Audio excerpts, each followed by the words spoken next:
Gullible minion, do-pa-dee-doo.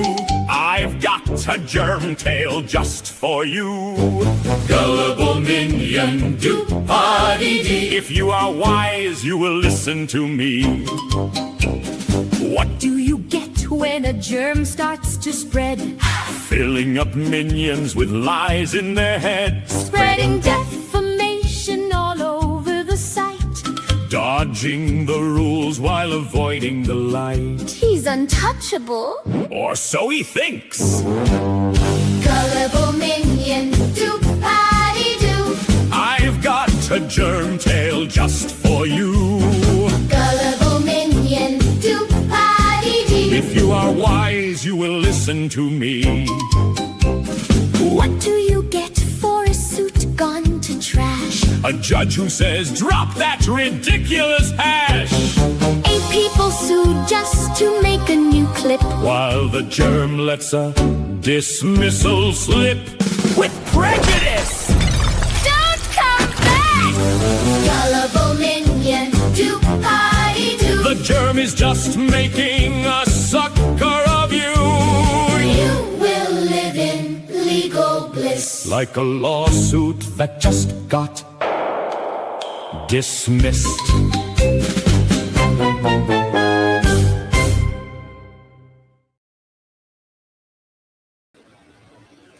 Hello, everyone. Happy Tuesday. How are you guys doing? Oh, my goodness. It's raining over here in Florida, in the villages. You're sitting here with the vile villain of the villages. Hey, Martha, Stacy, Anna, Kim G, and what's going on, Bonnie? Pandera, my mama, Tabby B, WB Granny.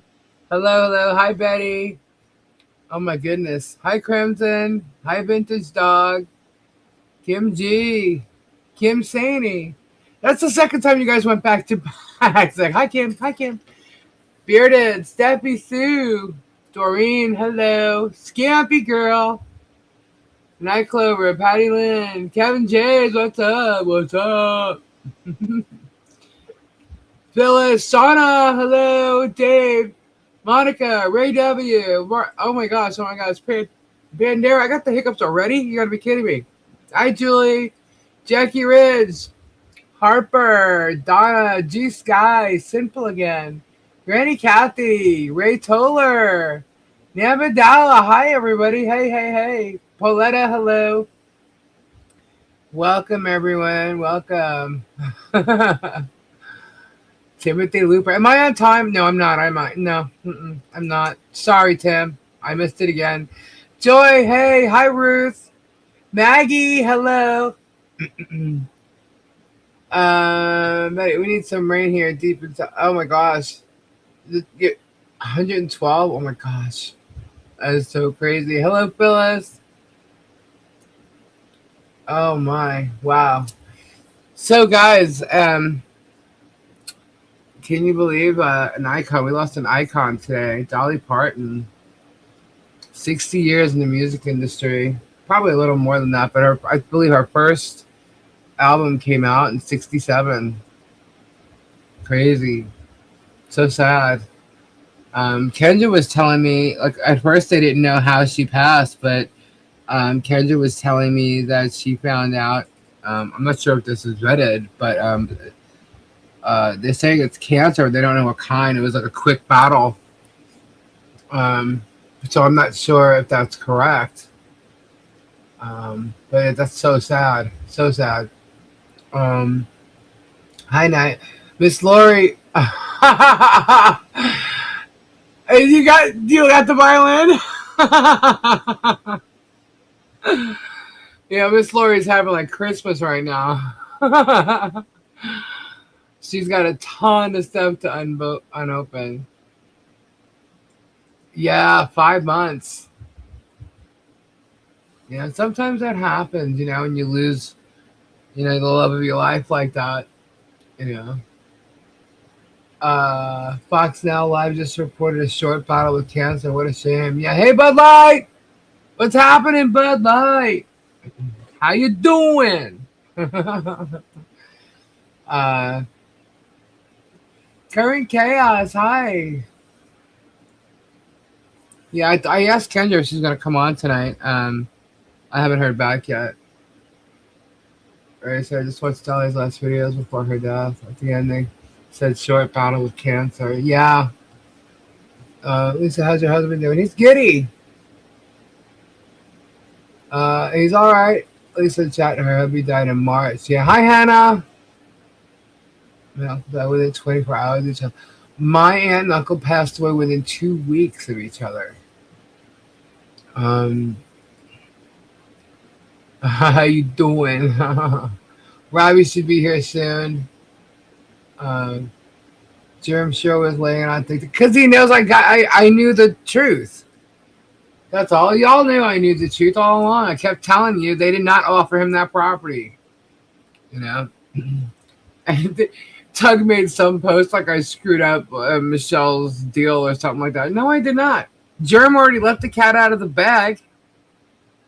And I actually spoke to the lawyer today.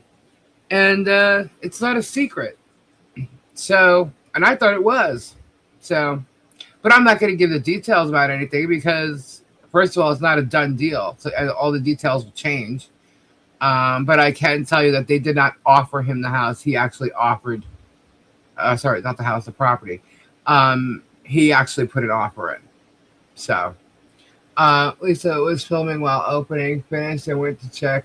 Nothing recorded. Oh, no. That's cool, Miss Lori. I just hope you're happy because there's a lot of stuff in there.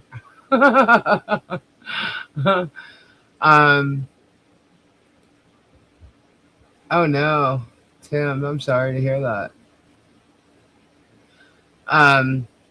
Yeah, he's foaming at the mouth because he knows I know the truth. Why wouldn't he think I knew? You know, that makes no sense to me. But you know what? I don't know all the details because the details are not finalized. And contingency. Oh, that's so funny. Look, guys, all I know is that this guy feeds lies constantly, all the time, almost everything he says. And if he wants you to believe that, you know, these lawyers are coming after me and blah, blah, no, they're not. No, they're not. I actually talked to and I've corresponded with these lawyers. So the joke's on him if that's what he's trying to make you guys believe. Now, at this hearing today, he keeps talking about Felisa throughout it, you know? And it's kind of weird considering my name wasn't mentioned at the hearing at all today. Not that I heard and not that I know of. And so that's kind of weird. Now, even if he tries to make it sound like, you know, they're conspiring against me behind my back or whatever. Look, I honestly think they know less about this than all you guys do. So it's kind of there's no story to tell. Jeremy's created this whole big thing like this big secret mission that's taken place, and he's playing CSI, and there's nothing there for him to figure out or find or anything. Like, he wants the marketing materials for the video that I had Michelle on. What do you want, the fucking thumbnail? I mean, like, okay, you have it. You know, he told all his people he's got all my members only videos. So what does he need me to send the video for? He's just literally trying to scare me. What? Oh, wait, hold on. Wait, he said that he actually said this today. I actually took notes on what he said. So let me start with that. My name wasn't mentioned. How many times is Jerem going to say that Michelle doesn't go to her bankruptcy hearings? Because every time she's at one, he says the same thing. You're living rent free, and I know, I'm telling you. I know. It's crazy. Tug can't shut up about me. Let's see. Madam Mayor was there. Has anybody else figured out she's not a mayor? Does she still think she's a mayor? She's not a mayor. She was barely a mayor. A lot of the stuff he was saying, blah, blah, blah, blah, blah, blah, blah. But he definitely admitted, I don't know if you heard what he was saying, he admitted that he papered the bankruptcy court, that he can't even figure out what's what. That's how much paper he put in there. He talked about, he said so much shit, but he talked about, the falling down fence, and I don't know anything about the fence falling down. Got me. Let's see.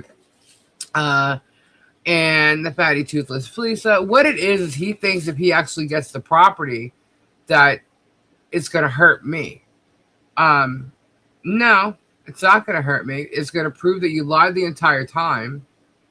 Okay, that you did want the property, you don't want the property. He even said today you don't want the property, but it's been offered to him. But now there's contingencies. So wait a minute, you're going to buy a property you don't want?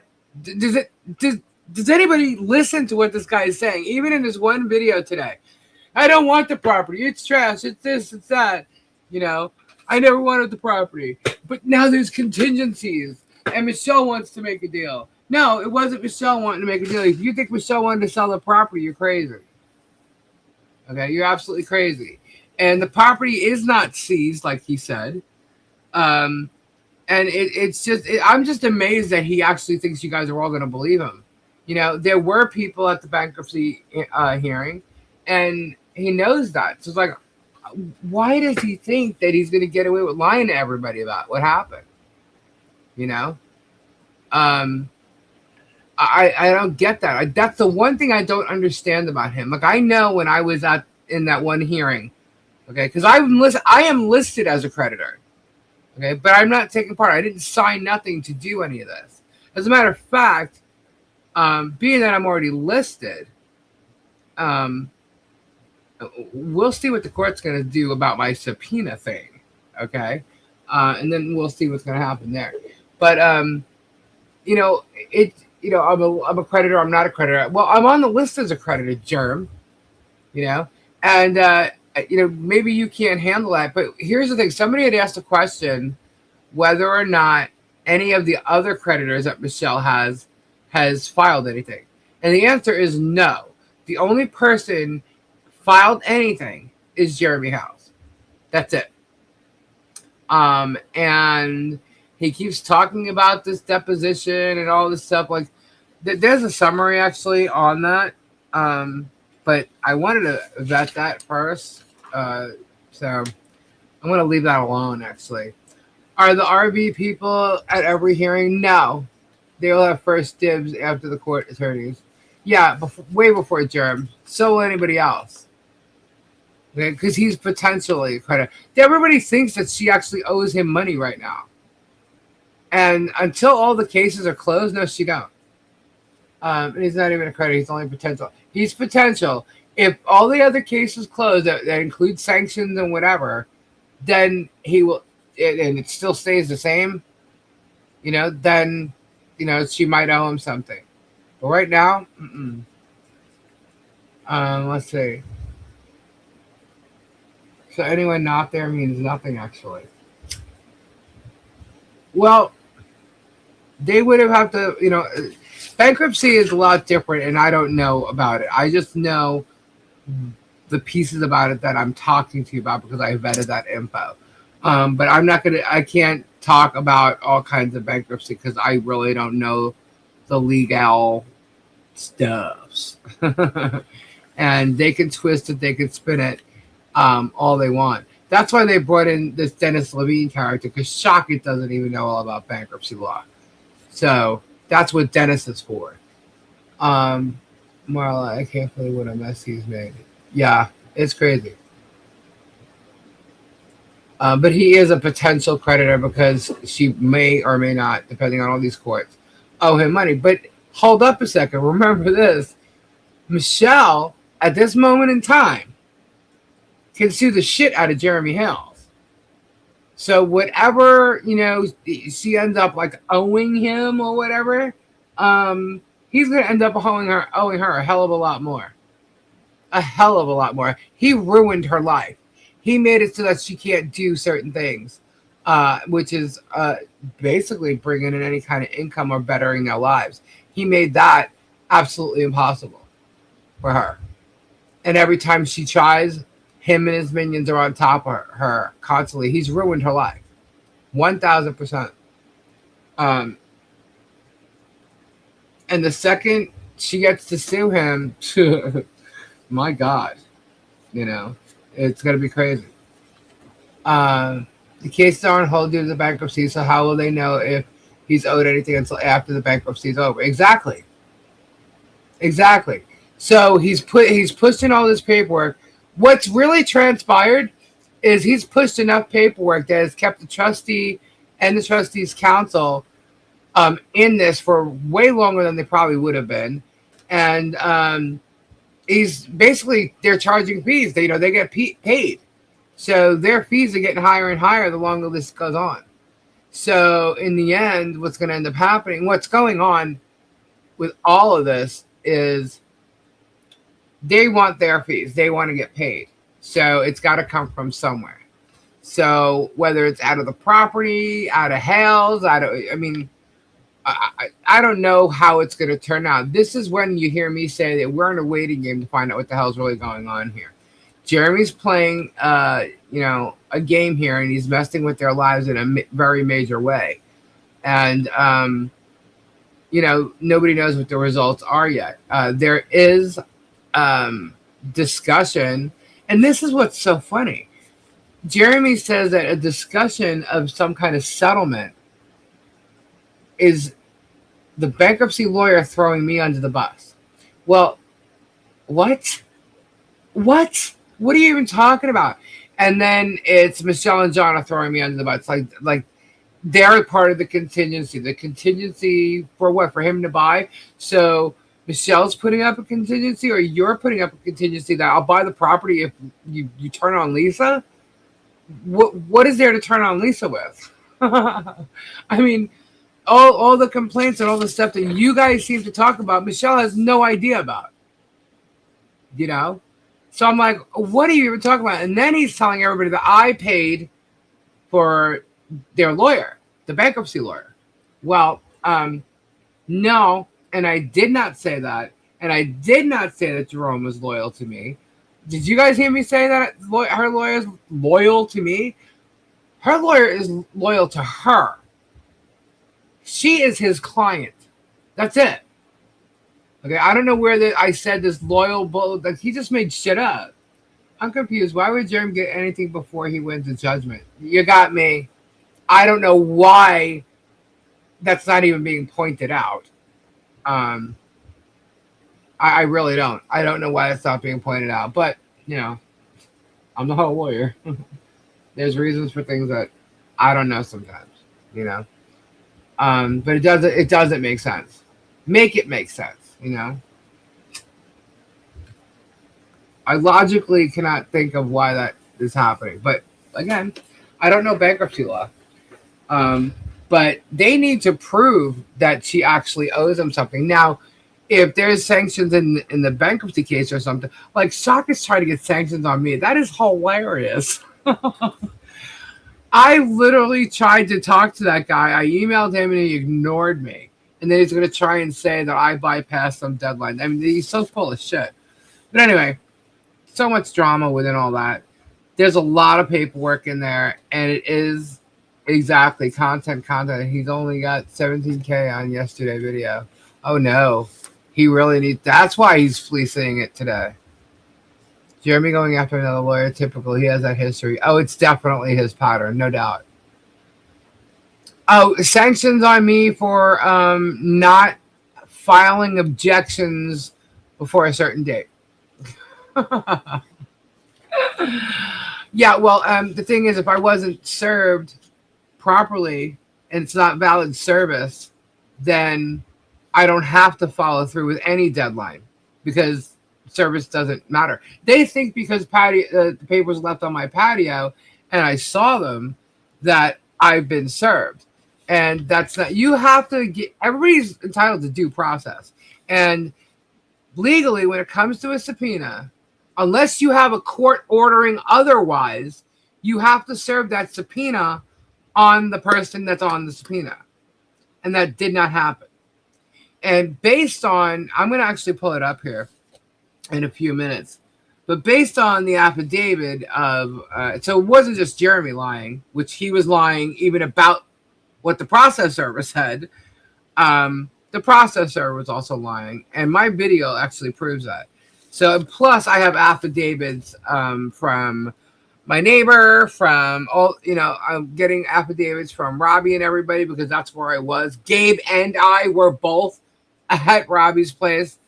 And for this guy to be on the phone with me and then say that I told him to my husband's home, leave it with my husband, that's impossible because my husband was on the phone with me. Basically, it was on speakerphone. He was right there. My husband was driving. I was in the passenger seat.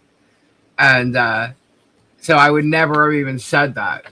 He called me saying he had a package for me. I said, so why don't you just leave it at the house?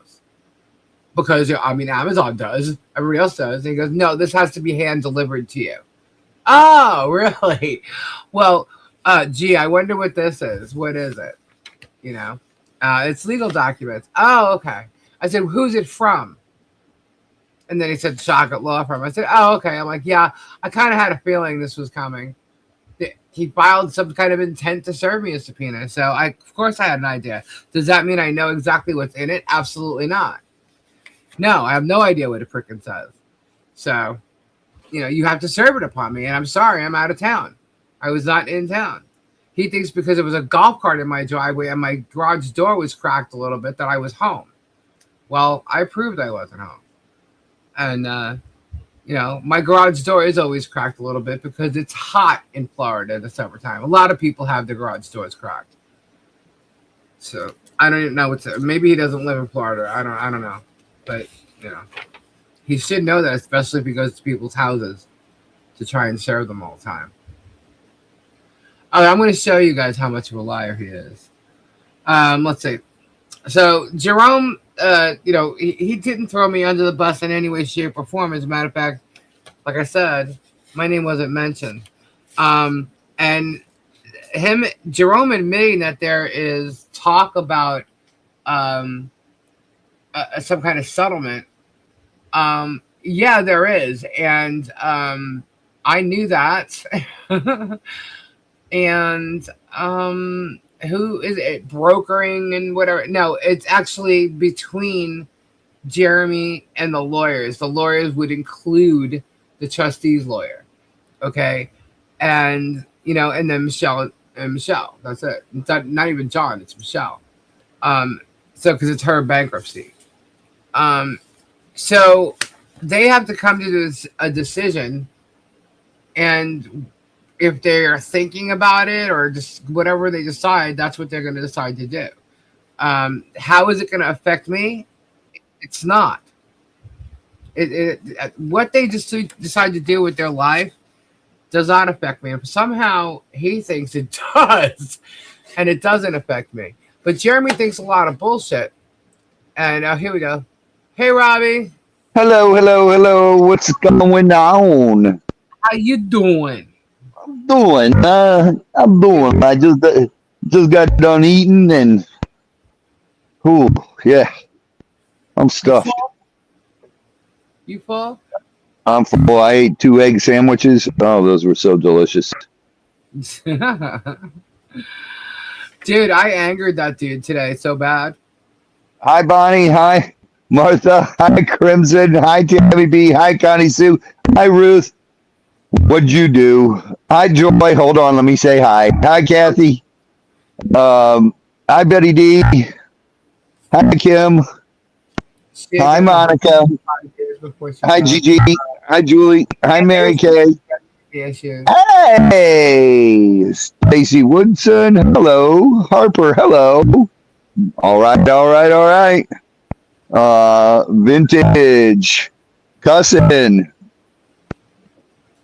How is everybody doing? Marla, how are you? Pandera, how are you, sweetheart? Anna. F. Pate. Betty. Hi. Hi, Marla. Doreen. Listen, I said hi to F. Pate. Hannah. Oh my goodness. Well, Hey, damn it, Brian. Robbie, how are you doing?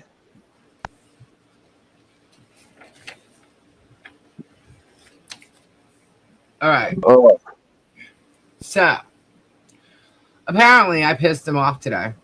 It seems like there's a lot of people getting pissed off today. It's all who'd all you the piss off today? Germ. Oh God, Germ. Yeah, he put out some short today. Miss and Lori, this guy's such a liar. Scampy girl. He seems to think that if he ends up getting Michelle's property, it's going to kill me. That I'm going to be devastated and some kind of fraud took place or some kind of, I don't even know what he's trying to say. But it's all lies, you know. But he let the cat out of the bag about there being some type of settlement, right? So meanwhile, this entire time I've been saying, because he said so many times that they've offered him the property. He even said it today quite a few times. And meanwhile, they have not offered him the property. He actually put an offer in for the property. Okay? They didn't offer him. He offered them. So he's going to spin it and say that he's been saying, put it this way. He's said it enough times that it was brought to the attention of the other lawyers, and all those lawyers requested clips of each time he said it. Yeah. holy shit. Yeah. Because how would I know that? Right? The keeper of evidence? Perhaps I'm the one that sent them. I don't know. Who knows? Yeah, so this guy who even said today he doesn't want the property's trash, the property's this, the property's that, says he still doesn't want the property. But at the same time, there's contingencies involved in it. And apparently the contingencies in him getting the property or him making a deal with it have to do with Michelle and John turning against me and giving them something.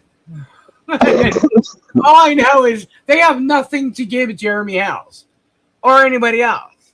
Robbie, I think you know more about what's going on, and so does this chat, than they really do. You know what I mean? They have, like, I don't know what he thinks they have. Like, that's what I was just saying before, is like he thinks there's some big, like, CSI conspiracy.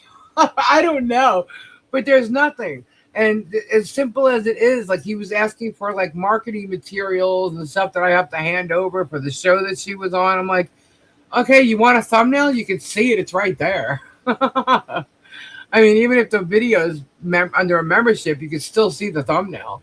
There's your marketing material.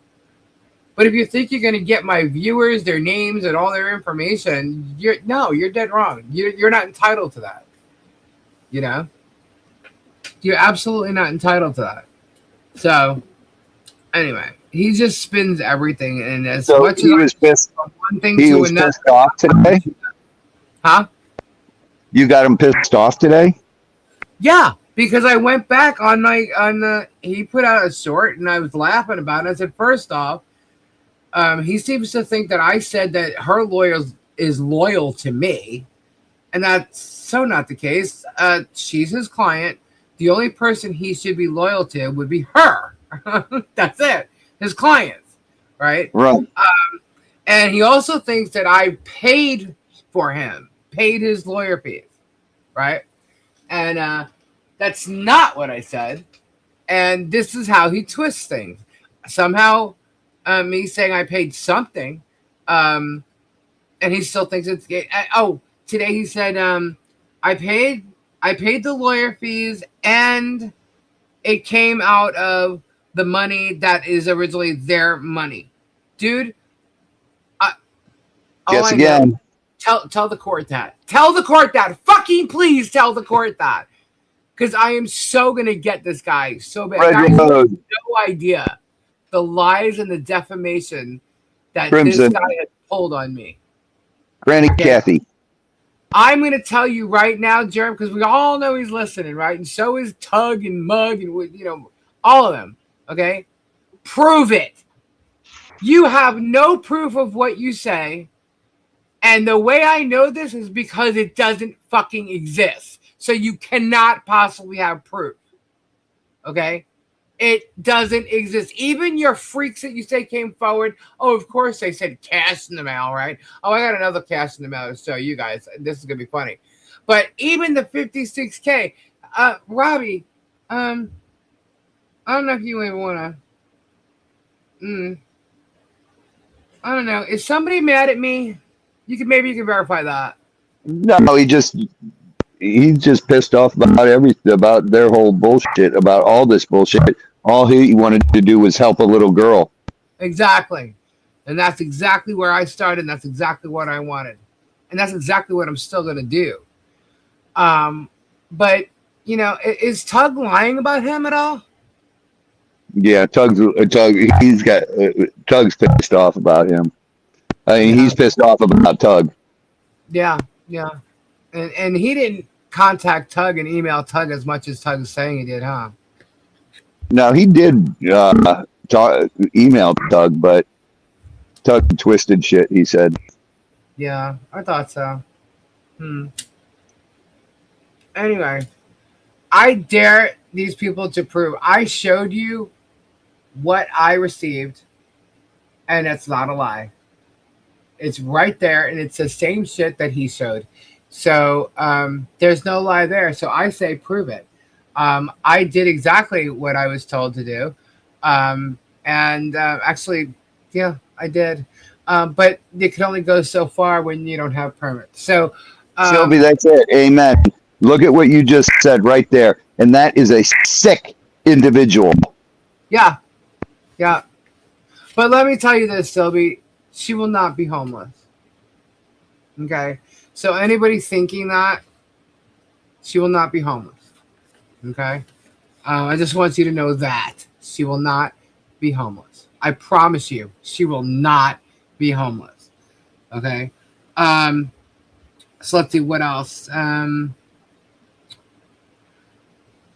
So and then Tug put out this thing today. Oh, Lisa just screwed something up. No, I did not. What I've been saying all along is that the trustee did not offer Germ anything. And then once Germ said there was a settlement discussion, I said, well, there you go. It's out. Germ was the one who put the offer in. It was not offered to him. And I even spoke to an attorney today who said it's not a secret. I said, okay, fine. So boom, there you go. Germ lying again to everybody. And what he's going to do is he's going to use whatever happens with this for content, as you know, and it's going to go on for weeks and weeks and weeks. And he's pissed off because I'm ruining his narrative. That's why he's pissed off. Okay? And it has nothing to do with, you know, what Tug says or this or that. I have no stake in her bankruptcy. Everybody's got to know that. This is her bankruptcy. This is not mine. This bankruptcy does not affect me at all. You know, it does affect her. And he's using her bankruptcy against her. And it's sick, it's twisted, and I really hope that this new judge sees right through it. She seems to be pretty on board with what's really going on here, you know, and I'm pretty sure that, you know, the judge before her informed her of everything, and she definitely seems like she knows what's going on. No, Jeremy is not entitled to my information. Absolutely not. Well, let's see. So, you know, he let it out, and there's the truth. And the truth is that he offered to buy the property. That's it. I know more about it, but that's not my. I'm not telling that. That's when, if and when that ever comes out, it's, you know, it's up to whoever is involved in it to tell. But if you're going to believe Jeremy's side of it, I would look to the other side first. And I believe it'll all be in paper anyway. But whether or not the public's going to get to see it, and no, I really don't know. Anyway, he talked about flapping gums, and I paid the lawyer, and blah blah blah blah blah. Yeah, I did, but did I pay for the lawyer, like the retainer fee? No, I didn't. And here's the thing. what people don't seem to understand is I'm kind of like the organizer of things here.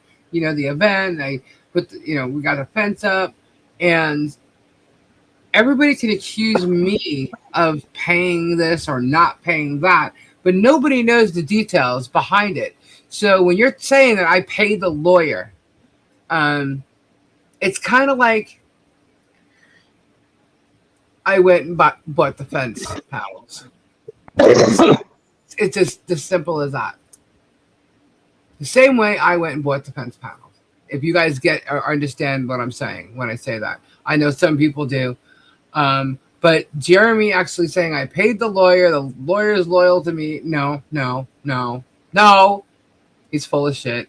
And here's the thing. He's totally making shit up, speculating on something he may have heard or seen or whatever, and twisting the shit out of it. That's what he's doing. That's what he always does. Then he said I was using Michelle in bankruptcy. Again, how is that? This is not my bankruptcy. How am I using her in it? I don't understand. I can't comprehend this. Okay. Let's see. I already mentioned that. So him saying that I paid Jerome would be some type of unethical thing there. And they'll bring that up later. I'm like, there's no unethical anything. That's it. Where does he even get this from? How would it be unethical even if you did pay? Well, see, he doesn't know what I did. Okay. And technically, I mean, I did, but technically, no. So I guess he's going to have to figure it out. But based on his accusations, let him fucking prove what he's talking about. Prove it. Prove it. Prove it. Prove it. Prove the fraud. Prove the payments. Prove this. Prove where it came from. Prove it, Jerm, because all you're making is fucking accusations. Accusations, accusations, accusation. Just like you put a fucking cruise ship in Fed 2. You're a moron. Hashtag still a moron. He went through all these hashtags today. It's like, okay, look, me being overweight doesn't bother me. It obviously bothers you more than it bothers me. Me having a dental issue doesn't bother me as much as it bothers you. How about it? Have fun with it. My husband being in jail does not really bother me as much as it bothers you. So, I mean, whatever you want to say about it, go right ahead. In the end, the truth will be right there. And that's all there is to it. My husband has spoken his truth. I've spoken my truth. And that's it. I don't care what you believe, but you're a bullshit artist. Who the hell is going to believe you? Anyway, I just can't wait for him to be in Florida. He was talking about, if there's a deposition, he's going to be in Gainesville. I can't wait for him to be in Florida. Because if authorities need to talk to him, it'll be easier done that way. So I hope he comes down real soon. Now he said that what he does, he doesn't know it, all this paperwork. That's why he has lawyers and they deal with that. His job is to create income, which is bullshitting everybody on his channel, for the content thing. That's how he makes money. And his job is to generate income because and keep doing and having the impact on people's lives. So my question is, what impact on people's lives are you having, Jerm? What's the impact? Do you mean ruining their lives? I mean, because that's what it sounds like to me. That's what I've seen for the past 3 years. I don't know. Where's the Restorers of Love? Have you seen a Restorers of Love lately? I haven't. Have you? I don't know. I never watch anything of his. Yeah, what's the impact? Just like him in his echo chamber. And let me tell you, there's some shit going on today. Wow. People are being attacked. People are coming out of the woodwork. Look, I think it's about time everybody starts standing up for themselves. It's funny when people create nonsense and bullshit and speculation and try to ruin people's lives when they stand up for themselves, when they debunk their asses, all of a sudden it's a bad thing. It's a bad thing. You've done bad. You can't say this about that one. You can't bring this one's husband into it. You can't do this. You can't do that. Well, why the fuck not if you can? If you could do it and get away with it, why are you off limits? Why is that? How is it wrong when it's done to you? What makes it wrong? Megan Fox apparently is losing her shit because someone's posting a whole bunch of stuff about her. And she's freaking out. And she's making like complaint after complaint after complaint. Let me tell you something. I got a lot of email on this today. You guys literally torn apart someone's life. And I'm not talking about Michelle. Okay? You try doing it to me on a daily basis. You've gone after my husband. Okay? And, honey, you really should look at the law. I'm letting you know right now, this isn't just about copyright with me and Megan. There's a list. And that list is long. And she really should pay attention to the shit she does. Because Mike. She's tried to ruin lives. She's ruined reputations, definitely. And, people are holding her accountable. And she's not liking it too much. And, you tried to ruin Leslie's life. You posted a whole bunch of shit about Leslie. And now you're freaking out because something's coming at you. You went after Michelle. You went after John. You went after Leslie. You went after her husband, Michael. You come after me. You're going after my husband. You went after Robbie. You went after his kids. You went after his wife. Who the fuck do you think you are to go, oh my God, they mentioned my husband. No one's even attacking your husband. If anything, they feel sorry for him. And that's exactly what was said. And she's losing her shit. And then she has the balls to turn around and say, not to harass a private individual. Gabe's a private individual. Yeah, she called him a fucking YouTuber. He's not. Gabe is not a YouTuber. That right there is a total fucking lie. Good night, Mike. I'm like, are you kidding me right now? Yes, went after Bruce and Bruce's wife, Bruce's kids. Went after Super Dave's family. Ray's wife, Ray's family. Who the fuck do you think you are? You think you're untouchable, don't you? Well, honey, I'm letting you know right now, you are not untouchable. And I will see you in court. You can make all the fucking jokes or whatever you want. Oh, she didn't file it. No, she didn't file it. I know damn well what I'm doing. You just don't, and that's your problem, huh? Wait a minute. There's something out there against Megan Fox today? Oh, yeah. Oh, from what I've seen, there's a lot of it. Oh, boy. Who did that? It looks like it's a couple people, but I know one. They're accusing Leslie of doing it, and I guess she is. I don't know. Maybe Leslie's coming out of the woodwork. I don't know. You think maybe it's because she attacked her and her husband? I don't know. Maybe she's done with it. Maybe she's fed up with it. Maybe she's who the hell? If you guys, first of all, like Megan's doing privacy complaints and all this other shit. If you guys think Leslie is worried about losing her YouTube channel, nah. Leslie does not give two shits about a YouTube channel. Y'all should know that, really. She has no problem with a YouTube channel. She could just create a new one. She can go to Rumble. She can create a webpage. She can do whatever, and she's not defaming anybody. She's telling the truth. Megan just can't handle the truth. Megan so wait a minute. Let me get this right. Did they attack Megan's husband in this? No. But yet, I saw.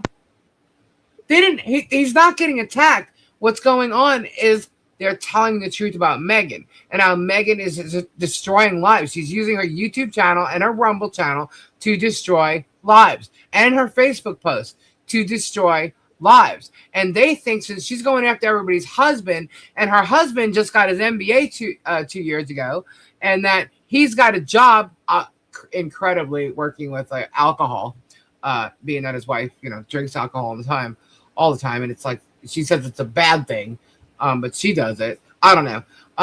I think it's kind of, hey, maybe, he should know what his wife's doing.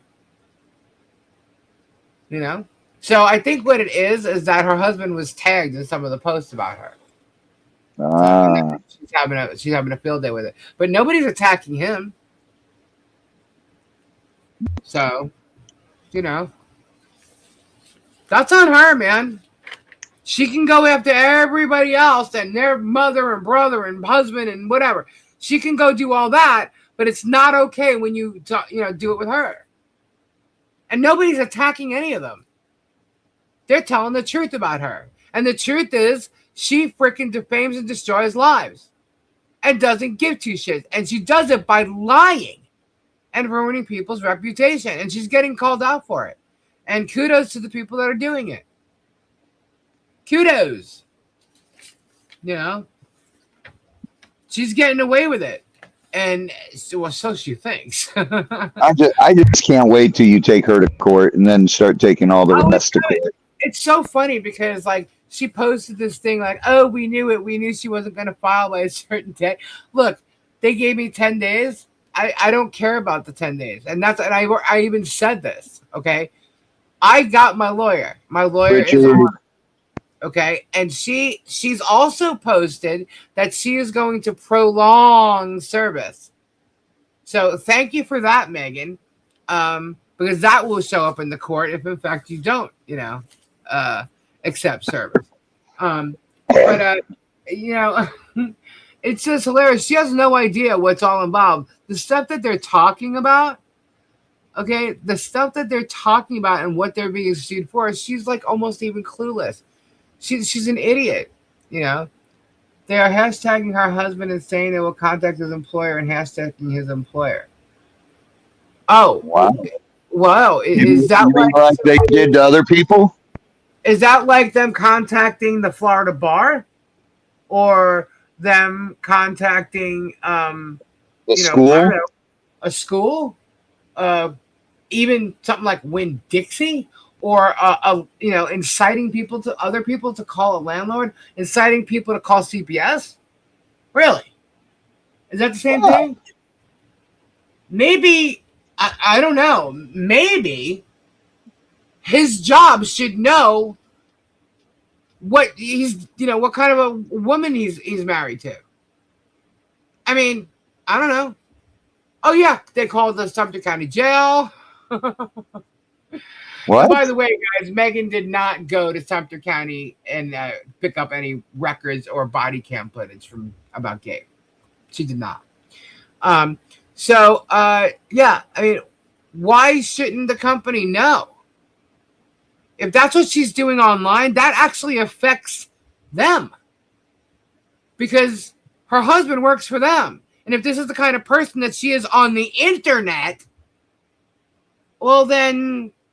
I can tell you right now, I'm not doing it. I don't do Facebook. I don't do, all that thing. So it's not me that's doing it, but do I disagree with it?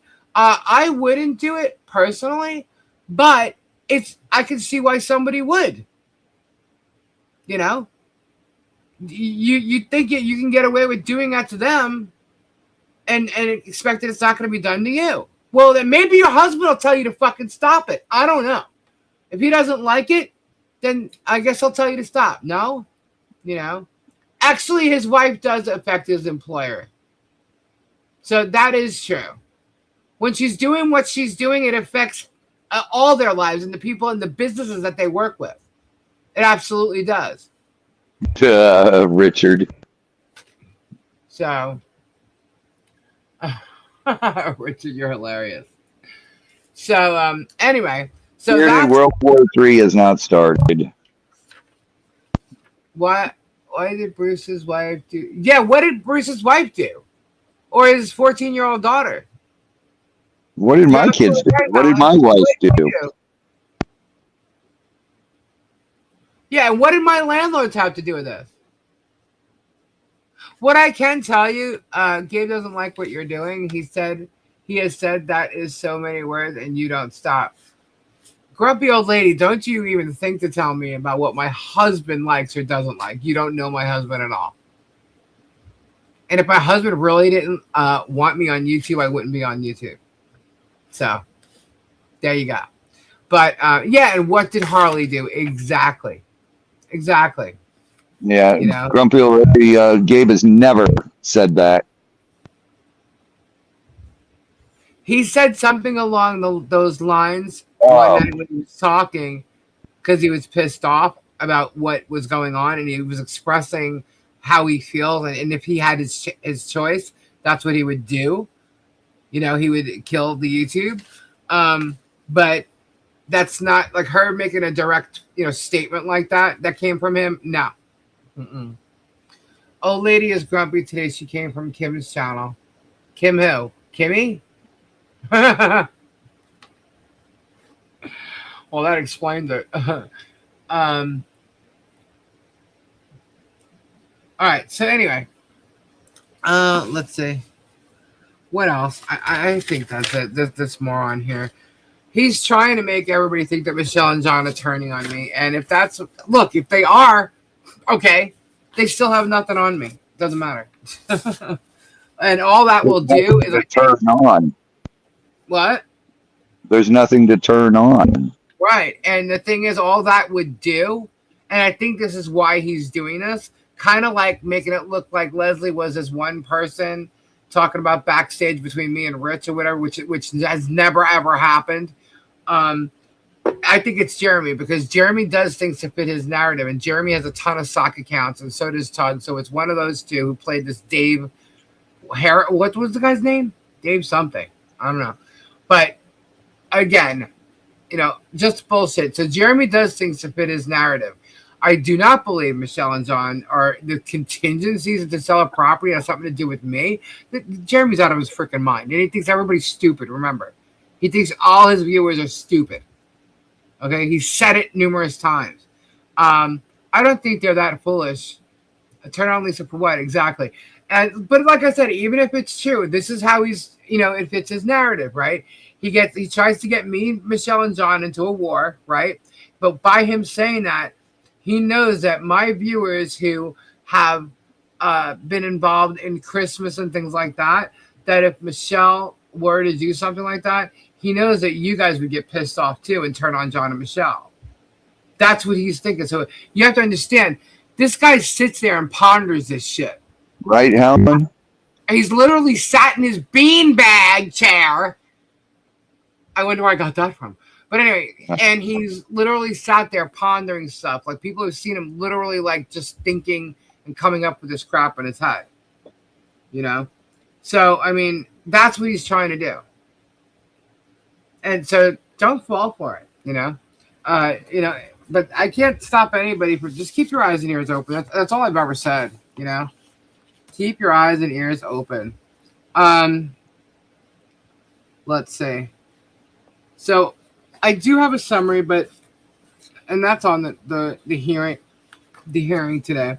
But as much as Jeremy tried to make it look like it did not go in Michelle's favor, actually a lot of it did. So, and there is a judge that's on it that seems to be pretty smart, quick, and sees what's really going on. So, I guess you'll see. Jeremy needs another show. He's digging a great. Yeah, you're right. You're absolutely right.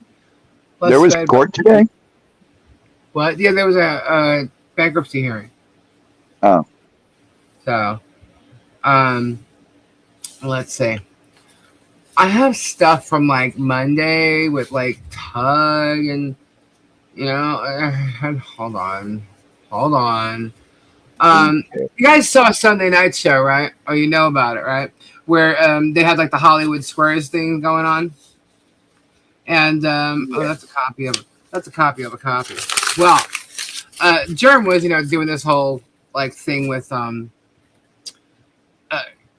cocaine, right? And he was snorting, and he was cutting up lines with Coca-Cola cards, and powder all over his nose, and acting like he was doing lines. I just find it amazing that he knew how to act and play that out.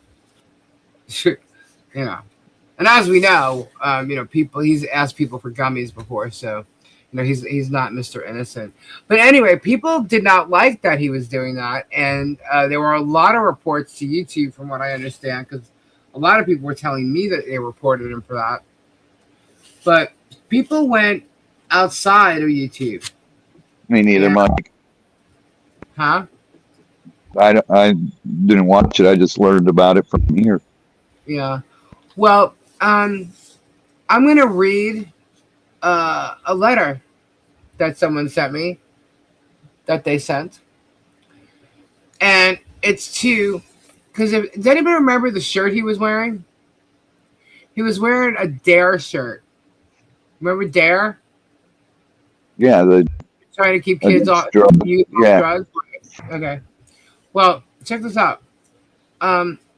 Dear Dare American Executive Team, I'm writing to bring an urgent matter to your attention regarding a creator who is currently using the trademarked Dare brand on YouTube to broadcast severe hate speech and simulate illegal drug consumption.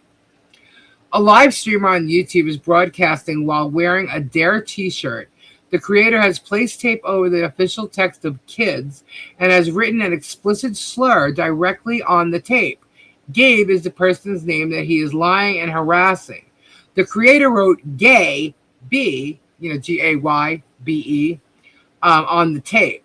While wearing this altered imagery, the creator is actively engaging in gay bashing commentary and simulating the cutting and snorting of cocaine, leaving a white powder substance around their nose on camera. By altering your youth drug prevention appeal to display hate speech and mock drug consumption, this individual is causing immediate and severe reputational damage to the Dare brand. Because standard viewer reports to YouTube can take time to process, I wanted to provide you with the direct details that your organization can submit an authoritative trademark notice to Google YouTube, which typically results in an immediate suspension. The channel name is What the Hell's creator Jeremy Health, and the link to the live is where this took place, and the link is there. And it says, if needed, I have timestamps to highlight areas, but will attach a screenshot of the creator wearing your branded t-shirt. Sincerely, Anonymous. I thought that was a great letter. So the reports and letters were sent out to Dare, and not only Dare, but also the Coca-Cola company, because he was using the card and showing the card that he was selling it off, and then using that card to slice up the powder on his desk. So I'm like, wow, you guys really did your homework there. And yeah, I wouldn't be surprised if he got sued for that, honestly, because that's pretty bad. But yeah, wow. Anyway, so I was sent copies of those. I'm not going to read the Coca-Cola one, but I was sent notice of that. And so let's go back to this. Oh, so that was from Sunday night. There's a Venom and a Sarcasm from over the weekend, but I could give two shits about that. I mean, I don't really care about any of these people, but we don't even talk about them. I think they're trying to become relevant or something. I don't know. But it looks like Stacey Nat was in there, and she says she has voice clips of Megan Tugg and me, and I'm sure others, but that's okay. Just don't try using her voice clips. She needs to take my advice. Shut the hell up, LL. Oh, is that what she... I don't even know what she's talking about, to be honest with you. Oh, is this what she's talking about? Hold on. Well, she sounds really upset here. Oh my God, shut the hell up, Lisa Lee. It's fun on Snatch memes. Please, people. You know what? If you can't handle it, get off YouTube. Why don't you listen to Megan? If you can't handle it, get off YouTube. Get off YouTube. That's what happens when you gossipers, you get caught, And Stacey's like the gossip queen. Anyway, so J Hip on Saturday. Now we're back to J Hip. On Saturday, Rich popped into J Hip's chat, basically to give Jay a taste of his own medicine. Rich mocked throughout. They goaded Richard, asking him why he hadn't advised me to not sue Megan Fox. Why on earth would he do that? Why? Yeah. Richard is a pretty intelligent guy, and Rich knows that the case is a good one. I don't think he would ever say that. Well, I mean, come on. Look who's saying this. J Hip. Stain drip, really? I mean, come on. So Richard basically came back and said, you've got a case. Hales came into the chat saying, I heard Vomit lost his channel. How'd that happen? Did Paint Chips eat that too? How old is this fucking guy? This sounds like kids on a playground. You know, oh, did he eat that too? Does Jeremy not realize he's not exactly thin as a rail? The funny thing about here is they think Rich is big. Rich is a big guy. He's not a fat guy. Rich he does jujitsu every damn day. Yes, the You cannot be out of shape and do jiu-jitsu. Here's the thing. What case does Jeremy have that he's pulled out that has merit? Zip. Failure to state a claim. Zip. 0 zip filch. Nothing. Anyway, so Megan Fox is in the comments saying, I intend to fight service as long as possible. Rich. Okay, well, we'll see. Also in the comments, Hales responds to Richard with, I hear Paint Chips loves long, hard things in his mouth. Well, you know what? I've never seen somebody gay bash people so much. Maybe he gay bashes. That's not what George says.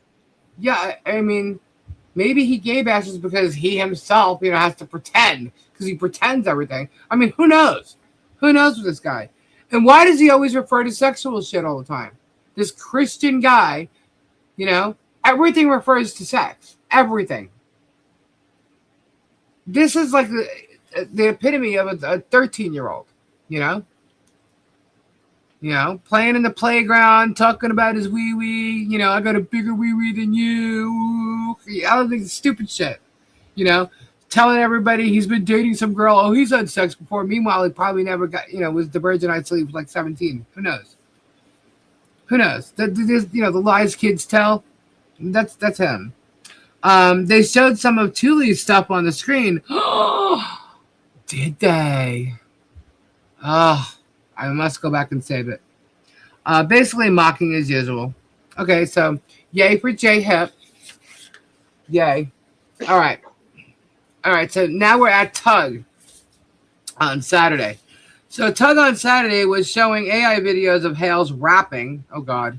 Called Straight Out of Otter Creek. Boring. He showed Randy's motion. Going through transcripts of the depot, he commented that Randy wasn't combative. Okay. He's showing a Thule's post and discussed false narratives. Of course he did. He goes on to say that my post was fucking ridiculous. Well, Tug, you're ridiculous.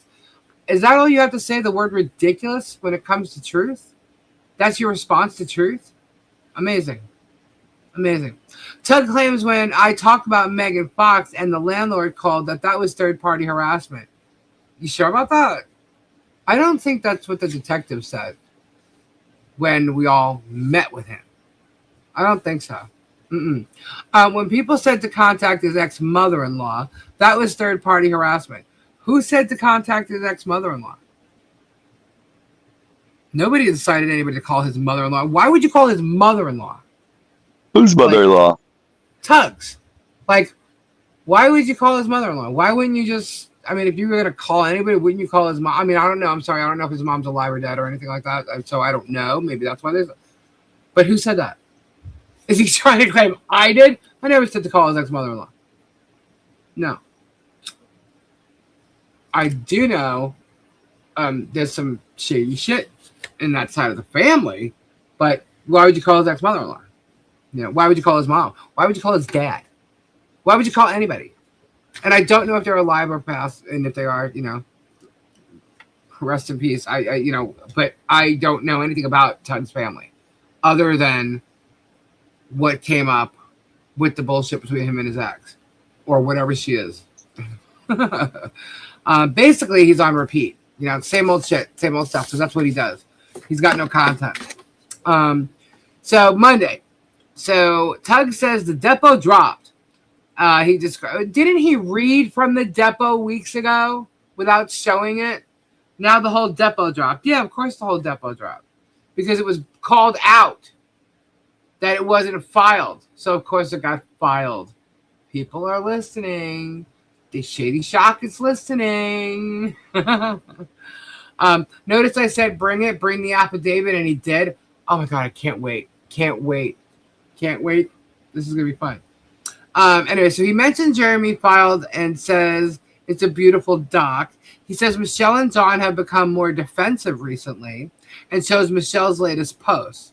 He mentioned the bombshell, saying that I said there's something going on with Jeremy Hales, but I didn't reveal what I thought it was. Me?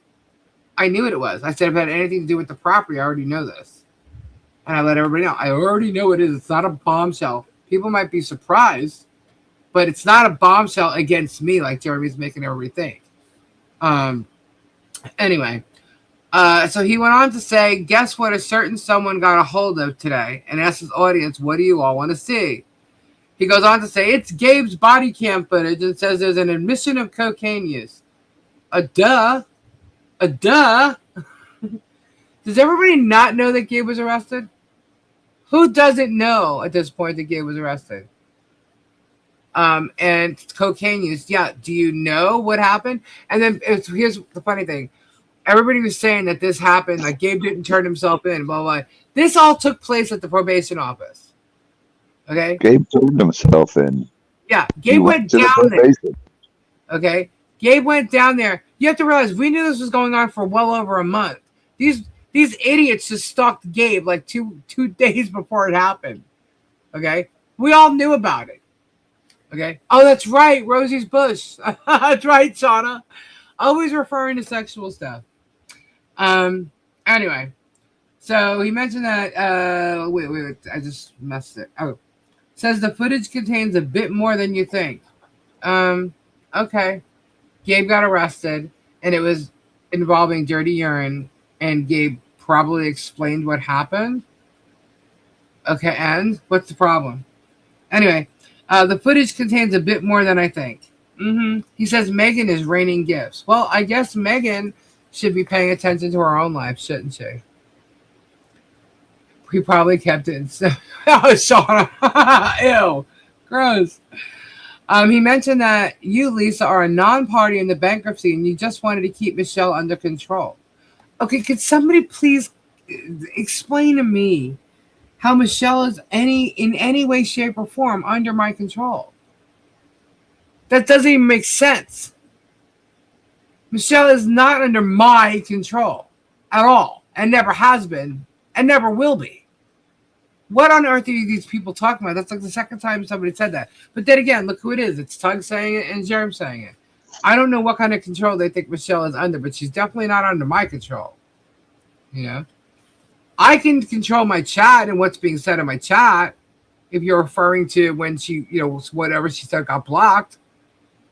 But she's not under my control. She can say and do whatever she wants, and she does. So I don't know what that is. Which tells Tug when Jerem was talking about what's going on, it scared the bejesus out of you. Okay. Do I sound scared to anybody? Robbie, do I sound scared to you? What? Yeah. What? Yeah, exactly. Okay. And like this guy is so full. All these people. It's like, wow, man, where the hell do you get your shit from? I am not scared of you, Tug. I'm not scared of Jeremy. I'm not scared of any of you people. I don't have anything to hide. So I am going to make you guys prove what you say. Good night, Mike. You can't prove what you say. And because you can't prove it, you're going to be held accountable for saying it and ruining trying to ruin my life, trying to ruin my reputation, and my husband, and all of it. Okay? I can't see Michelle and anyone do. She doesn't. That's just it. It's funny. And you haven't turned anyone against Germ. No, I have not. I have not. I've never even attempted to do that. But what I'm going to do is I'm going to debunk his lies every time he lies. And that's what I've been doing. Every time they lie, I debunk their asses. I do it. Look, guys, this is a video from Monday. I went over a video from Saturday. I went over a video from this afternoon. I come in after they all say their shit, and I debunk them with the truth. You know? And if there's something I know nothing about, I'll either say it or I won't even talk about it. But what I know that they're lying about and what the truth is, and if I know the truth, I'm going to tell you. You know? Because who are they to spread all this bullshit? You know? Go look up some of the people that they've been harassing. Look up their names on Google and see what pops up. And you expect people to be okay with that? Maybe that's why Megan's losing her shit right now, because her name's going to be popping up, and so is our husband or whatever. I guess whoever, you know, the tags are on that someone was talking about before. So I mean, look, don't come at people for giving them exactly what they do back. Don't do it. That you want to go attack people, attack the people who started it in the first place. And it sure as hell wasn't this channel. I can tell you that. Anyway, so he goes over Mark Newby's statement. Yeah, we're going to go over that too. He mentioned that you, Lisa, are a non-party in the bankruptcy. Okay, well, I already read that. In comments, Robert Tower asks, have any debtors, banks other than Hales submitted motions? I already answered that question earlier. No, nobody did, just Hales. And Tug responded, not that I know of. But in this person's opinion, of course, no other creditors have submitted motions because they are not YouTubers. There's your honest answer, Robin Trower. They're not YouTubers. So throughout the next week, Tug's platforming the usual shit show. Shizzy Coop J, and we'll see if Megan Fox wants a second lawsuit. Oh, trust me, she's gonna get more than she bargained for with this. I have the hiccups. I wish the Megan one would be done already, so we get to see the next one. Yeah.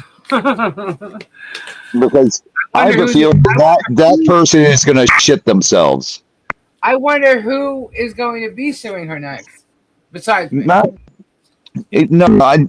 mean the next person that you've got lined up after Megan. Oh. Well, you know what's funny is somebody may pop up into Megan's. Oh shit! Yeah. There's quite a few that actually could pop up into Megan's, but yeah, we'll see how that works. But the thing is also in bringing up this copyright thing, because I struck her on a copyright, right? I really don't care at this point that this video is up right now if they did put it back up, because it's going to be coming back down, and I know that. So she basically lost the first 2 weeks or whatever it was that she gets of promoting it. If people want to go and watch it, then they will. The more people that watch it, the more she's accountable for. So that's okay too. But it will come down. Why? Because it is a copyright infringement. And once the lawsuit is filed, it'll come down. And so will many others. And what Megan has done is Megan got Rumble in a position where they can't even get out of their safe harbor ruling. So, yeah, Megan just thinks she can do whatever the hell she wants. And sure, you can do things, but if you think there's not going to be repercussions, you're sadly mistaken. That one from yesterday, Jen mentioned her nice shoulder. Oh, yeah, he was totally flirting with Rosalind Duke. And he did that right in front of George, too. What? Yeah, I don't know. I don't think that woman's that attractive anyway. But, you know, she doesn't need to be to me. But anyway, that woman is following the narrative so hard that she's blinded. She's completely blinded. And to be honest with you, I've always said that I don't watch her show. Seeing her on his show the other night was quite surprising, the shit that she was saying, because I didn't think she was that type of a person. But that's probably because I don't really watch his show. I saw one of her shows. And out of all of these people, she would have been the one that I would have thought that would have not been biased and would have shown both sides of things. And no, totally. Yeah, I know. Uh, she's got nothing better to do. Okay, she got nothing better to do. That's fine. If my husband's on him, I put it this way. Okay, they're trying to say that she traveled here and did all this stuff. All I can tell you is this: if she traveled anywhere in regards to me or my husband, that is really not going to look for her in her case. I don't know how she's going to defend this bullshit because her saying she's a journalist, or I'm sorry, journalist, isn't going to work for her with this whole pattern of harassment that she's going on. So she's really foolish to be really going after my husband, who is a private individual. And you know, just because he got arrested, you make it trying to make it national news after coming after me for 2 years really is not going to work in your favor. So National news. Yeah. Well, yeah, he was arrested, right? So arrests are public concern, right? So I get where she's going to try and roll with that, but it's not going to happen because of all the harassment she's done with me. That's where it's going to get like kind of washed out.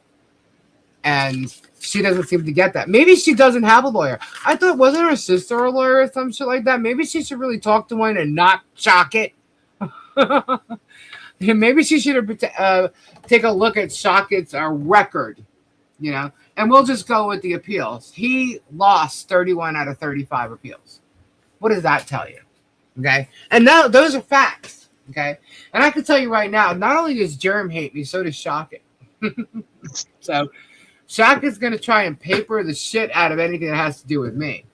But we're going to prove right now how much of a liar Shockett actually is. Shockett and his buddy, the process server. Isn't it amazing how he has so many process servers that are just shady people? So shall I read the affidavit again or show you the video first? I don't know. Show the video. Show the video? Okay, hold on. Now, you got to let me know if you hear it because it depends on how I play it and whether you're going to be able to hear it. Richard. But I know public pretenders that are better than Shockett. All right, hold on. Let me move this up here. All right, this starts the day before because this is part of the proof, you know, me not being home or whatever, right? So let me add this right here. And it might be a little long, guys, but the whole thing is, yeah, it is a little long, actually. By the way, this is my video, so anybody who's going to steal it, you're going to have a copyright infringement on your ass, just letting you know. So you do not have permission whatsoever to use this video. It is not the entire video. So good luck with that. That I'll save for court. But anyway, here we go, guys. All right, let me make it bigger. Hold on. Bigger. All right, who's that? Oh, is that me? Oh, that's me getting in the truck. Yeah, okay. All right. So let me know if you can hear it. You hear it? Did you hear that? Yeah. All right, that was a grunt. Huh? Yeah, you can hear something. I'm just waiting for it to pop up on my TV. Oh, sorry. It's all right. It's not your fault. Look at the time. Okay, just watch the time, too.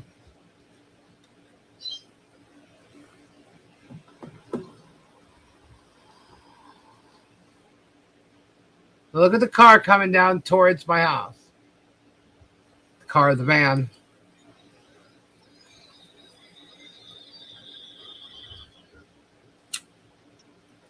Ten minutes later, he arrives at my house.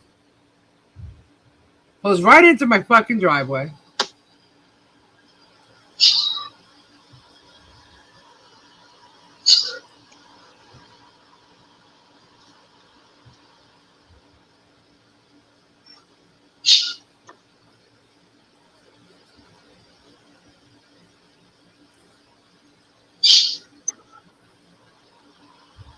You're gonna see two different camera clips.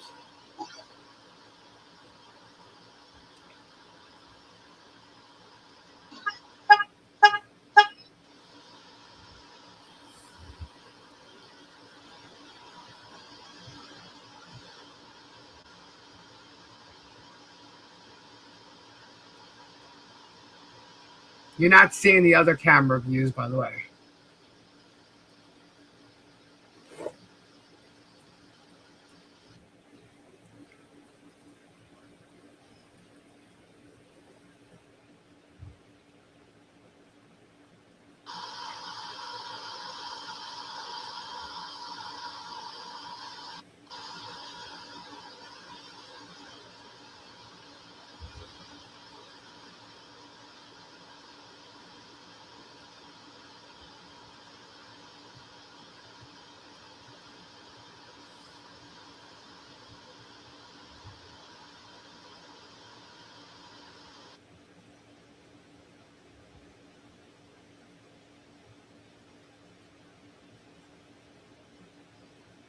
Now I'm obviously not home.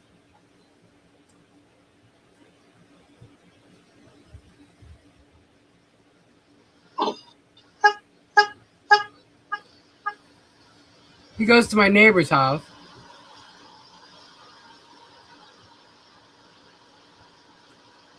Oh, typo.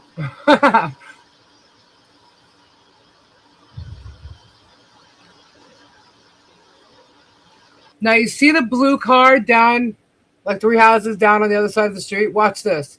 See Jeannie's coming this way? He said that she came and met her up at the car door. He walks towards her. Yeah, he's walking towards her. Yeah, saying, "Hey, Lisa." She goes, "No, I'm not Lisa."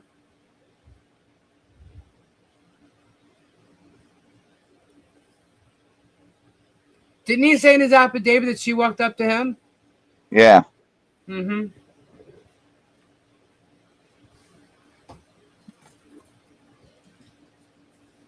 She basically said, no, but I'm friends with her and she should be home. Because she didn't see me leave with Gabe. So she said she'll go knock on my door.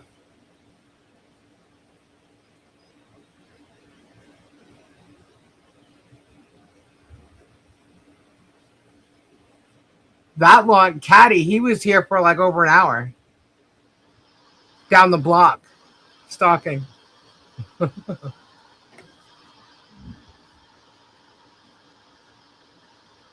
Yep, he did, Helen.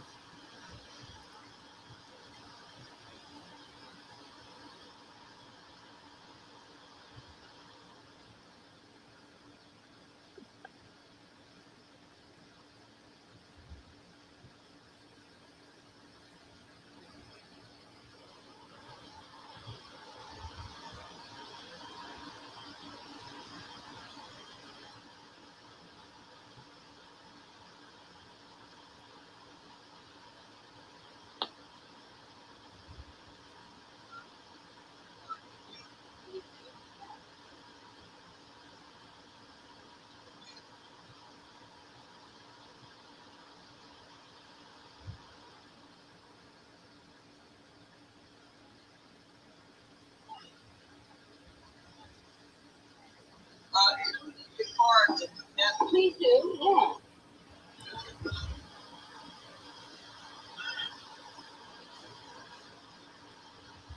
He parks in the driveway and literally says that, well, he told me on the phone that, it looks like someone's home. I'm like, it does? Okay. Because there's a golf cart there?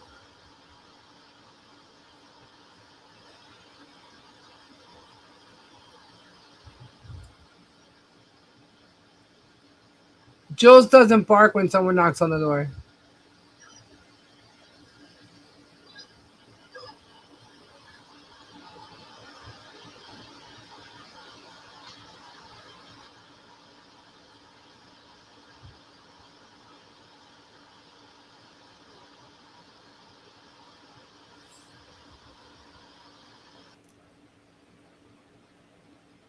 And he's going to pull up to her and say something to her, too.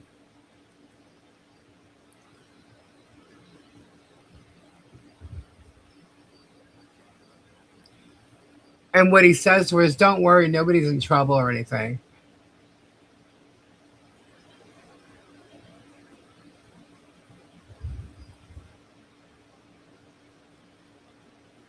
So that's what she did. She texted Gabe a picture of the card with his cell number on the back, and Gabe pulled me out of Robbie's, and I called the guy. And this is where he turned around and said, that was me in the call with the guy. And I took the picture of me at the stoplight because we had just left Robbie's. And you can't see it right there, but the time is actually on it. Oh, there it is. Of me taking that picture. If you zoomed in, you would have seen it, but I made a close-up image at the time. 5:40. Yep. Here he is driving by again.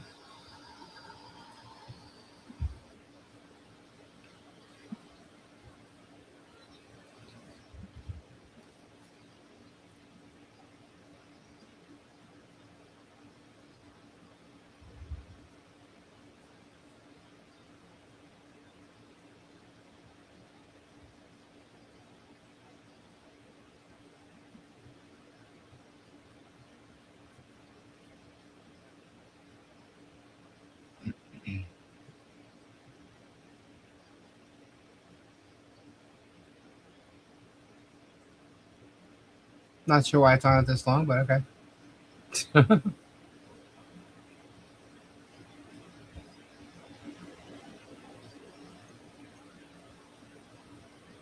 Oh, because he came by again. That's fine. He kept driving around the block. Oh my God! He just drove around the block to go by again. Yeah. And he was parked down the street. Then he was parked on the other side of the street because Jeannie walked around the block. Jeannie goes for walks and stuff. And she goes, oh my God, Lee, that guy's parked around the block. I'm like, really? Okay.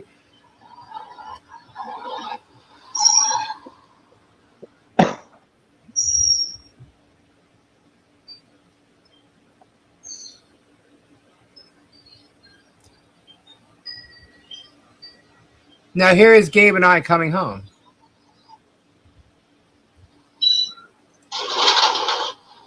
We open the garage door.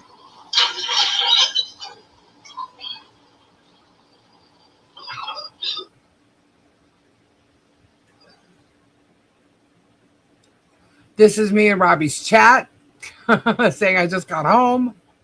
Because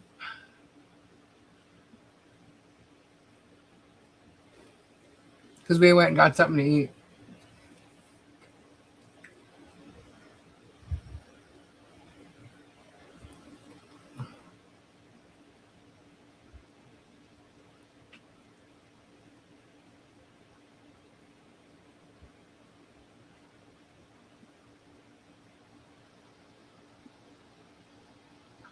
You see him coming down the block.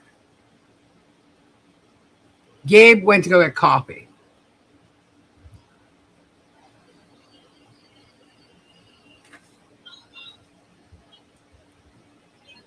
He talks to my neighbor. That's my neighbor that he's talking to that morning. Yeah. That pulled out of their driveway. Right.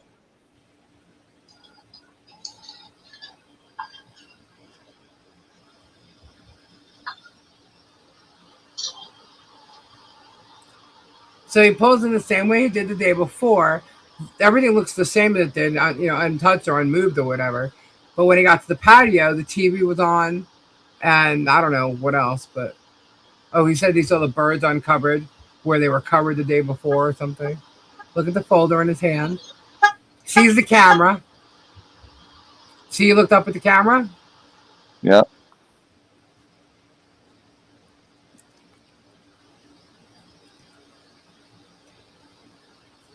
Now, apparently, he was at my house for 4 minutes banging on the door or whatever.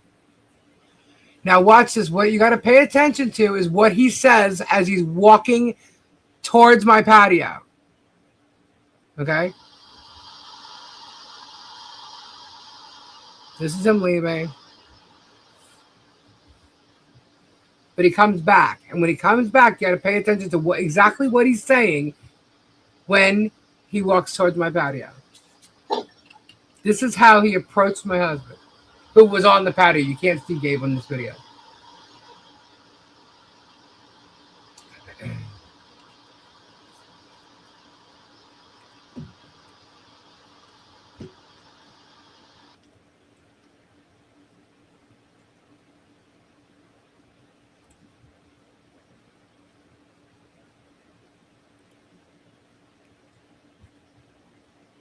See, now Gabe's home.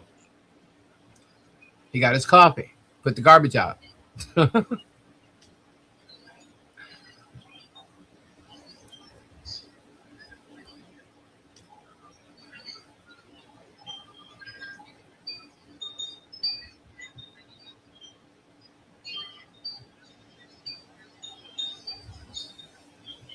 That's true, Bearded.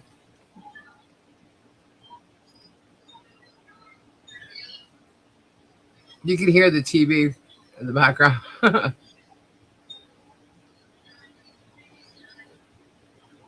Here he comes. He's all excited now because he sees that there's a car there. Truck, whatever.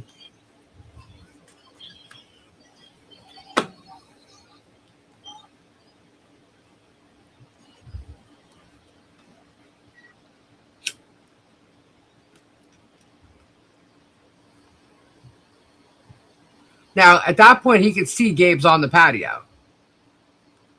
Right, Robbie? Yeah. If anybody's on the patio, you can see. Listen to what he says. Right here as he goes past my garage. Hello. I talked to Lisa yesterday. He tells him that I said he could leave it. Total fucking lie. Yep. He just totally lied. Totally busted. Lie compared to what he said in the affidavit. So he lied in the affidavit. Yeah. He walked up to Gabe, telling Gabe that I said that he could leave it with him. Meanwhile, Gabe was on, look, see, Gabe's leaving. No papers, no nothing. Gabe walks to his truck.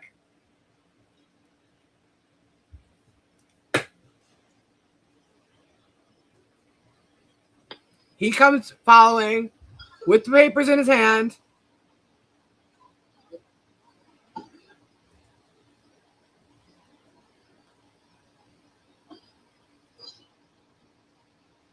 And then he follows Gabe away.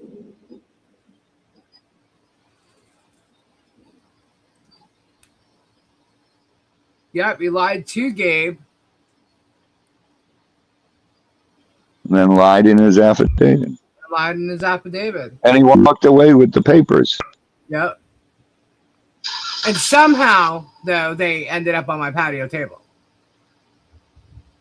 But Gabe never signed for shit. He never said Gabe signed for shit. Jeremy did. Hey, raw dog. Right. So he literally waits in his car until Gabe pulls away.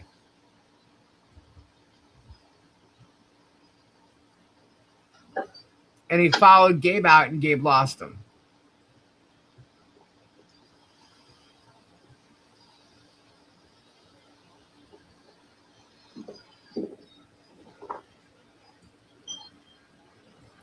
Haven't seen him since. Now, if you read his affidavit, Shockett's the one who told him that he got. Oh my God, raw dog. He gave him what? He got pulled over on the way home. Uh-oh. So he never spoke to or saw me, never asked for me. He lied to my hubby, stating that I said to leave the papers with him and something else. He said it was legal to leave it there. It's not.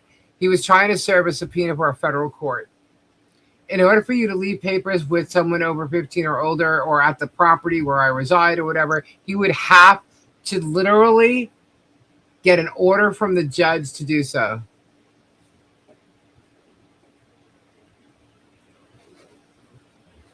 Why didn't the guy just ask for me? You know what I mean? He just approached Gabe saying, hey, Lisa said, yeah, I spoke to Lisa yesterday, and she said I could leave these with you. Gabe's like, what are they? He says, these are documents. He goes, whose name is on there? And he said, Lisa's. He's like, I'm not taking those. Not my name. So there's that part of the video that shows he's lying. Do I need to pull up his affidavit? Let's see. Please. Wrong window. I can't read it if you're over there. All right, so let's pull this up. Let's go over what he said.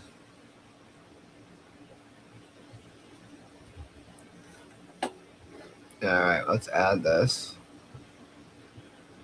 All right. Let's blow it up a little bit so everybody can see. All right, hold on.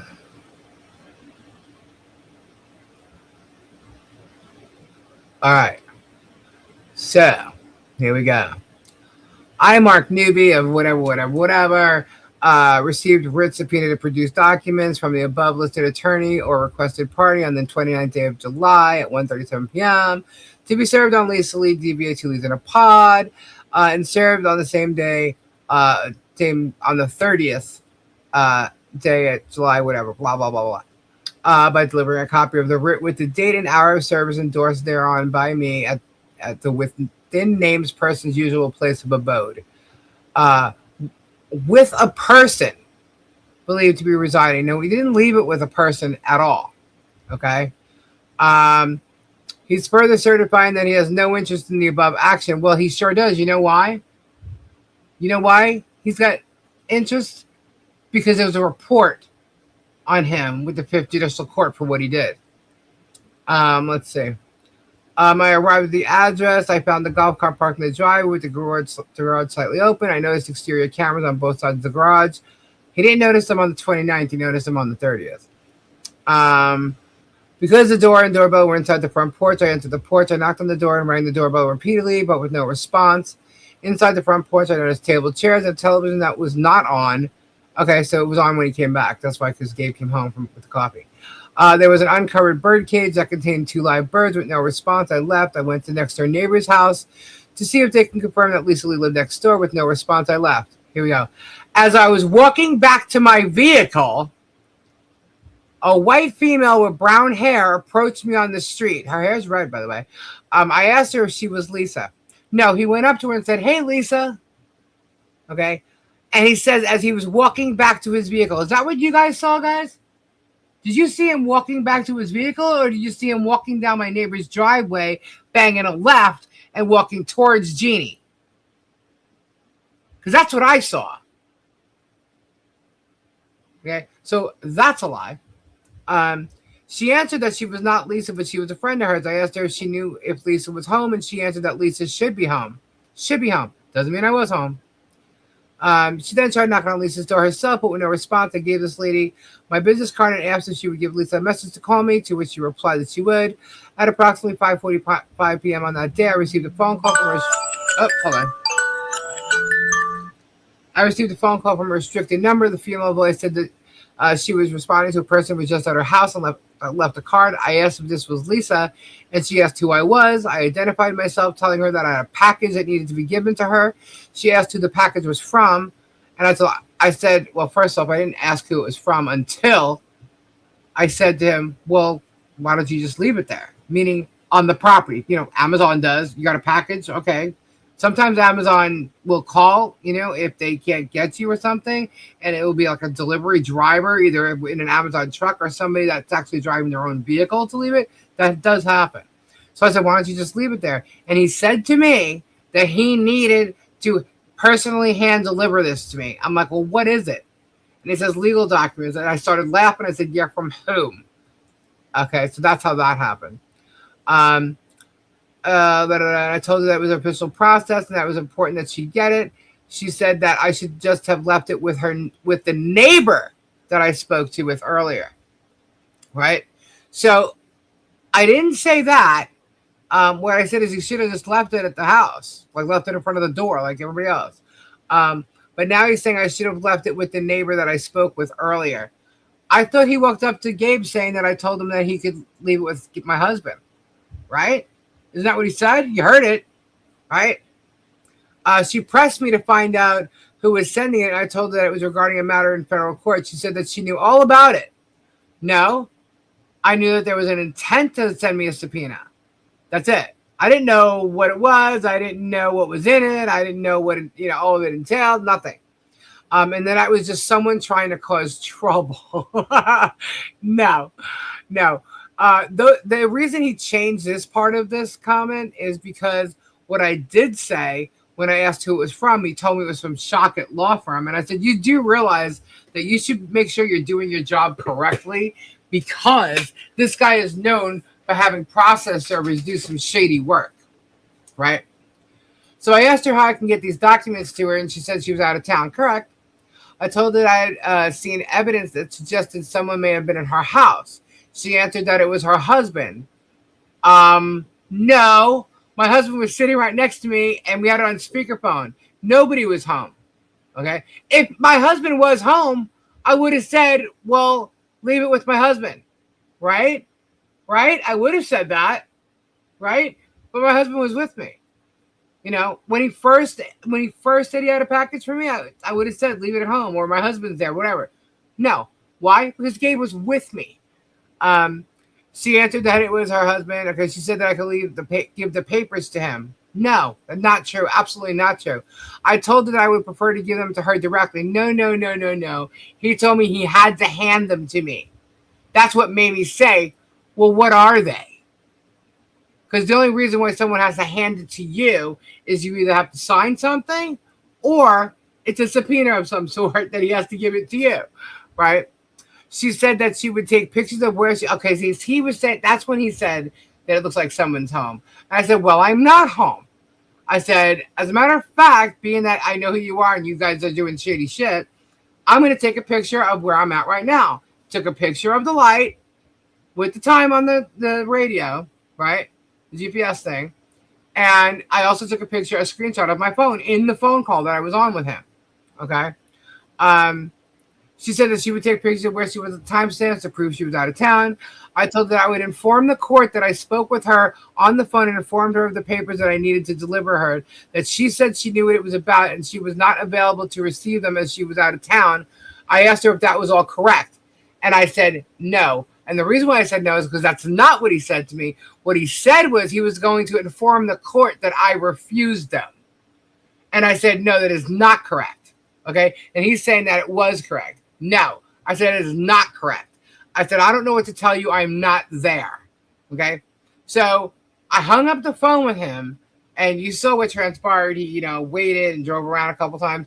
And I guess during that time, he left a message for Attorney Randall Shockett to return his call. Shortly after Mr. Shockett returned the call, I informed her of what had transpired that day and the conversation I had with Lisa on the phone. We discussed the husband as likely being at the address. So him and Shockett discussed that Gabe was probably at the address, right? Oh, shit, Robbie's back. Hold on. There you go. Sorry. That's all right. All right. So, Robbie, again, were Gabe and I at your place? 100%. There's all kinds of witnesses. Mm-hmm. Okay. So, they discussed... Wait a minute. Let's count here. Mm-hmm. You got Tori, Marcia. Yeah. Patty, and also Hannah. Okay, Hannah. Sweet Cheeks. V. Well, you can't be a witness. Chris and I. Yeah. And wasn't Scooter there too? Yeah, and Scooter. Yeah. Holy shit. Yeah, lots of people knowing I was there. So was Gabe. Gabe and Lisa were at the warehouse. Yeah. So obviously my husband was not at the address. So Shockett probably put it in his head, which is why he put it in the affidavit. I don't know. But anyway, I asked Mr. Shockett if he would be okay with substitute service. Mr. Shockett agreed that in Lisa's absence, Substitute service would be okay under the provisions of the Florida law if the residence was a cohabitant over the age of 15. Okay? Which is not true. Which is not true. It's 18, actually. But let's see. On 7:30 at approximately 8:25, so this is where he starts saying, the first trip that he came, the same golf cart appeared not to have been moved. The garage door was slightly open. I walked to the front porch, where this time I saw the television on. Okay? A cellular phone turned upside down. Yes, that's my purple phone that Gabe always uses. Remember? That was the phone. And the bird cage was now covered. All of this indicates that someone had been there between my visit yesterday and now. Well, yeah, we came home. I showed you guys. We came home. I knocked and rang the doorbell. Oh, that's right. By the way, Gabe was with me. You saw us leave together. Okay?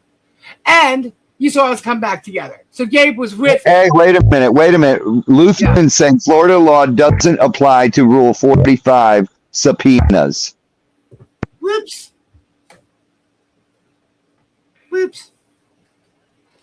Okay.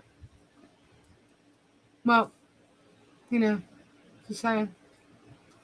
Isn't that what he said? Let's go back up there. Florida law at the residence substitute service. He doesn't even mention that. Why would he mention some kind of law or anything? He doesn't even do that when he's in hearings. Let's see. Okay, so someone had been there. I knocked and rang the doorbell several times, but again, no response, so I left. On 7:30 at approximately 9:18, I returned to the same golf cart appeared to have not been moved. The garage door partially open. There was an unoccupied blue Ram pickup truck on the street. This time I noticed a white male sitting at the table on the front porch. So he's admitting that he saw Gabe from a distance, right? Yeah.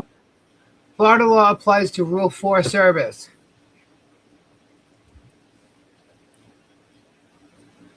Let's see. Rule 4 service. I don't know what that is off the top of my head, honestly. In my head, like the actual verbiage. Let's see. So anyway, I told him that Lisa had told me earlier that I could leave the papers with her husband at the house, and I asked him his name. He never asked Gabe his name. Never asked him his name. And he did not get that info from me. Okay. I did not talk to him earlier. I spoke to him the day before while Gabe was sitting right next to me. Okay. And Gabe knows I never said that. And he's lying. Okay. And if he lived there, to which he answered that I would need to find her myself in Orlando. Really? Gabe never said that. Okay. I told him that according to Florida law, I could leave the papers with him at that address. He said that he was not accepting the papers. First of all, he's leaving out the fact that he asked whose name is on there, because he walked up to him saying, hey, Lisa said, I spoke to Lisa yesterday and she said I could leave these with you. Right. And he said, whose name is on that? And he said, Lisa goes, that's not my name. He goes, I'm not taking that. Okay. So he said he was not accepting the papers. I told him it was not necessary, that he actually received the papers in his hand. I scribed the date and time of service on the papers, and I laid the process on the table in front of him. Gabe had walked away from him. Okay.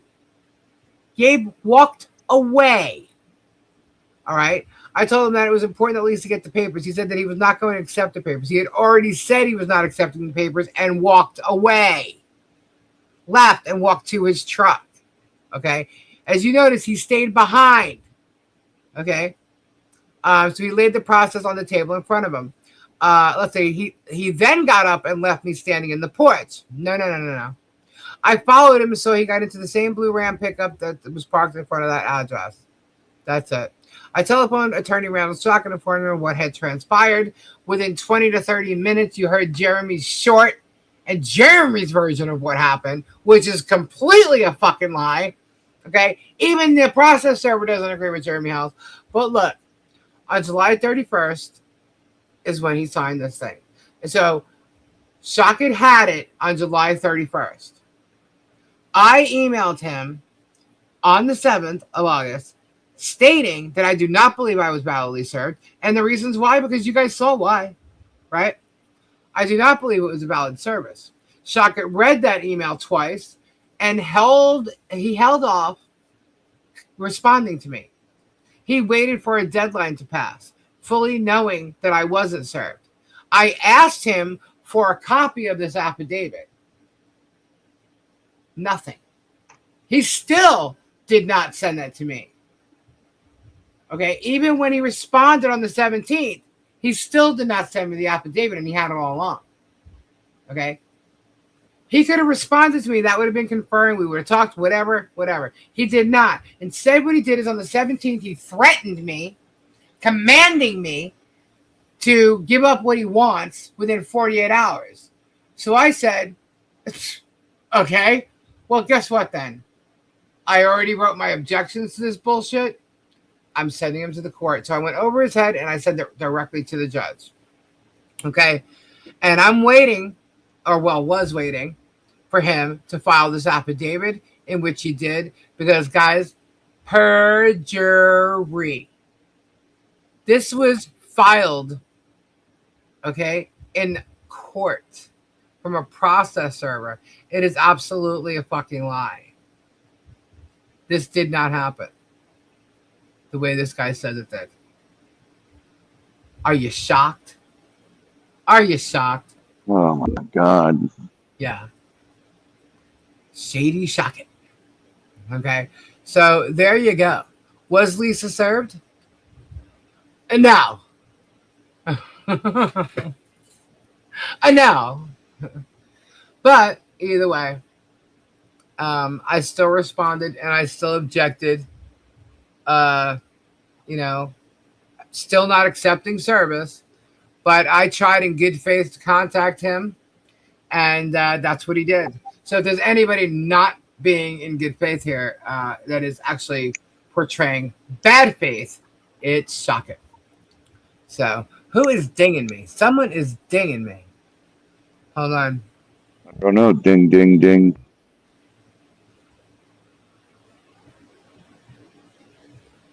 Okay. Anyhow, so there you go, guys. That's the part about the affidavit. Now, what else is there to talk about? Any questions? After the bozo admitted to seeing your cameras, he still lied in his affidavit. Right, Harper? And he only noticed him on the second day. He didn't notice him the first day. Crazy, right? That's right. Video don't lie. Video does not lie. So, and I have affidavits from Jeannie. Ryder was just got to send me his. And I've got a couple that I can give that you guys just need to sign, as long as you agree with it or whatever. Meaning, they all saw me there. That's all it says. Right. That I was here at this date during this time. And if they agree to that, then they sign it. If not, fine. Yeah, but Jeannie signed her. She explained hers, and she signed hers. Gabe's affidavit was already in there, and so is mine. And so we'll see. We'll see what the judge says. But there's a motion to compel. Chuck is trying to get me for sanctions on this now. It's quite humorous, actually. But hey, we'll find out. We shall find out. But, Robbie. Yo. You know what happened today? What? Do you know that creeper freak? Yeah. The creeper. Yeah. The one that attacked Squat Pump? Yeah. Yeah. He got arrested for battering her mother. Yeah. And her. And then her for a second time. Yeah. Right? Well, and he got a violation of release because he wasn't supposed to be in contact with her, and he was threatening to kill her. Okay? Remember that? Right. Yeah. And he got out because because Jeannie agreed, actually, that he could get out on a GPS tracker, keeping him from a distance, right?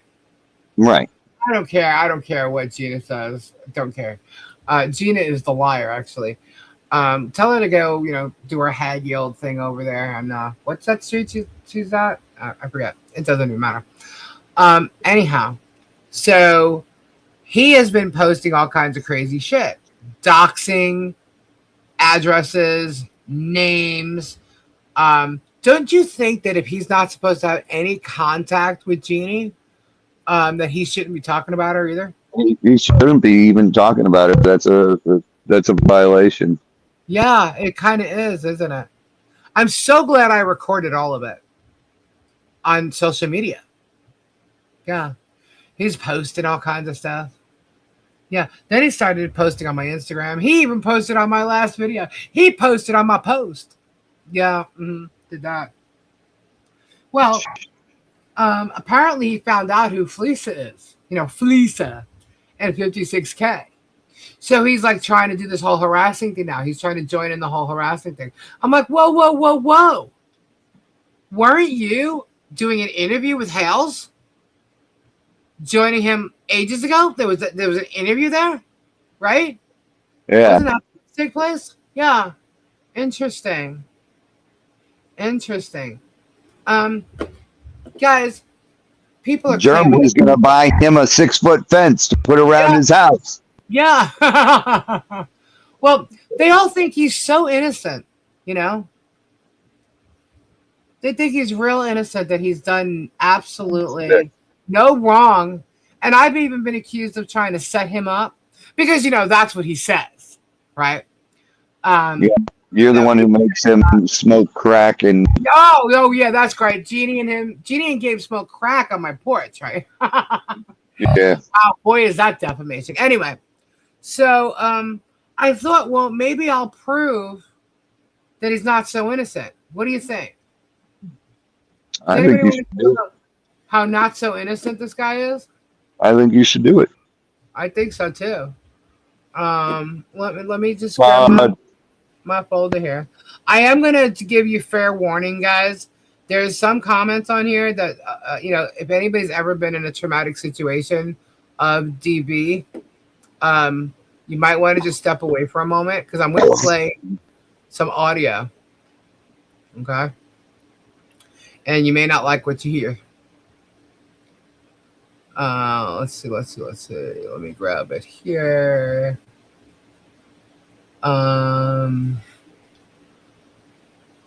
Well, first, there should be a video. Let me show you this video. I'm the crazy one, right? Hold on. Let me show you this video. Cameras are amazing things. Okay. I've shown this before. But let's look at this for a sec.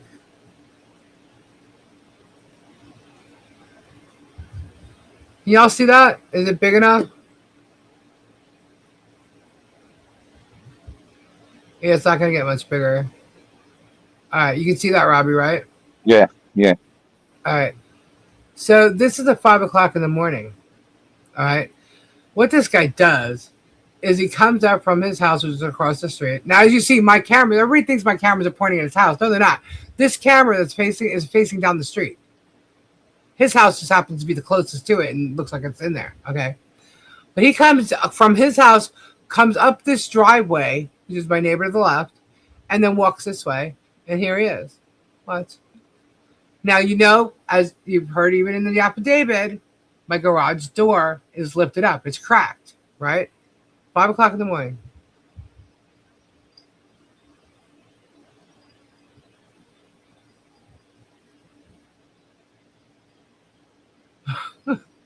Stalking freak. Okay. What was that? What was that? Why is this guy looking under my garage? And I don't even know if he was attempting to do something to Gabe's truck, like the tires or something. But that's what he was doing at that moment. What the fuck is that? Okay. What is that? Okay. Now, this guy, let me pull this up. Okay. You want to talk about, public records and stuff, right? Just to show you, we all know the story of what he's done, right? But just to show you, this is just the recent one. Okay? What does that say? Battery. Right there. Battery. Okay? That's a violent act. Okay?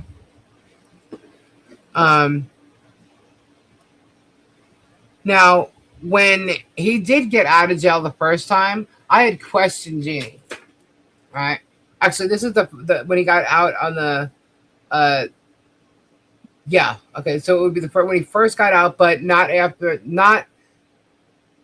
after he was arrested with the VOP on not VOP because VOP is probation of a violation of release. Okay, this was in between that time. I had questioned Jeannie whether she'd spoken to him because they always go back and forth, right? And she was getting irritated, and did you hear that? Did you hear that? No. You didn't hear that? Uh-uh.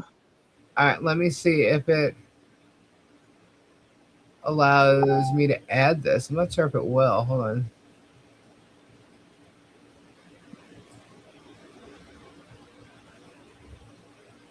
All right, tell me if you can hear it now. Did you hear that? No. No. All right, hold on. Oh, that's not good. If I put it in here, maybe add it to the same Google. Hold on. All right, let me see. Is it still showing on the screen? Yeah. No, it's gone. It's gone? All right, hold Yeah. on. I got to add it again. Hold on.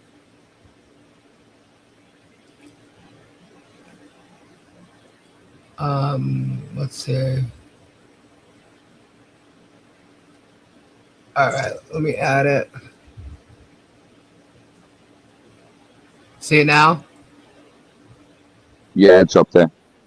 All right, now tell me if you can hear it. Threw me against the wall, choked me. See that? Do you hear that? Yeah. Yes. Okay. All right, good. That's how I have to do it then. All right, so this is her being irritated with me asking her if she's talked to him. But listen. You tell me why I would mess with someone that fucked me up, threw me against the wall, choked me, told me I have no business living. He's gonna kill me, kill you, kill Gabe. You hear that? Yep. Okay, so that's Jeannie admitting that, right? But now I want you to hear this. Well, it's going to take me a second to get it up, just like I did the other one. Okay, good. Hold on. Now, mind you, this guy is literally a loon.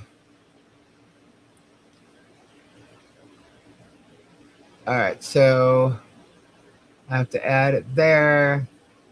This is the innocent guy, okay? Mr. Innocent. All right. Now, some of it, maybe, I don't know how long this one is. 42 seconds. All right, hold on. Let's see. You can have her throw me out. Can you hear it? Yes. Okay. Make sure to go tell mommy what a piece of shit I am, so that you can have her throw me under the bus all over the place to protect your fucking bullshit. But guess what? I'm bringing down your fucking house tomorrow, sweetheart. Time to run. Get the fuck out of town. Get on a bus. Do something. Because it's lights out for you, done. Fucking pissing me off now. I had enough of your bullshit. You fucking can't fucking blame me for your bullshit. Hear that? What the fuck? Sounds like a narcissist, doesn't it? Now we got another one. This one is a little crazier.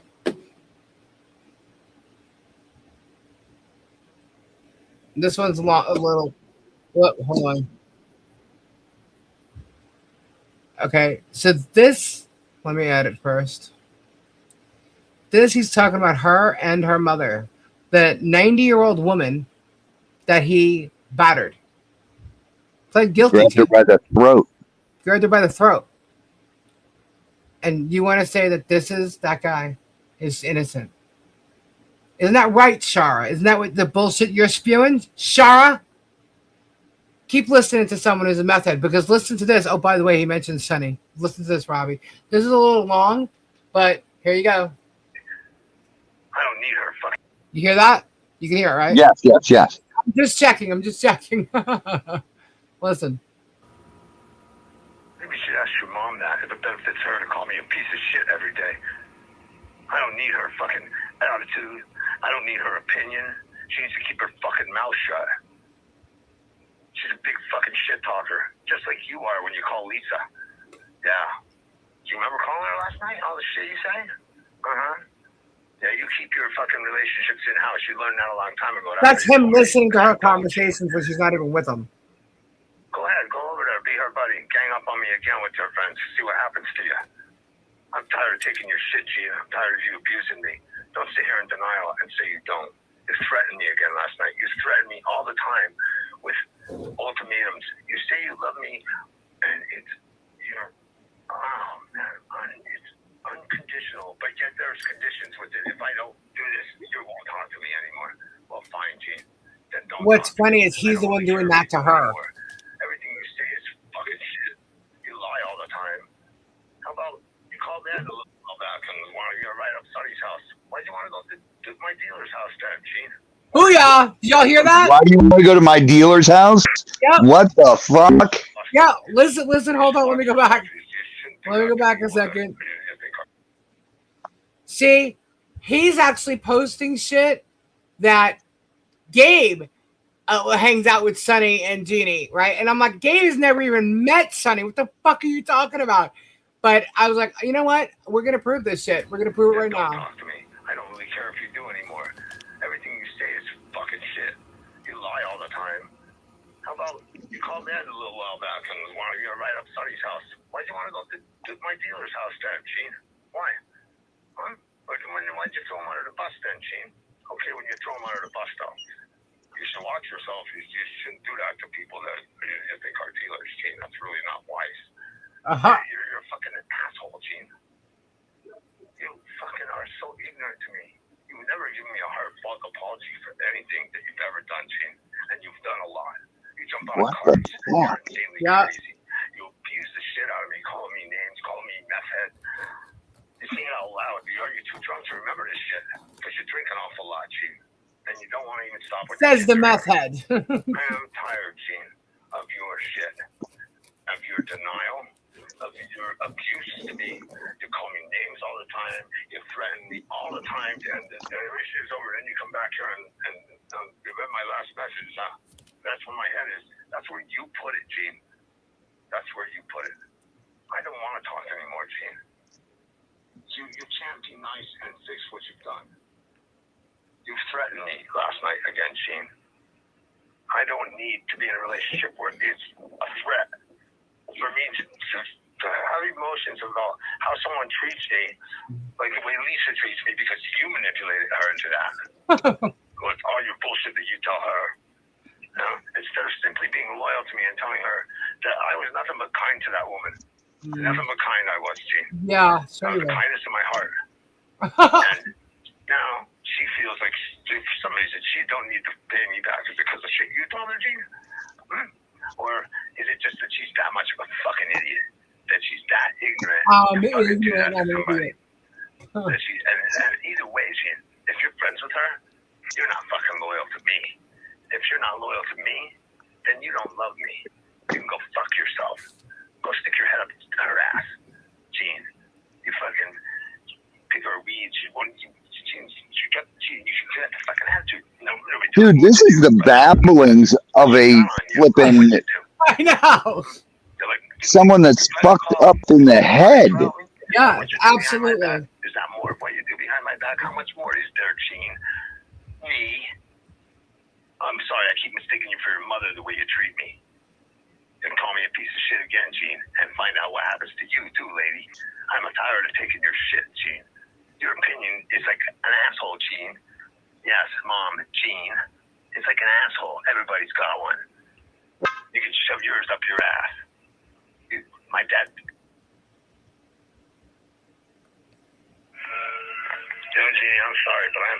point of being able to even talk to you civilly. You have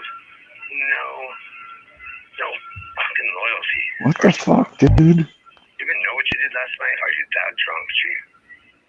You drink way too And he's much. high as a kite. You're very belligerent when you're drunk. You're very mean. You may not remember. Queenie's actually a happy drinker, by the way. But I am tired of you calling me names, calling me meth head. I'm tired of your mother calling me a piece of shit, because I'm not a piece of shit. I'm not a worthless piece of shit, Gene. And you quit talking about me, lady. You don't fucking get to talk about me anymore. If you do, I'll cut your fucking tongue right out. You got it? What the fuck? Playing games with this bullshit. Yeah. You want to live in denial, Genie? You fucking do that. Crazy, right? This is Mr. Innocent, the guy that actually beat her, threw her up against the wall, choked her with her uncle, who was not physically able to like get up quick enough. He's disabled. Okay, threw her up against the wall while he was watching, and choked her and punched her in the face. That's the recent battery that he's in that he's on the GPS thing for. And this guy's innocent. Yeah. So tell me, I want all you guys to tell me that I should ignore what he does to her, says what he says to her, and just not be her friend and stand by her. Right? I should just completely ignore what's going on in front of my face. And Megan Fox and Tug are attacking me, and Shara also, for standing up to this fucking guy. Okay? Not only that, guys, I walked out onto my patio when he was trying to be nice to her one day. He brought us some soup. Okay? He was trying to make nice, I guess, because, they always go back and forth. Jeannie was in my kitchen, and I went out I was walking towards the patio. And when I did, I saw him standing on my patio, and he's not supposed to be there. So I'm like, what the fuck? And he heard me. I scared him, okay? My window was open, and I saw him. And he was taking something out of a pill bottle and dropping it into the soup. Something white that looked like a sugar cube, okay? I scared him enough that he dropped the pill bottle and left the pill bottle on the floor. Okay, I scared Jeannie because I yelled so loud out of nowhere. And I told him, get the fuck off my porch. With that, I said, Jeannie, I said, whatever is in that bowl right there, I said, take that and throw it out or bring it back to him. I don't give a fuck. Don't you dare eat anything out of that bowl. And he's like, why? I'm like, because he put something in it. And I don't know what the hell it was. It was like a sugar cube. But first of all, who puts sugar in a soup? I don't. I've never even heard of that. But okay, if you do. But why would you bring it from your house to my patio and put it in there? And why are you pulling it out of a pill bottle? Okay? So she took it, she brought it, she put it on his driveway. So she never had it. Okay? I can't prove what it was, but I know what I saw. Right? So, and with the current situation that's actually undergoing, it's going on right now. Remember he said his dealer, Sonny? You guys remember that? Okay. Well, a current situation involves that guy. Okay. And I believe that they were both doing that to her, drugging her. That's what I believe. That's my opinion. Okay. But what we found out, because Sonny, the dealer of the stuff that he does, blew up his garage. It was all over the news here. Him and his buddy were flown down to Orlando with severe burns on them. His buddy actually died. Okay. But because he was in the newspaper and because they did research on him, we found out that this guy, Sonny, whose name is Fred, is actually a criminal and on sex abuser lists for molesting children. Oh, Jesus Christ. Yeah. And these are innocent people. These are this guy, my neighbor's friends. Okay? The guy that they're calling innocent, you know? And he said something about Gabe having a sugar daddy or some bullshit. First of all, this guy lies through his teeth. The guy's kind of crazy. He said that Gabe was following him one night with a bunch of Gabe's friends in a golf cart, following him in his golf cart. I'm like, what? And it was like 1 o'clock in the morning. I said, first of all, my husband's sleeping at 1 o'clock in the morning. What is he talking about? And I'm like, and what friends? He doesn't hang out with anybody. He's got one friend who is definitely sleeping at 1 o'clock on a weeknight. The guy gets up and goes to work at 8 o'clock in the morning. You know, he has one friend that he knows here. Okay. But so apparently my husband jumped in his truck at 1 o'clock in the morning to go follow him in his golf cart and chase him down. Excuse you? What? The guy's nuts. The guy actually told Jeannie and tried to convince Jeannie that I was a ringleader of all the Sonnies in the villages here. Me. I mean, the guy is absolutely crazy. And he is doing all this shit. Now, he's gone, he's got to go to court and stuff like that for all this, right? He's beyond paranoid, this guy. Okay, making up all kinds of crazy shit. I mean, Kim was actually here one night. This was maybe 2 years ago. He went just like a germ, threatened to go after Jeannie's children, right? And I literally was like, no, you don't do that. Accusing her of being with another man, all kinds of crazy crap this guy would come up with. The guy is out of his mind, okay? Now, the other thing is, this guy would do lawns, right? He would do his lawn. He would do her uncle's lawn, her parents' lawn, another guy across the street. He would charge like $150 to do these lawns, right? And he is very, because of what he's on, it takes him forever to do it, right? He's burnt the shit out of the lawns, by the way. But takes him forever to do it. And he's bending down, weeding, pulling, moving bricks, doing all this stuff. Up, down, up, down, up, down, up, down. This guy gets money from the state. He's on disability because of his back. And he's doing all this work. Okay? And I'm like, wow. You got to be kidding me. And it turns out his daddy, his golfing buddy, has a golfing buddy that's a doctor that signed off on his disability. And that's how he got it. Because he didn't just get it for Billy. He got it for Billy's friend, the shaman, too. So I'm like, and he's trying to turn around and call people fraud because now he knows the Fleesa thing, right? And he turns around and he starts like messaging me on my videos. And he's like, oh, so now I hear you're a grifter and a fraud or whatever. And I'm thinking, are you joking me right now? Don't make me even call the health department, dude, because I am not dealing with your ass, So I'm like, wow, this is bullshit. So guess what happens today? Kim and I are in the car, and all of a sudden I get a text message. And it's him texting me. I didn't even know the number. And the way I knew it was him was because I'm looking at what it is. There's screenshots. Then there's a picture of Jeannie. And then a picture, and then his voice texts me. I play it, I hear his voice, I stopped it immediately. Didn't even listen to it. Okay? So I'm like, all right, that's it. I'm done. He sends me a video. He sends me all these little, text messages and things like that.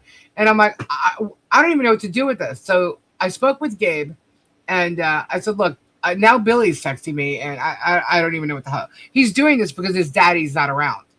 His daddy went to Pennsylvania. If his father was around, he would be too busy and not even be bothered with this. But this guy posts all kinds of obsessive shit about Jeannie ever since he's gotten out of jail. Jeannie, me, Gabe, another guy across the street. Oh my God. The guy across the street, his name is Jeff. The handicapped guy. Yes. He is accusing Jeff of also doing that stuff on the patio with Sonny and them. I'm like, are you kidding me right now? Yeah, the guy's nuts. He's absolutely nuts. So anyway, I called up. Well, because also, that Hale said he was interviewing him and stuff, right?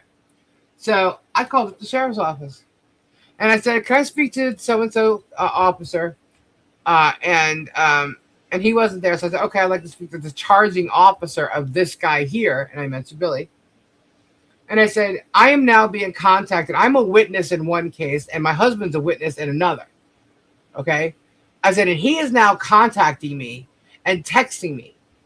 And I don't want him to. I want nothing to do with him or any of his bullshit. I didn't even listen to what he's got to say, right? So they told me, they said, okay, what I want you to do right now is send him a message back and say, do not call me, text me, message me, or anything. And if you do, I'm going to contact law enforcement and prosecute. So, okay. Totally did it. Did exactly what they said. And she said, if he messages you again, you call us. It is a crime, and we'll take care of it. So I said, okay.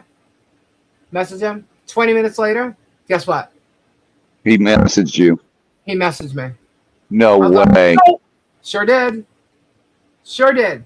I'm like, all right, this all happened today. So I'm like, okay, dumbass. You want to keep obsessing over this crazy crap that you put yourself in? He does now. He does now. And that's fine. But Gabe's not in there for whatever he's, this idiot's accusing him of, or it has nothing to do with him. But anyway, he's thinking, ha ha ha, karma, whatever. Well, ha ha ha, karma is going to be over. The whole thing is going to end up being over. So that's fine. Anyway, Billy's a totally different story.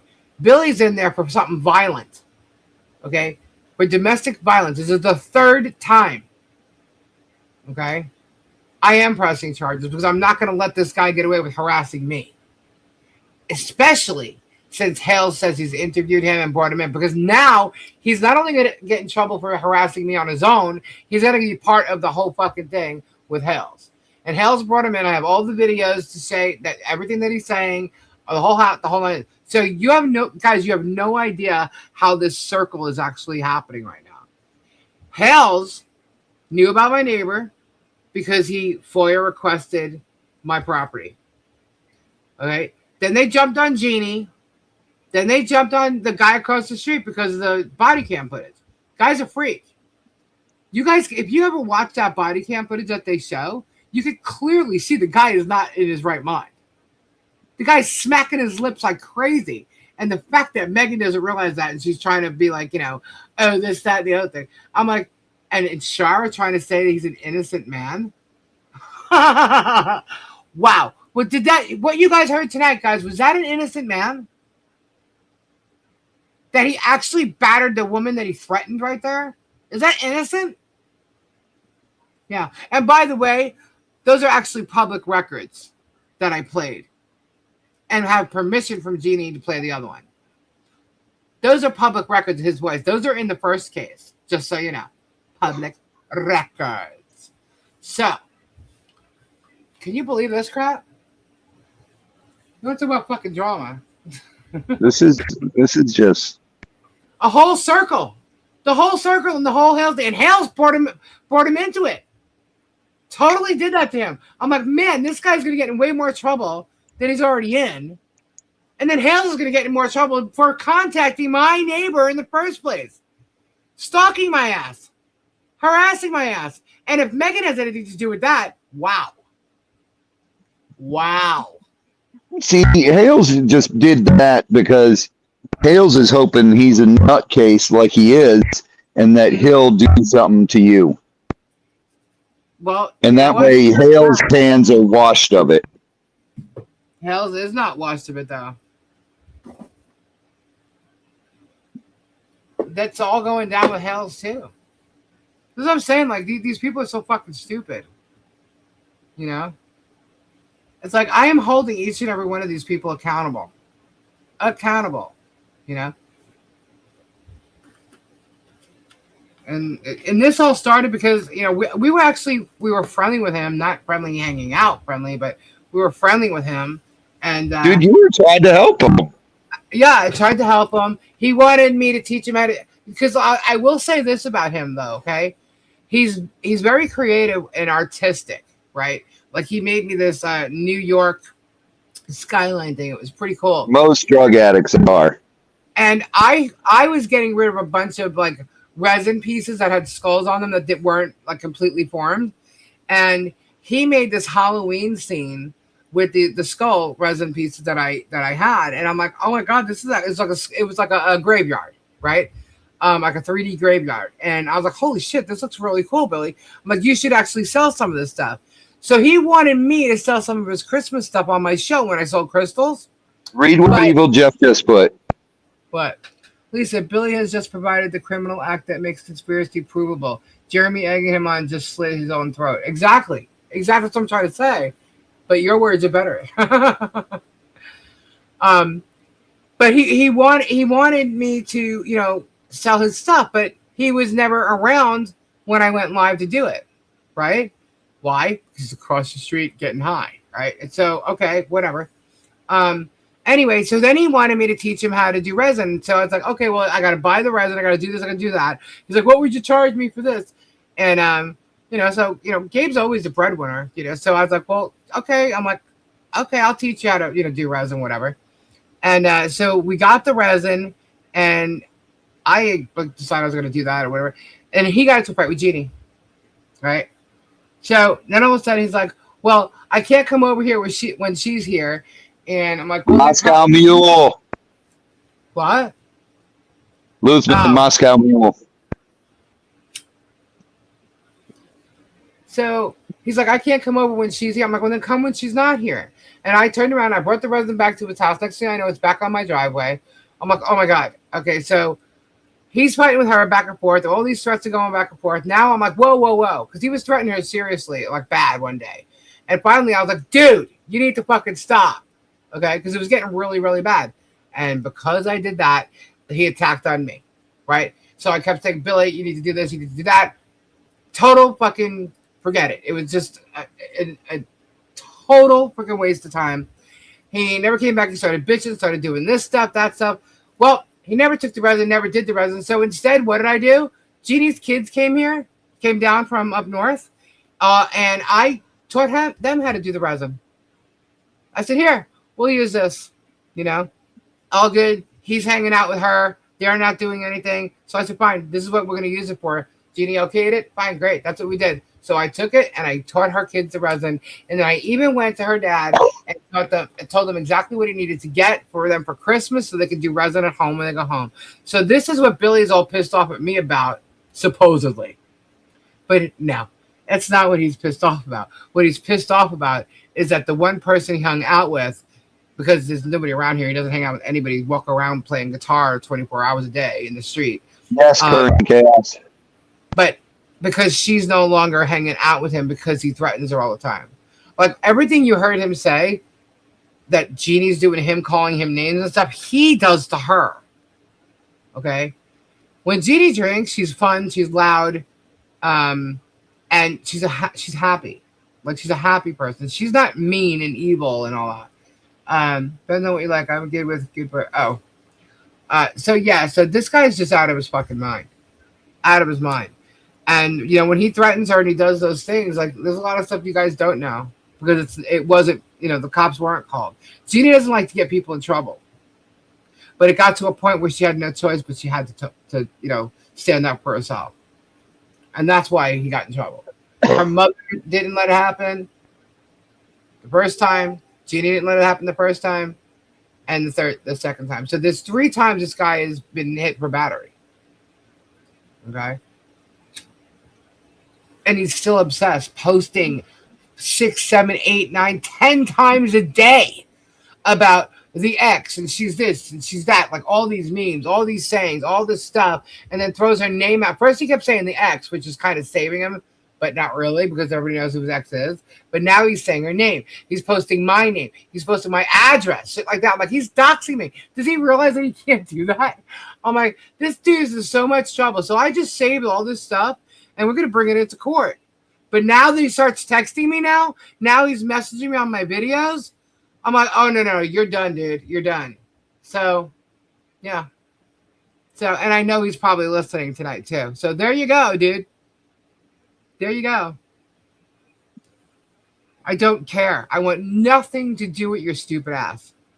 I also pulled up some videos of him pulling out of his driveway, pulling up, seeing me in the garage, and just starts screaming at me from the golf cart. Like, you guys don't know. Like, this isn't like a situation where we start with him. He comes yelling at us, especially if Jeannie's here, yelling and screaming and blah. I mean, you have no idea. No idea. And I'm sorry, I don't need to live like that. You know? Evil Jeff says, Jeannie is a happy drunk. I've seen that myself. Yeah. You know, she doesn't cause any problems. You know, if there's anybody she hurts, if she, like, it's herself. You know what I mean? So, actual third-party contact and harassing a witness. Yep, exactly, Helen. So, I'm pretty sure he's going to hear from law enforcement soon. You know? There might just be a bang at the door. Maybe. And we know where he is. So, you know, he's not allowed to live here. And there's going to be another restraining order. So, if he thinks he's coming back to Daddy's house, he's wrong. Because that restraining order will probably have the same amount of distance, and that's too close. Dude, I can't believe he just called Sonny, his drug dealer, Yeah. in a phone call. Yeah. Yeah. Sure did. And he on his social media, he's trying to say that Gabe was hanging out with Sonny. Gabe has never even met Sonny. He has no idea what he even looks like. But you know what's funny? Billy and Sonny like to paint their toenails. And it's funny that Billy turned around and tried to say my husband had a sugar daddy. Well, I can tell you this. Jeannie walked in on Billy with somebody else, and it wasn't female. Mm-hmm. Oh, God. Mm-hmm. So, yeah. So, this guy is just full of shit. All right. And, you know, I can't wait, you know, for this bullshit to come out in court because Shara trying to say this guy is innocent. Trust me, I have way more audio than what I played. Way more. There's tons of audio of this guy threatening and harassing her, me. The guy sat in his garage staring at Gabe, waving a machete at him. Yeah, the guy's not right. And you know what the thing is when you're dealing with people like that, when they talk about things like that, you never know if they're actually going to do the shit that they're talking about. You know what I mean? You have no idea. That guy was literally, you saw him looking underneath my garage. Do you know what else he's done? Do you guys see the picture of the funnel against his ear? Did you guys see that? Holding a funnel up so you can hear Jeannie on the patio? Yeah, I saw that a long time ago. He takes that funnel, sneaks to the side of my house, and puts it up against my garage so he can hear what I'm doing. Because he does hear me in the garage on my lives. He puts an oil funnel in his ear. Yeah, not just a funnel. He uses a funnel, and he cuts the bottom of a gallon of milk, and he puts it up against my garage, my wall, my house, to listen because he can hear better. He did it. He does it on his own, and he's done it with that shaman dude, his friend Jacob. Yeah, who's in love with him, by the way. Oh my God, I can't even. Just crazy shit.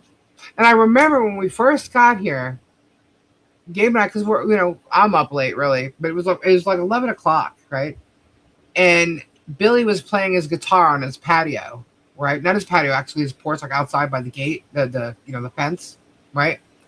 And I thought, well, that's cool. Here's a guy who's up late at night, playing guitar, right? I'm like, so he should be a cool guy, right? Wrong. Wrong. Had no idea that he was on stuff or whatever. This guy walks up and down the street like crazy. Well, not anymore because he's not here, but at all hours of the night, right? His friend. Hey, give Leslie a link. Oh boy. Oh yeah. What's happened? Leslie's out and about. Uh-oh. Stuff's about to get real. Oh no. Oh boy. All right, hold on. Uh-oh. I got a couple questions to ask. Oh my God. All right, hold on. Send Richard a link. All right, I'm gonna send one to Richard and Leslie. This is gonna be insane. Insane. All right, hold on. All right, here we go. This is gonna get good. Oh no. Let's go, Donna. Let's go. All right, Leslie, All you right, got a link. Leslie. I sent it. I sent it. And Rich has a link. I don't know if is Rich still here in the chat. He just made a Moscow Mule. Okay. All right. This is Fisherman Todd. Party all the time. Party all the time. I'm not going to picture Billy in a wig and holding a sundress in front of his naked body. I'm not going to picture Billy in a wig.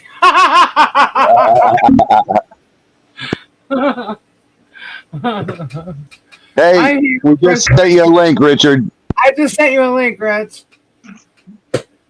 Helen's like, let me grab a drink too. You know what? I think I need one too. What do you think? Are we doing shots or something? Because I'm not doing that. I'm not doing any of that. Not tonight. Crazy. Fucking crazy. Hold on a second. What is this? Oh my God. What? I did, Leslie. I sent it. She sent you a link. Email, I Leslie. emailed it. What? Someone said, oh my God. Oh, that's funny shit. I'm just looking at, okay. There's some funny posts happening today. I don't know. Blame it on Connie too. She's the one who dragged Hannibal Lecter in here. Yeah. All right, you got this for a sec, Robbie? Yeah, sure. Connie Sue, I haven't seen you sing the song tonight. Hold on a sec. She's saying send me a link. I did. All right, hold on. Text it to her. I text it to her. All right, hold on. Hold, please. Where is she? Is Richard backstage yet? No. Okay. All right, I'll wait till she comes up. Well, I don't want to. Hold on. Let me just grab a drink. Hey, John Cook, what's up, buddy?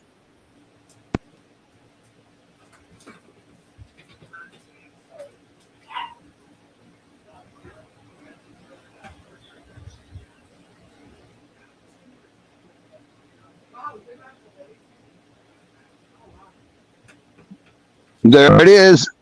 Colt 45 and 2 zigzags. All right.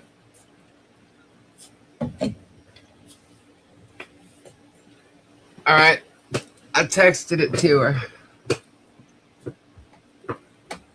Ow. I hit my foot. All right, here we go. Are you ready? Let's do this. Hello? Hello, Lisa. Hello, Leslie and Rich. Both of them here at the same time. No. Hello, Rich. Hello, everybody. Oh. No, I always feel, when people want to know the truth, it comes best from the source, right? Right. And here's the reality. I don't give a flying F. I've gotten 4 privacy complaints, and I'm assuming it's from Megan today. And I'm sure that the videos will be taken down because her picture and her name's on there. Okay. Do you think What'd you really do? What'd you say? What'd you do? I don't really care. Because here's the thing. Just like she's done to me when I did my privacy complaints, when she posted my picture, my name, my everything. What did she do? She just transferred it to Rumble. She transferred it to Instagram. She transferred it to Twitter. You guys have to know, I have 3 pages of over 40 URLs. And this isn't even all of them. That this woman, this nasty, haggy, 50-year-old woman has posted defamatory content that has ruined my reputation online. stop my ability to gain employment because it screwed with my reputation. And when I came after her on YouTube, what'd she do? They came after her, they took it down, and she just transferred it. So she taught me how to handle this. She taught me because all I'm doing is replicating exactly what she did to me. And I find it really funny that some of her idiotic followers go, oh, like as if I'm bullying her. No, I'm not bullying this woman. I have tried to stay away from this woman. In fact, I even faked my death with an obituary so this woman would forget about me and leave me the hell alone. This woman is like that that single white female movie, like the Psych. I almost wonder if she has something for me because it's a little bit weird. Okay, she will not leave me alone. And there's been, months on end that because do you guys honestly think I want to live my life with this craziness? No, I don't. I want to move on. I want this woman to leave me alone. She will not leave me alone. She constantly publishes content on me on a weekly basis. She's even defaming me, saying I'm a vexatious litigant. I haven't been deemed by any court as a vexatious litigant. I want all of you guys to know That is defamation. no, any thumbnail you see right now claiming I'm a vexatious litigant is defamatory. There has been no court, and I actually looked up Megan. She actually, it was funny. I wish I would have known this at the hearing. She actually went for 2 restraining orders in Illinois, and they were denied. And amongst other things, she freaking filed, they were denied. So the fact that this woman is coming after me and claiming and deeming me a vexatious litigant when no court has ever found me to be such, that is defamation. Okay. So I have dealt with this. I have shut up. And to be honest with you guys, I normally am a fighter. I'm not about the money, but I will normally stand my own. But to be honest, I think this woman is absolutely insane. I think she's a freak. I think she was a freak in elementary school. I think she was the freak in middle school. I think she was the freak in high school. I think she was the freak in her entire effing life. I'm scared of her. Okay. I think that she's single white female shit going on here. I want her to leave me alone, Megan Melissa Fox, Megan Hell, what's her fucking last name? I'm sorry, I don't mean Hoffler Fox. Her daughter Victoria, her husband or Jason. I want the whole goddamn shabal to leave me the hell alone. I don't give a flying F what's going on in your life. And honestly, I don't give a because I was on Facebook just now and I saw all these losers. They think I'm all these sock accounts. And I had to say to myself, I don't give a flying F. Why do all these people think that I'm involved on all these sock accounts? You know what I think? They want me to actually give a shit about their life. I don't give a shit about their life. They're not important. Her followers are not important. And it's almost, I almost feel sorry for her followers because can I be straight, Lisa, for a second? Straight up. Maybe straight for a second. I love it. I'll be straight. Okay. I always commingled with an entourage, a variety of people going through school. Okay. Right. I always had a heart for diversity. I always had a heart for people that struggled. I never, judged people. Like I was never like that freaking bitch that just only spoke to the hot chicks. That was not me. Okay. I was very, very open-minded. But then you have the freaks, okay? And the freaks are actually evil. They're the ones that are not only, they can't commingle, and they might be different, but they're evil. They won't even invite you into their circle. It's like they have a vendetta against you. You know what I mean? And it's like there's no love there. There's no, open acceptance. And you do have that group in every elementary school, every middle school, every high school. And that's how I see Megan. She was the freak. She was the girl that was clearly weird. But listen, we have weird people that have hearts. We have weird people that change this world. And guess what? We have weird people that get along with everybody. Yeah. You have a choice in life. I don't give a shit if you were born with beauty, you were not born with beauty. If you were born with intelligence, you were not born with intelligence. You have a choice to be humane. Okay. This Exactly. woman chose not to be humane. She chose to have a vendetta against humanity. And her followers Why does follow she in that. seem to have a problem with men? What? Why does she seem to have a problem with Well, men? she's She alpha seems to male. she No, seems to she's be the alpha. only girl She's a that man. is I think she's actually, honestly, I love, like, listen, you guys got to know me to know this. Like, I owned a dance studio and I had, like, I always employed, like the lesbian and the gays, and I love them. They used to take me to drag shows. So there's no judgment there. But where you have a problem is when somebody has not come out of the closet. They have not accepted their sexuality. They're angry at the world. And well, she goes after Mike Volpe, Rich.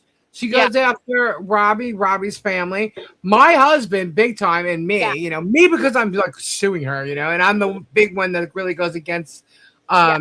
this whole Hellsverse on a nightly basis. But Michelle and John, like it's all, and then she's the main one. The rest of them are all guys. Well, she to me, she's not a woman to me. Okay, I'm gonna say she actually scares me. Like I said, like you guys remember that What do you movie? mean she's not a woman? Does she like have a penis? What are you No, talking about? Oh, I'll God. be straight. You guys don't understand. I have tried to flee this woman. Do you guys understand? You got to think of the desperate measures. They don't want to make fun of me. Oh, I faked my death. Do you understand why I faked my death? I was scared of this woman. I faked my death so she thought I was dead. Does anybody not get that? Like, I don't know how hard that is to conceive. I wanted her to think I was dead. She was stalking me. Okay. And like I said, this is not normal. Like it's like, if she actually, had a decent channel, why would she go after somebody that literally left the scene, didn't want a thing to do with it? You know what I mean? It's like, no, she has something with me. And She's that's what trying to bring it back. well, no, it's that's what makes me think she's like struggling internally. Like, is she like, and I'm not going to make that allegation, but it almost makes you wonder, if she's so happy in her life with her 3 kids, and I think she has 2 adult kids, and I know some people on Facebook, because I am tagging her adult kid and all this shit. You know why I'm tagging her adult kid and all this shit? She freaking contacted my estranged family. She contacted my adult child. Listen, I'm not doing anything to this woman that she didn't You know already what? do. You're right. She did contact your family. She Yep. did contact your adult child. Oh yeah. Yeah. Get on. Now, listen, I would never in a million years do this to somebody. But this woman paved the way. She showed me what she was about. All I am doing is replicating what she did to me. So it's like if her audience wants to think that I'm, doing all, let them think. I really don't care, because her audience to me, they're the freaks that she is. They're the no minds. You guys got to understand. Megan. Amen, sister. No, but let me say something. I want to tell you this, Lisa, and I would love for you to play, like, if you could play the audio. You don't have to play the video. I took, what you guys don't know, I sat there and I listened to poor Michelle Preston's live, where Megan showed up on that live with Tug. And here's the thing, you know what I did? I took, and I know Michael Volpe and Rich did this the other night with AI. I literally copied and pasted the entire comment section in Michelle's live. I asked AI to point out the most bullying people in the entire live. And you know what? How ironic. It was Tug and Megan, right? So then I asked AI, well, what did they say that led you to believe this? And AI gave me this whole breakdown. What happens with AI is, if people don't know, once you input data into a stream, it now has a stream. And so then what happened is I kept inputting data. Like, I would copy and paste her transcripts. I would copy and paste whatever. I psychologically profiled Megan based on her own words. I said absolutely nothing. This was an advanced program for psychology. I said, okay, here's all of her words. These are the circumstances in which she said them. Can you psychologically profile this woman to me? Okay. AI did that. So I created 2 videos. If you guys have not seen them, it's on my. Lisa, I sent them to you. I would love for you to play them because I mean, if you can't, you can't. I can explain them. But I'll tell you right now, her biggest fear in life, according to the psychological advanced program, all Megan's words over the last month, her biggest fear is feeling irrelevant. And the program explained she fixates on drama because with drama, she feels relevant. Okay. And if there's not drama going on, she's afraid she's going to be forgotten. And she has to, of course, control her audience, right? And how they think. So her audience to me, I'm sorry to say, Lisa, I don't give a flying F what they think because they're the dumb. They're actually lower than Megan. Megan's already low. She's like the feeder pit of the freaking food chain. She's like the what do you call the shrimp and all the shit that feed off the freaking ocean floor? What do you call that? Bottom feeders. She's a bottom feeder. Bottom, yeah. Yeah, she's a bottom feeder. She's a catfish. Yeah, and her audience are even lower than that. And I'll tell you right now, I can almost bet and guarantee these people have not accomplished shit in their life that listen to Megan, okay? In any capacity. And it has nothing to do with education. It's like, what are you doing with your life? What makes you tick? Are you a good person? You know, what is your goals in life? These people are no minds. And they just want. Well, all right, hold on a second. Okay, I do believe that there's people out there that watch all those channels, okay, that don't have all the information, and were just fed stuff that they do believe. I don't want to sit here and just like criticize everybody in a whole that they have no accomplishments and things like that. Stop for a second, okay? I'm going to tell you right now. Okay, I maybe it's the law. I'm not trying to hold myself better. In law school, we are taught to question. We are taught to question. Okay, and I know not everybody gets that same experience, but I can tell you right now, like in college, I remember going to my freshman year of college, and I remember the professor making me think differently, and I was like, oh my God, I can think different. I can think differently, like.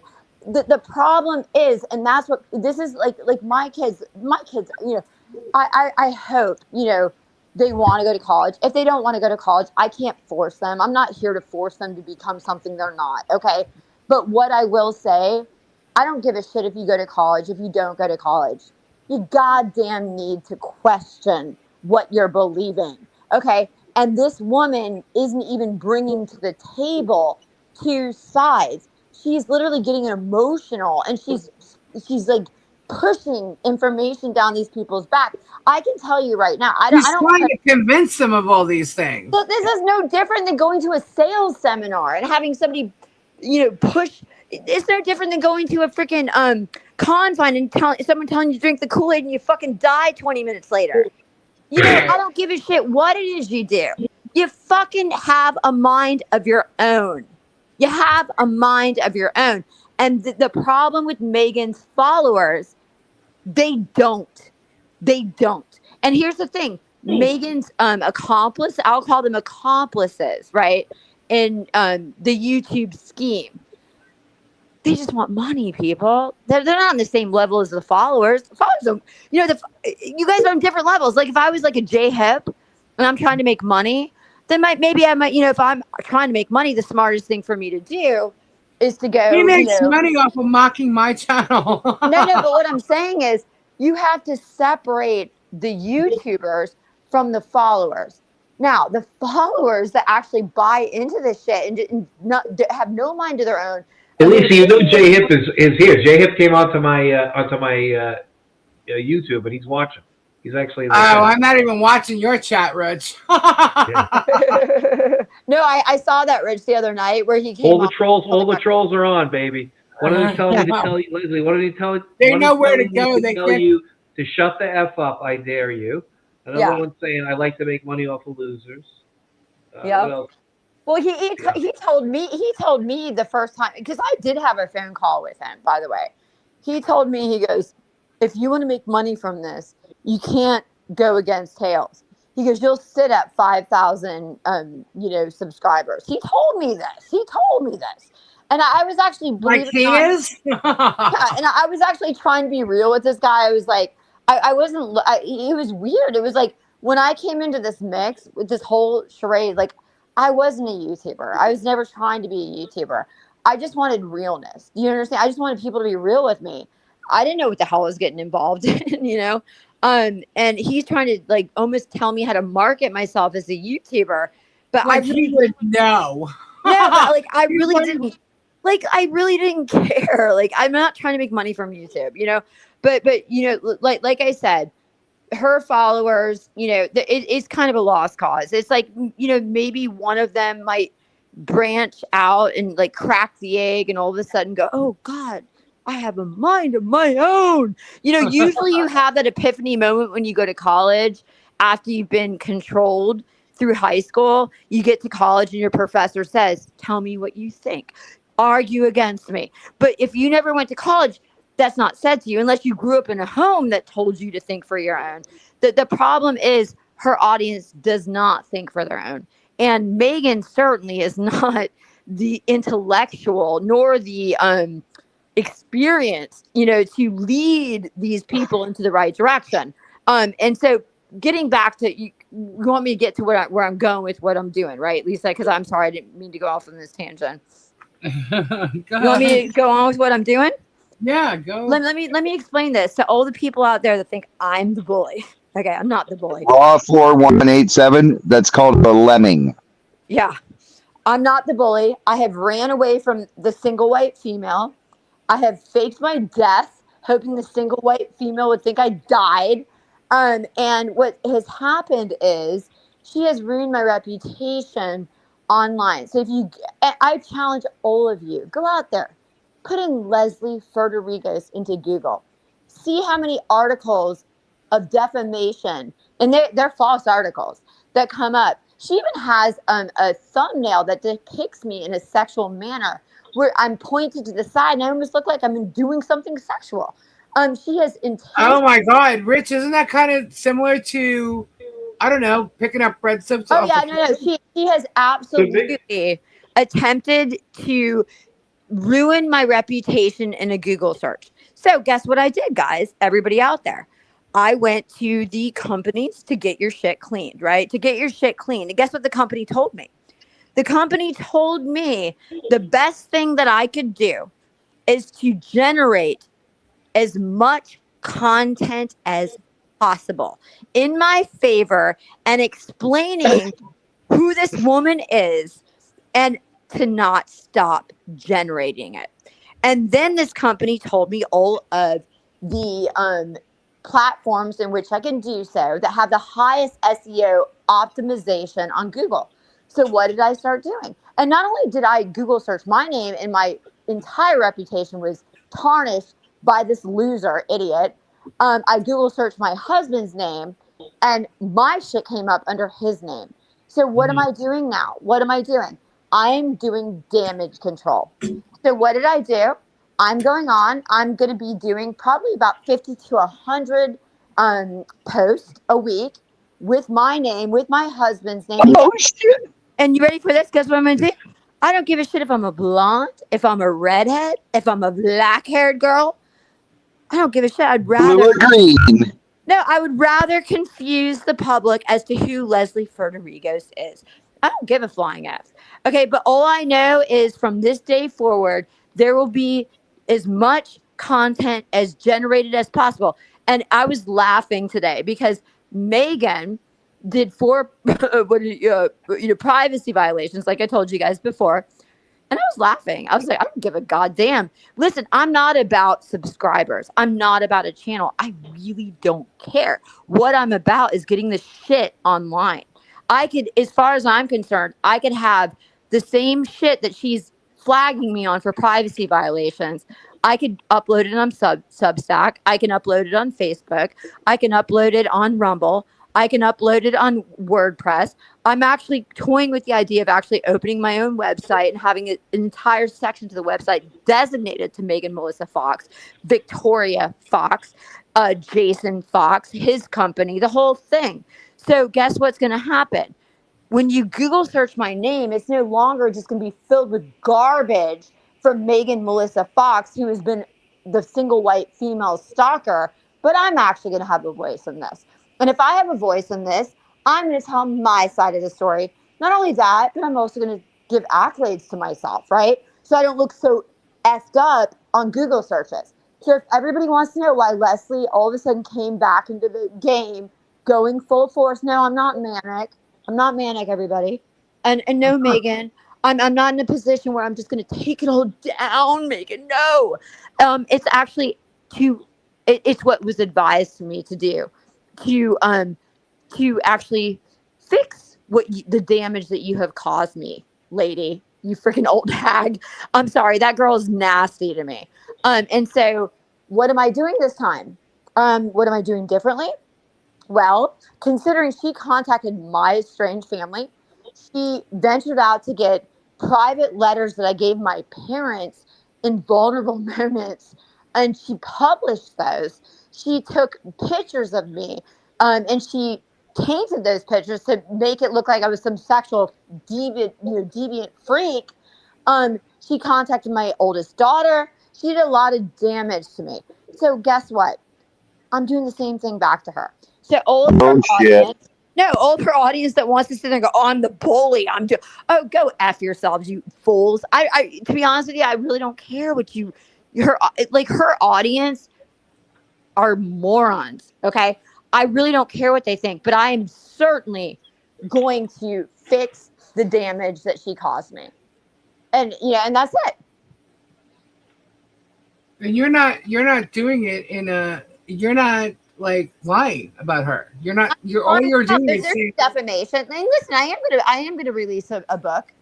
I'm absolutely gonna release a book. Let her see me, because everything in my book is gonna be exactly what she did to me.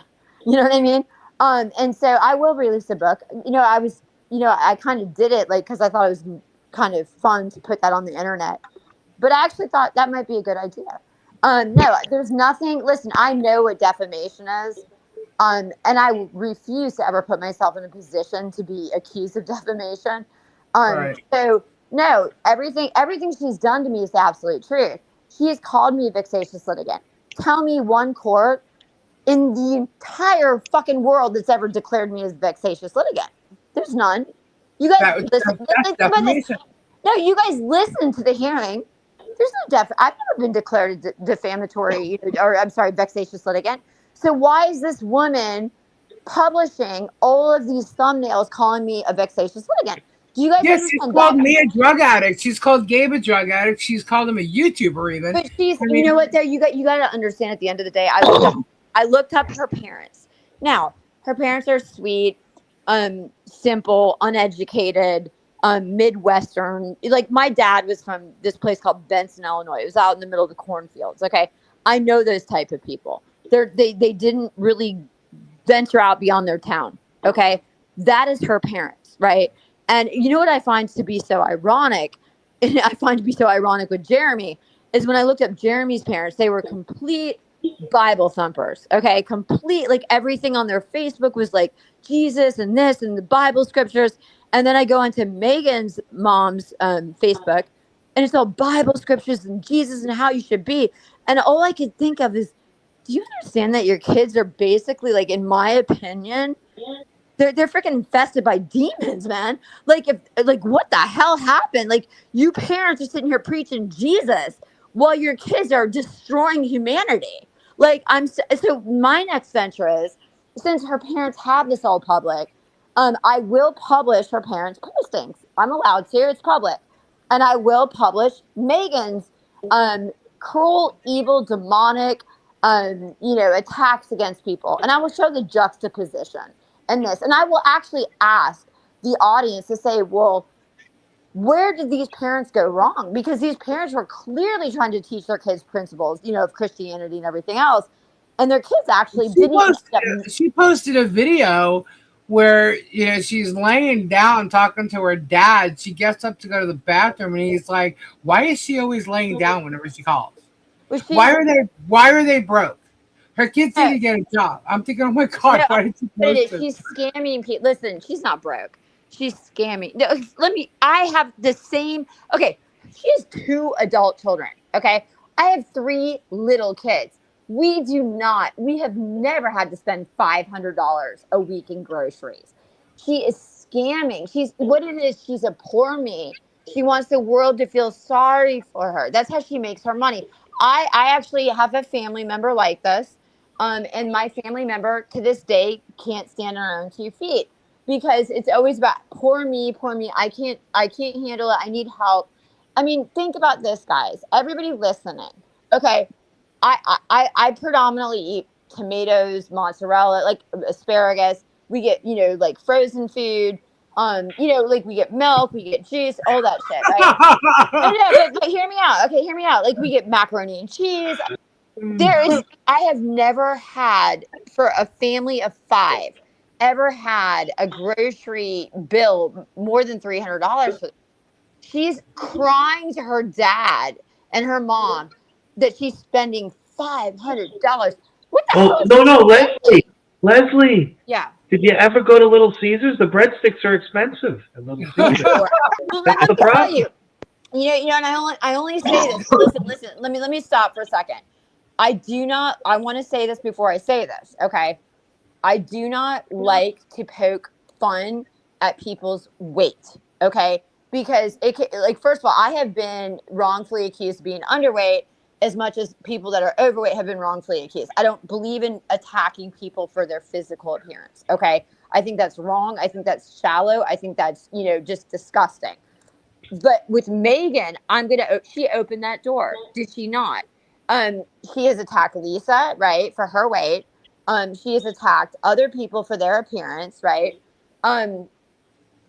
Maybe she needs to cut down on the fucking calories. Like if she's spending $500 fucking a week, where's the extra 200? Because I know a family of 5, we spend 300. Where the hell is the other 200 going? Because I know. Beer? What? Beer? Well, that's what I think. I think, and this is my opinion because I don't want defamation going on. I don't want to call her, but here's my opinion. Okay. Just a guess. My opinion is I think the girl gets loaded every night. I think her husband works for a liquor company, beer company, where the hell he works for. She clearly is aging faster than the normal person ages at her age. I mean, if she's 50 and What's up with that massive white chunk of hair? Girl, like somebody did a little too much. Well, I look, because I try to look at genetics too. They always say, like, I remember like people always say, oh, look at the mom, and that's how you know how the daughter's going to be, right? I looked at her parents in the video, and they both have that turkey gobbler neck. So I was like, okay, genetically, they're going to lose. Turkey gobbler. What? Turkey gobbler. I mean, I'm just being honest. I mean, it is a turkey gobbler neck. She has no chin. And it feeds down into her neckline, and then she has the extra skin and the wrinkles in her neck. Okay. The thing is, you shouldn't be talking about people's but looks I'm or whatever. I'm only saying this because she has attacked everybody for their appearance. Right. So why shouldn't she be attacked? I mean, how fair is that? Right. Lisa, I'm lining up videos for you if you want to put them on. What? Uh-oh. Well, I don't know. After today, I'm like, Lisa, I don't have. If you don't, what are you lining up? Talking about my video because you just listen to it. You don't have to. Videos on. I got videos. So I got plenty of videos to do. I got 4 of them. I'll put them all up. You could play whatever you want. But Rich, I think you had it wrong calling her a pig. I think she's actually a turkey. Seriously, like a pig. Like no. I've analyzed this. I've tried to accept the whole pig thing. But I realized she's total piglet. No, but she's got a turkey gobbler. She's got a gobbler neck. She got a gobbler neck, but she eats the breadsticks like a piglet. Well, she does. And I think the extra $200, if she's spending $500 a week, it's either complete bullshit to get her daddy to give her some money because she's a freaking, crybaby. The mozzarella-filled breadsticks with the cheese inside.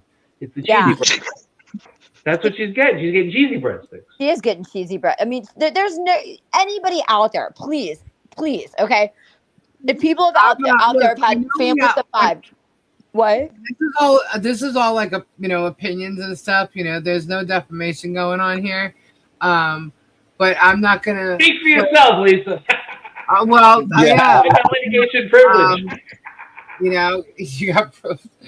But I don't want to play any videos that are gonna get my Listen, just send. Okay, here's what they need to do. Oh, Lisa's not gonna play the video. I changed the name.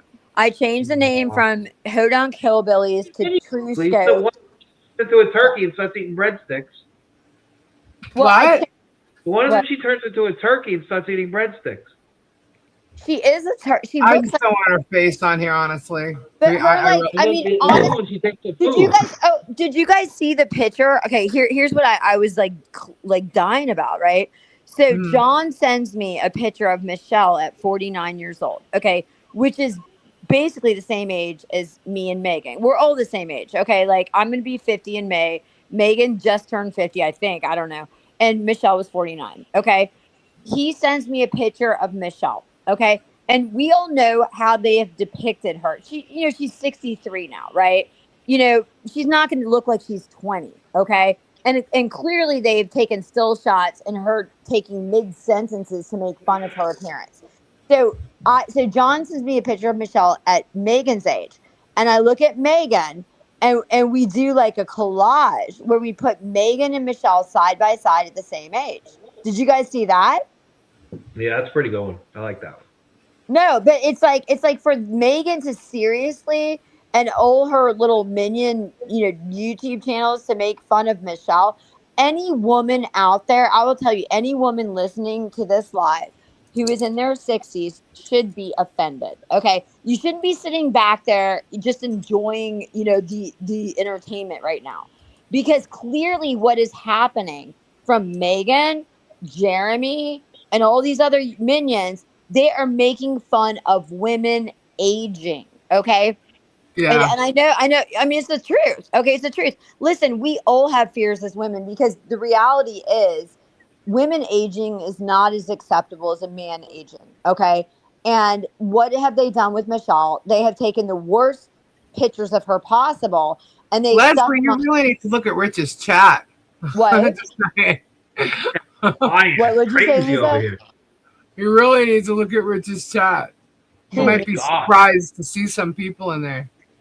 Well, no, you know what's so funny is like you find out that the ones that are like the meanest, that are voicing the most, it's like then you find out that they're obese or they have a turkey neck that goes down to their tits. Okay, you know what I mean? It's like no, I'm not trying to say, but like the reality is no. I mean, I'm being straight up here. The reality is, I like that turkey neck tits. I looked at Megan. Hashtag turkey neck tits. No, but I was actually shocked because Megan has some picture. In the picture, the pictures were taken. It's still shots of her, of her lives, right? And she has one where she's like kind of bending over, and her tits are literally in her armpits. And the amount, there's no cleavage. Listen to me. There's no cleavage at all. And it looks like there's 10 inches of nothing but bare, flat surface area on her rib cage. Okay. And this woman, I mean, she looks like a football player with boobs under her armpits, with a turkey neck that goes down to her clavicle. And she's really going, no, just listen. She's really going to freaking get on Lisa for her weight? Are you effing out of your mind? By the way, she's also saying shit about me from body cam videos from like 4 years ago. That woman, I have to tell you, and when you, Lisa, like I even went back because I was trying to give her the benefit of the doubt, right? And I even went back years ago, like trying to find like a decent picture of this woman. And then I'm like flashing it against the genetics of her parents, who both have turkey necks, okay? And her mom looks like her mom, I swear to God, her mom looks like something out of the Rocky Horror films. Like she almost looks like she could play a scary character in a horror film. But listen, the difference with her turkey neck is it protrudes out. It actually doesn't wrinkle. It goes out like a bell.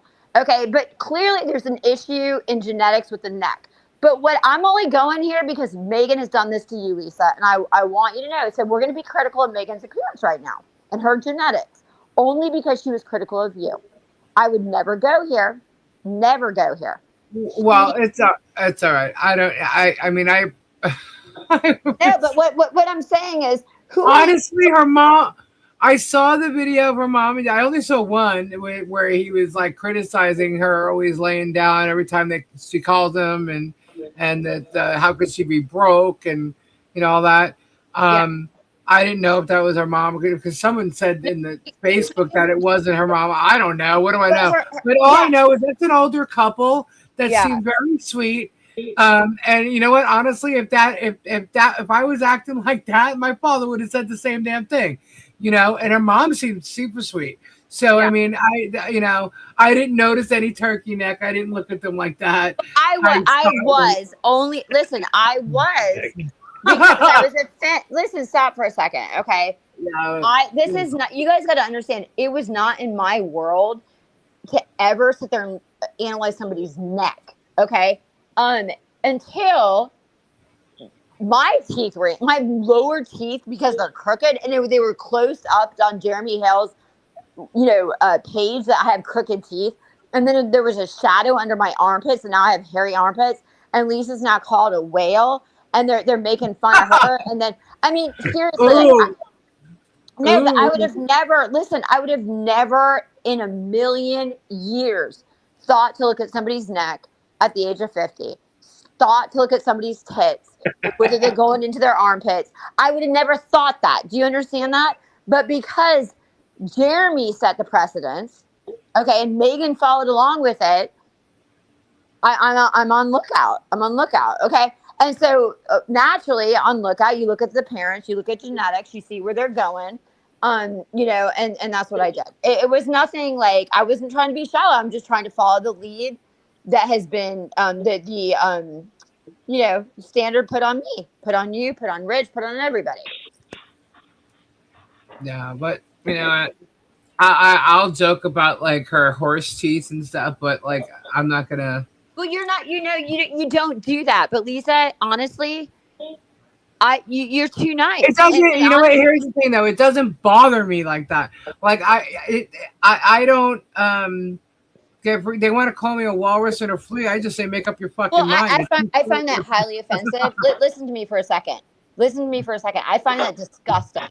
I find that highly offensive. I worked in an image conscious industry for my whole life, so that is nothing. No, but to me, they're kids on a playground, trying to be bullies. That's fud up. Okay, I'm not gonna say the word. It's fud up. Okay, I'm sorry. Like, you can minimize it all you want. I find nothing. No, I understand what you're saying. It is a big deal. It is massive fat shaming. It wasn't just me that they were saying shit about. They tried to say stuff about, they were saying Rich was a big guy. They were saying, they mentioned Marla. They mentioned Dave. They mentioned everybody who's got like weight on them. And let me tell you something. Do you ever see that girl's river dance picture? She should check her whole midsection. You know what I mean? Like this, it's crazy that they can attack people, and then God forbid you say a word about them. Oh my God, hell is frozen over. I mean, it's really, they're hypocrites. They're absolute hypocrites. Can I say something that I thought about? The tongue thing, the spitting of the can I propose coming out of that guy's mouth. Lisa, can I propose an idea tonight that I thought of?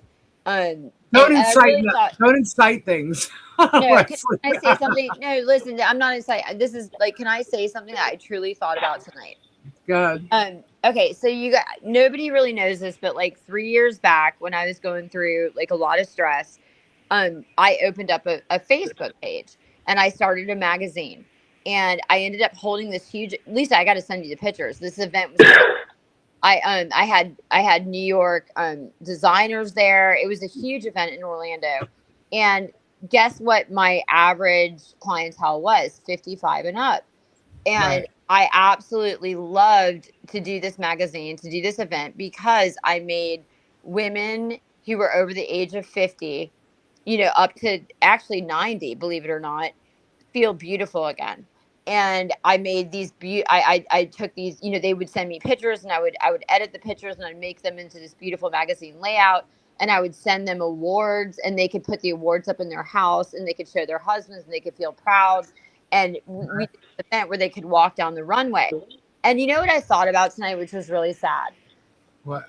I had so much joy in doing that. And I thought to myself, like, because you know me, I'm not trying to open up a YouTube channel, but I did look at, like, I think I have like the videos that I published were like maybe 30, 39 or maybe 89 people that are following it, right? At this other channel. And I thought to myself, I really wish that I could have that community with these women, right? I really wish that I could literally like post, hey girls, send me pictures. I'm going to make a magazine. I'm going to put you on the cover. I'm going to put you in this. I'm going to send you this. Let's all get together and have some fun, you know, in December. And I'm going to get, you know, gowns for you to wear. You can walk down the runway and feel beautiful. I really effing enjoyed that. And you know, the sad thing is I can't do anything like that in the Hales crowd, because there's so much evil that, you know, somebody would do something to ruin something.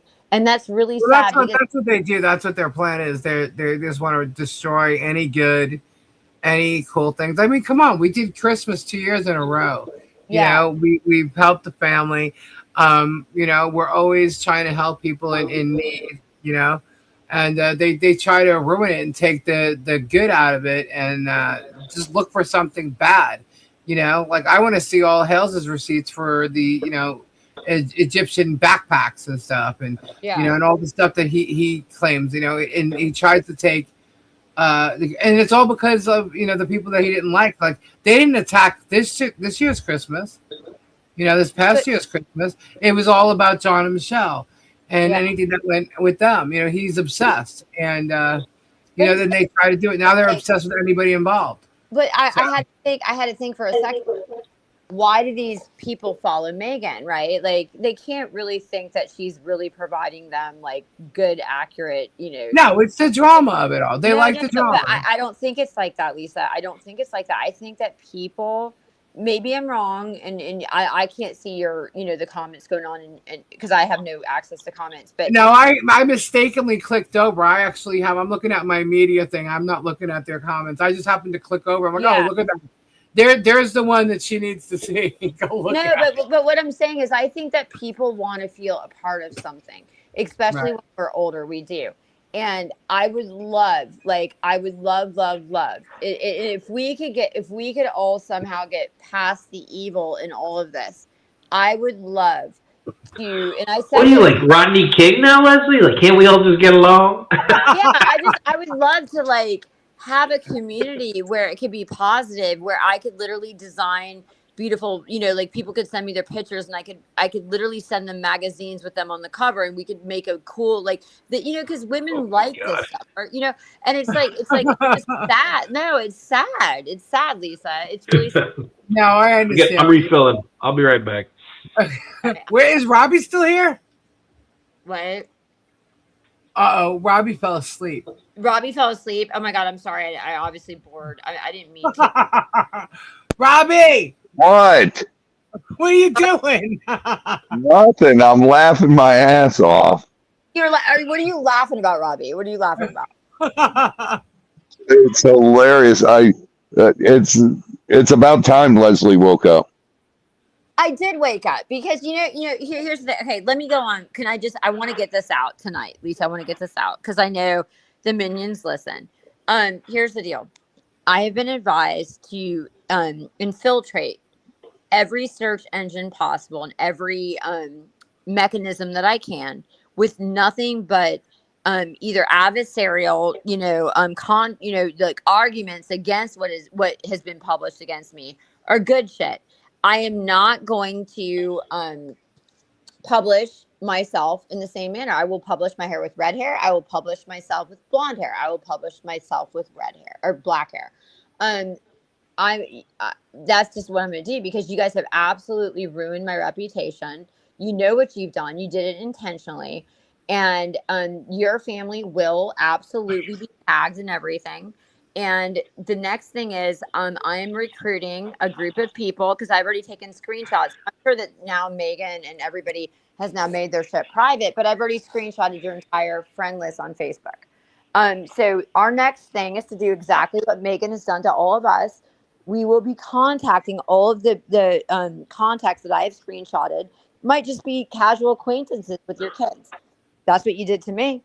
And we will contact these people. We are doing an investigation against you, Megan, just like you claimed to do against all my contacts.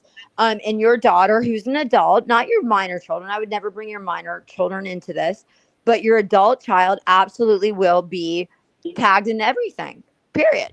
Okay, just like you've done to me. So that's just how it's going to go. Okay, just how it's going to go. And there's nothing defamatory about it, but you taught me, Megan, that this is my First Amendment right, right? Right? It's my First Amendment right to voice my opinion about Megan Melissa Fox, Megan Helfa, Megan or Jason. What is his middle name? George Fox. He works for Constellation Brands in Naples, New York, which is not. I'm not doxing anybody. This is public record. And your daughter Victoria Fox, who's in her 20s. I'm absolutely allowed. What about Vivica Fox? What? Vivica Fox. Is she related? Yeah, well, she has actually 2 adult children. But I've only gotten a hold of Vivica one. Fox. Yeah, and I've already gotten a hold of one, and she absolutely will be tracked down to her Instagram. She will be tracked down to her TikTok, just like you did to my daughter. And you're just going to have to deal with what you've done to everybody else, period. You know, you got to think about this. It's like you don't get to do without it being done back to you, okay? You have caused a lot of She havoc. seems to be obsessed with Gabe right now. Well, here's the thing, what we need to do, Rich. Gabe's national news. Okay, well, Rich and Lisa, here's what you need to do. And I did put this out there. We need to FOIA request Megan's husband's work records. He works for Constellation Brands out of Naples, New York. We need to send a FOIA request. We also need to get a hold of. Is it a government entity? No. Okay, but what we need to do is we need to contact his higher ups and express concerns. And why, just like they did to me, they expressed concerns with me as a teacher, and I did nothing. We need to express concerns with Jason because he is married to a woman who's an internet troll, who has literally sabotaged and destroyed lives. And now people are angry and they're coming back and they are now going to be tagging Constellation Enterprise in every one of their posts. And so Constellation Enterprise needs to know why they're going to be tagging all these posts, because they have an employee that works there who's married to an internet troll. And so we all need to give back to Megan as she has done to us. It was nothing I would ever have thought to do, ever. But considering she has ruined my reputation online, and I will make it. I will follow Megan as long as I need to. I will follow all of her kids till they age out, and I will make damn sure that I say my shit on the internet against all her adult children. Okay, because she did this to me. Why did she do this to me? I have no idea. But clearly, it's relevant. I'm not sure that people even realize what she's done and the repercussions from what she's done. They don't realize this, and that's why you got these stupid, idiotic minions that listen to her. They don't realize the damage that this woman. But that's their goal, right? That's their intent. Well, did you guys see the book that I'm coming out with? Did you see the book I'm coming out with? Yeah. I mean, I can tell you right now, like they think because it's public records, they can go and attack Gabe. And the thing is what they've done with the pattern of harassment that has led up to that, it's not going to work for them. It's not going to work in their favor. Well, and then you got Shady Shockett, like I showed tonight. Where, by the way, Leslie, I don't know if you were watching. Did you see the process server video? No, I didn't see it. Rich, did you see it? I saw it. It looks great. I'll watch it. Send it to me, and I'll watch it. You know what I mean? Yeah. But Lisa, I'll definitely watch it. What I was going to say is that, I hope to God none of her kids want to be school teachers. I really hope to God they don't, because I will be FOIA requesting and I will be watching for the next 10 years. She destroyed my life. absolutely destroyed my life. I was a fantastic teacher. I have no criminal background. I have never done anything that would cause me to be a concern to a child ever. Okay. And this woman defamed me across the internet, recruited her audience to call the district to the point where I was humiliated and I had to resign. So I really hope, Melissa and Fox, that Victoria doesn't want to go and work for the state. I really hope she doesn't want to go work for the school district, because what you have done is set precedents now, that none of us involved in the Hale saga should be able to get away with just going on, right, without complete public scrutiny. Okay, so this is the tone, this is where Megan's not thinking about her kids. She's effing everybody else and thinking it's all going to go away. But it's not. It's not. When you destroy somebody's life, and I'm trying to take care of my own children, and you destroy my ability to earn an income for my children, you don't think I'm going to be sitting every day watching the clock to see what your kids are going to do when they turn 18? I mean, I'm not a psychopath, but at the same point, you made it enough of an issue. I need to make it an issue too, Megan. And so you might sit behind your little troll, turkey goblin neck, sitting back there with your husband who's clearly checked out of your marriage, He's actually a halfway decent looking guy. He cannot be into Megan Fox. And he probably doesn't give a shit because he's probably doing his own thing on the side. Well, Yeah, but anyways, I'm telling you, and if he was doing so good, why do you need to be destroying lives like you're doing? Like, if he's got his MBA and he's making money, what is it? I don't know a lot about her husband at all. I'm not like she's going after my husband, and she's like digging on something that she's made into something that it's not. Here's what I'm investigating right now. I'm investigating where Megan Fox went to high school, and I'm going to be finding out where she went to high school. I'm going to be contacting everybody she went to high school with, and I'm going to be investigating on who Megan was in high school. I plan to do that.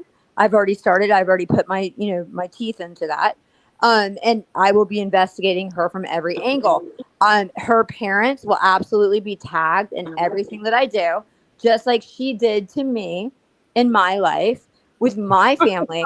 And I might even put a picture of her adult child in one of my videos. Maybe her dad, maybe her mom, who knows? I'm allowed to do that.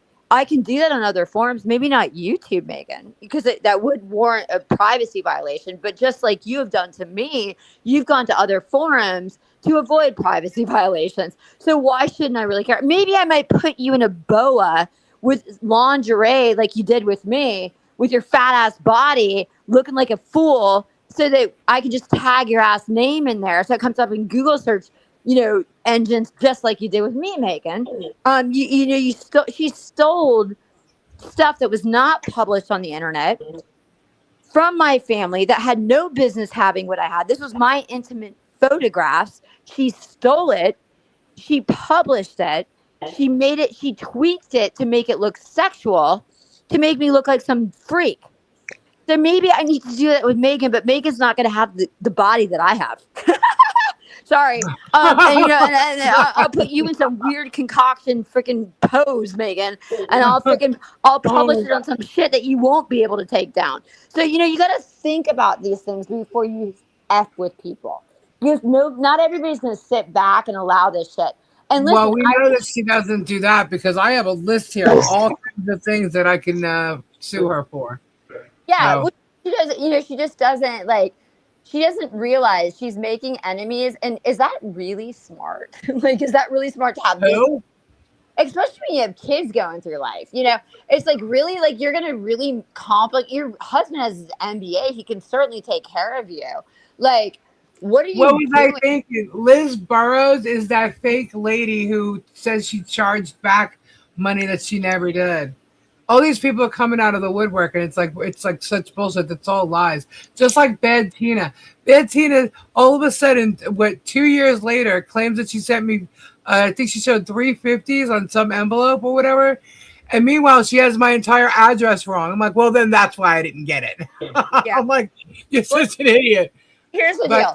You know, Lisa, I'll tell you one thing. The one good thing, because I get plenty of this on, and here's what I'm going to do. Oh, minions out there. I want all of you guys to know now. When you start to call me out for my mental health issues, I'm going to call you. I'm going to call you out too. You want to hear what I did tonight?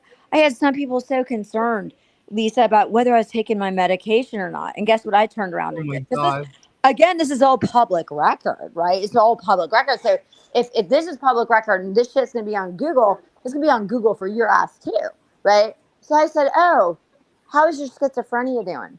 Oh, by the way, you did try Seroquel, and I know the last time you had a suicide attempt, they gave you lithium. Are you on TMS treatment now? I hope your mom's okay. Like, if you think you're going to F with me, do you understand what I just did? You understand what I just did? Yeah. I think so. When somebody asks me about my mental health that has no business, they don't know me, expect a very detailed response with your name tagged to it publicly. Okay? I'm not messing around with it. I'm not playing around with this shit anymore. I'm serious. Like, you know what I mean? Like, you can all say what you want to say. Oh, my mental health. I think everybody in this world could benefit from mental health treatment. I think we're all insane. Okay. But to sit there and because what? Because you don't understand me, because I'm actually standing up for myself, because you guys are the abusers out there, you minions. You know what I mean? You have a right to stand up for I yourself. will stand. And guess what I will do? You know what I will do? You know what I've already done, which is a lot of the minions don't know this. I have a program where I can actually find out social media, the people that own social media profiles. And then what I do is I go into the program and I find out their family members. And then I find out if they ever have criminal background. Then I can find out if they have assets. Then I can find out their employment record. I've already got a list of people that I'm going to be going after. So be very, very careful, because I'm going to go after whoever comes after me. It might not be today. It might not be 3 months from now, but you will not get away. So basically, you're saying you ain't playing no more. I'm not playing anymore. But I never was, Lisa. You got to understand, just because I went silent, I needed a break. Okay. Everybody needs a break from this bullshit. I never said I was just I was just going to go silent to just, never dealt with, because these people are too addicted. These people are too addicted to the drama, and they have to say their 2 cents. Like I said, what did I do the other night? This guy, CJ, what was his name? CJ. He was totally knocking on Lisa, knocking on me, knocking on Robbie, knocking on everybody. Okay. And guess what I did? I went out there publicly and I said, think you're an inbred. I said, you look genetically defective. I said, you look effing genetically defective. And I said, quite honestly, I went onto your Facebook page, and your child looks just like you. So I'm going to question. Who is CJ? Hold on. Who is CJ? What? I don't know who CJ is. I made him into a leprechaun, Lisa. I made him into a goddamn leprechaun. Okay. So here's the thing. If you piss me off enough, once I'm about to purchase a website in which I'm going to do SEO optimization. Okay. I think people would like if you bring back the hodunks. No, it's not about the hodunks. Here's where I'm at right now. It's about giving back to the bullies that bullied us. Okay. When I had bully exterminators, they wanted to call me the bully, and they wanted to bring up past things that I post on people. What they don't realize is the shit where I made people into demons and I made them into all these things. They bullied me first, you mother effers. I never. That's what these people don't seem to get. They try to say Lisa's this, Lisa's that, and I'm like, dude, I'm debunking your lies. I come on after you, and like you got Stanger over there trying to say, oh well, I come on after you. I'm like, you're literally just trying to make money off of my content. Listen, it's like I don't go out there trying to fucking bully people, but if you goddamn bully me, like, you might get away with it a couple of times because you're not relevant in my life. I really don't care. But if you're making a goddamn stink in my life, you're on my list. You're on my list. And here's the thing. This is what I love about like when they incite people to call your landlord. Yeah, something like that. Lisa, this is one thing I always told my husband. Yeah. I said, I love when people think I'm crazy. Right? I love it when they think I'm crazy. Because when they think you're crazy enough to do some crazy fucking shit. Okay. And if you think that I'm going to, you can think about this. I had 2 babies in law school. I was balls to the wall. I was taking my state bar. I had a 3rd baby. You think I'm not determined? You think I'm a lazy ass? You think I'm not determined to fucking bring resolution and justice? Fuck no. Don't fuck with me, people. No, but that's the thing. Try me. Because here's what I'm going to find out. Anybody who F's with my life, I will find out who you are. I have mechanisms, and I will find out where you work. And if you're retired, I'll start controversy with your disability. I'll start controversy with your SSI, just like Jeremy does with everybody else, right? I'll start controversy with your adult children, okay? I will F with you. F with me, I will F with you, okay? It's as simple as that. Right now, the only reason you haven't seen shit is because I needed a mental break. But now I'm back on because clearly when I did a Google search and I saw what Melissa Fox, Hefflar, Jason Fox, Victoria Fox, the whole family. I'm sorry, there was another Fox in there. I know there's Frank Helfand, and there's like another Fox that's the husband of, or the father of the Fox, who works for Constellation Brands. I'm now on to you because you have destroyed me on the internet now. You know what I'm saying? So like you're not getting, the only way for her to salvage the situation now is to take her shit down about me and take her shit down about my husband. Otherwise, her daughter's reputation will be destroyed. Do you understand? I don't give a shit. She did this to my daughter. Do you know what happened to my daughter, my adult daughter? My adult daughter started a business, and one of Megan's minions started writing bad reviews, started freaking, like my daughter was in tears explaining this to me. Okay. So my point is, you don't F with me. You have no idea. Like I do know how to market. I do know how to do SEO search engines. I just haven't spent the time doing it because I was hoping this bullshit would go away, but I will do it. And I am doing it now. Lisa, didn't you say like tonight you were like looking on one of Jeremy's lives and you saw my shit come up? Yeah. That was quick. Oh yeah. No, and what's so funny is Megan, because I wrote a letter. I did an audio letter to her daughter Victoria about what a troll her mother is, and guess what? She fucking wanted to take that shit down. You know what I did right after that? I uploaded it on Rumble. I uploaded it on Twitter.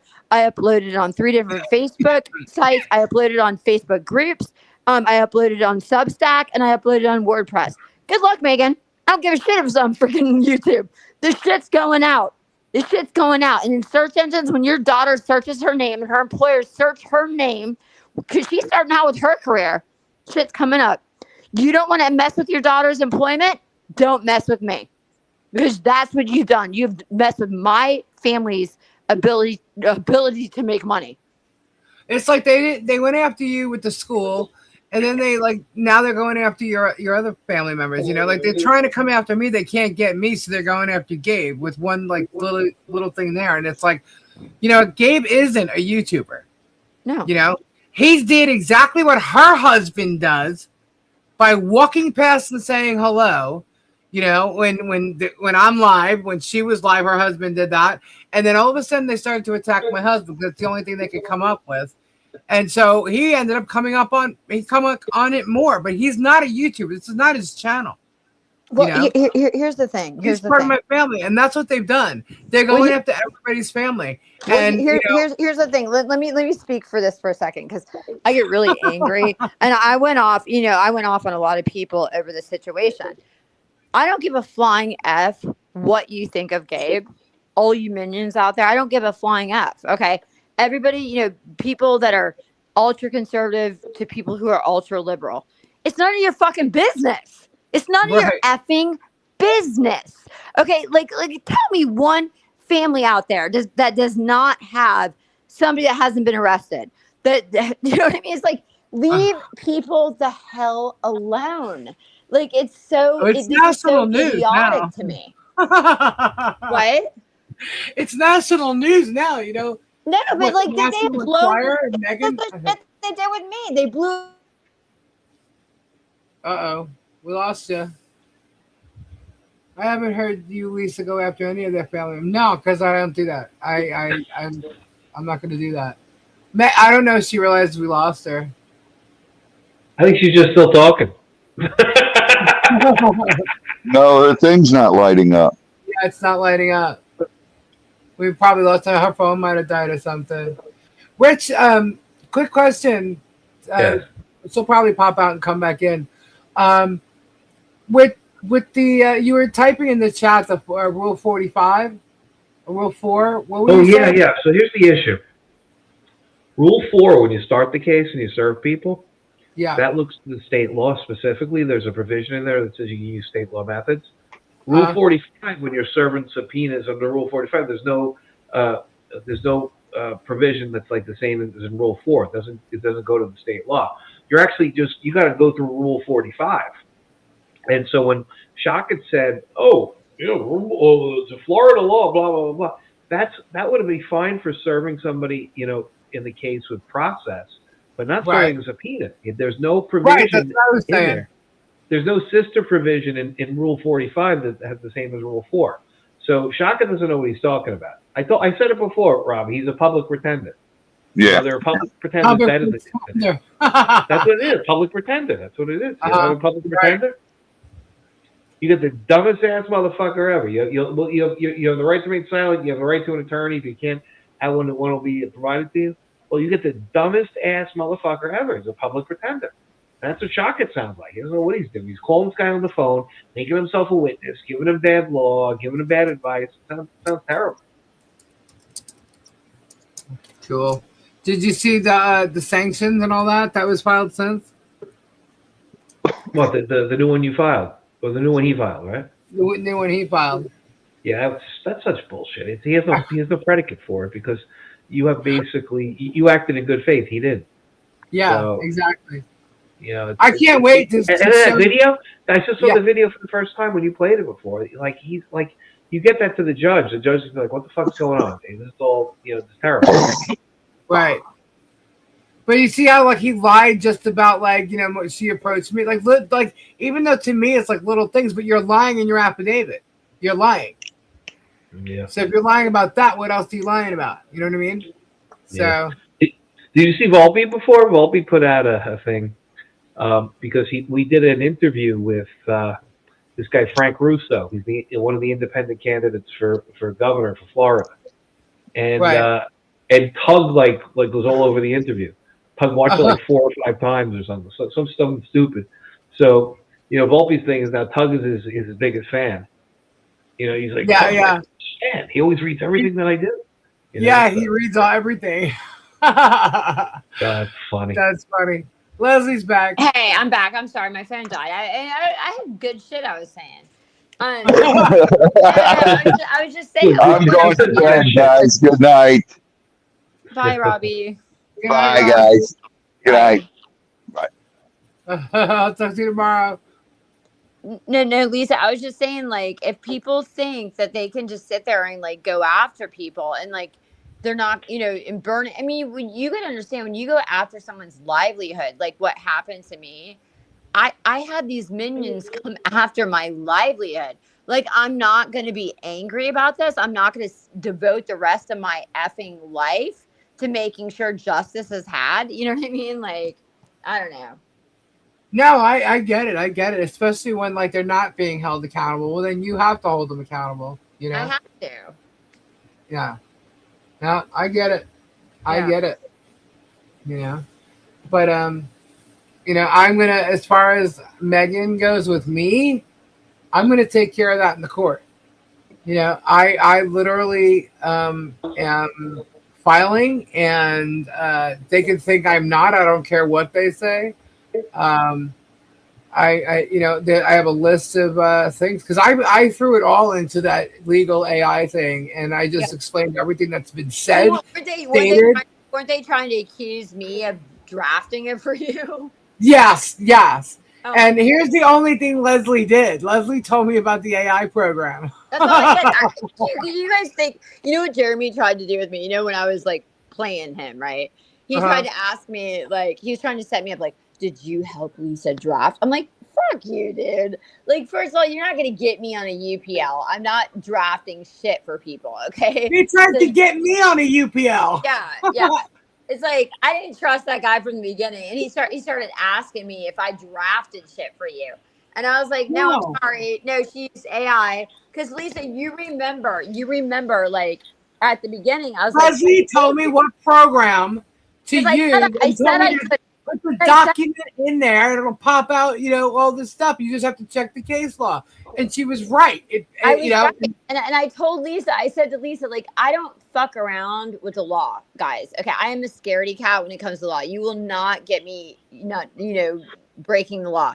And I said to Lisa, I wish I could help you. I can't. It'd be against law. Did I not say this? Then I said, but what I can tell you is here's a program that can help you. Right. And it worked. Exactly. If you know the right questions to ask and you put in the filings or whatever it may be, you just have to check the case law and make sure that it's correct. Yeah. And you have to make you can't just let it do its thing and just like, okay, here you go, and send it off like Socket does. You have to check everything, even like the parts that like you're talking about, that you're adding into it. You have to check them, make sure that it's being written properly. No, you just can't, like, because AI can get it wrong. Yeah, with any AI program, it's like you can tell it what to do, but you still have to double check it with like Westlaw or like Lexis. You know what I'm saying?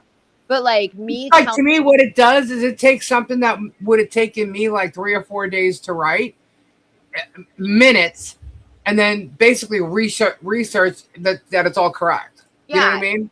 That's basically what it does. Well, no, it's like Westlaw or not Westlaw, but like AI. You still like if it spits out case law for you, you have to have a program like LexisNexis or Westlaw to double check to make sure the case law is okay. And that's it. It's like I don't need to fucking like I'm not putting myself in jeopardy. And he was trying, he was trying to set me up for that. I knew he was trying to set me up for that. He's like, "Oh, did you not write this for the?" I was like, "No, I did not." Leslie, how often did he come to you and try to get you to say shit about me? Oh, all the time. But see, you guys got to understand. Everybody wants to say, "Oh, I didn't play him," or his minions. Oh, no, I did play him. If I didn't play him, what I mean, I knew exactly what he was doing.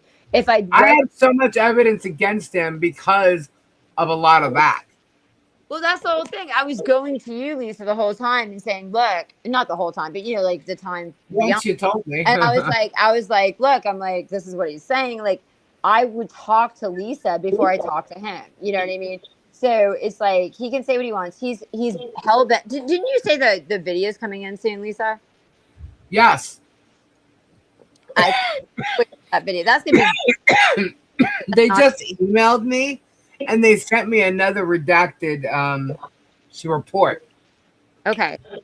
So they're working on the other one. I don't know why it took so long, but no, but this is great because that's really like how is his minions gonna like counter that? Well, you say, "Oh, it's AI." Well, and it's so ridiculous because here's the thing. Like, I really don't care. Like, I don't argue with stupid. Okay, I don't like. I'm used to arguing in a courtroom with real arguments and real people like serious arguments.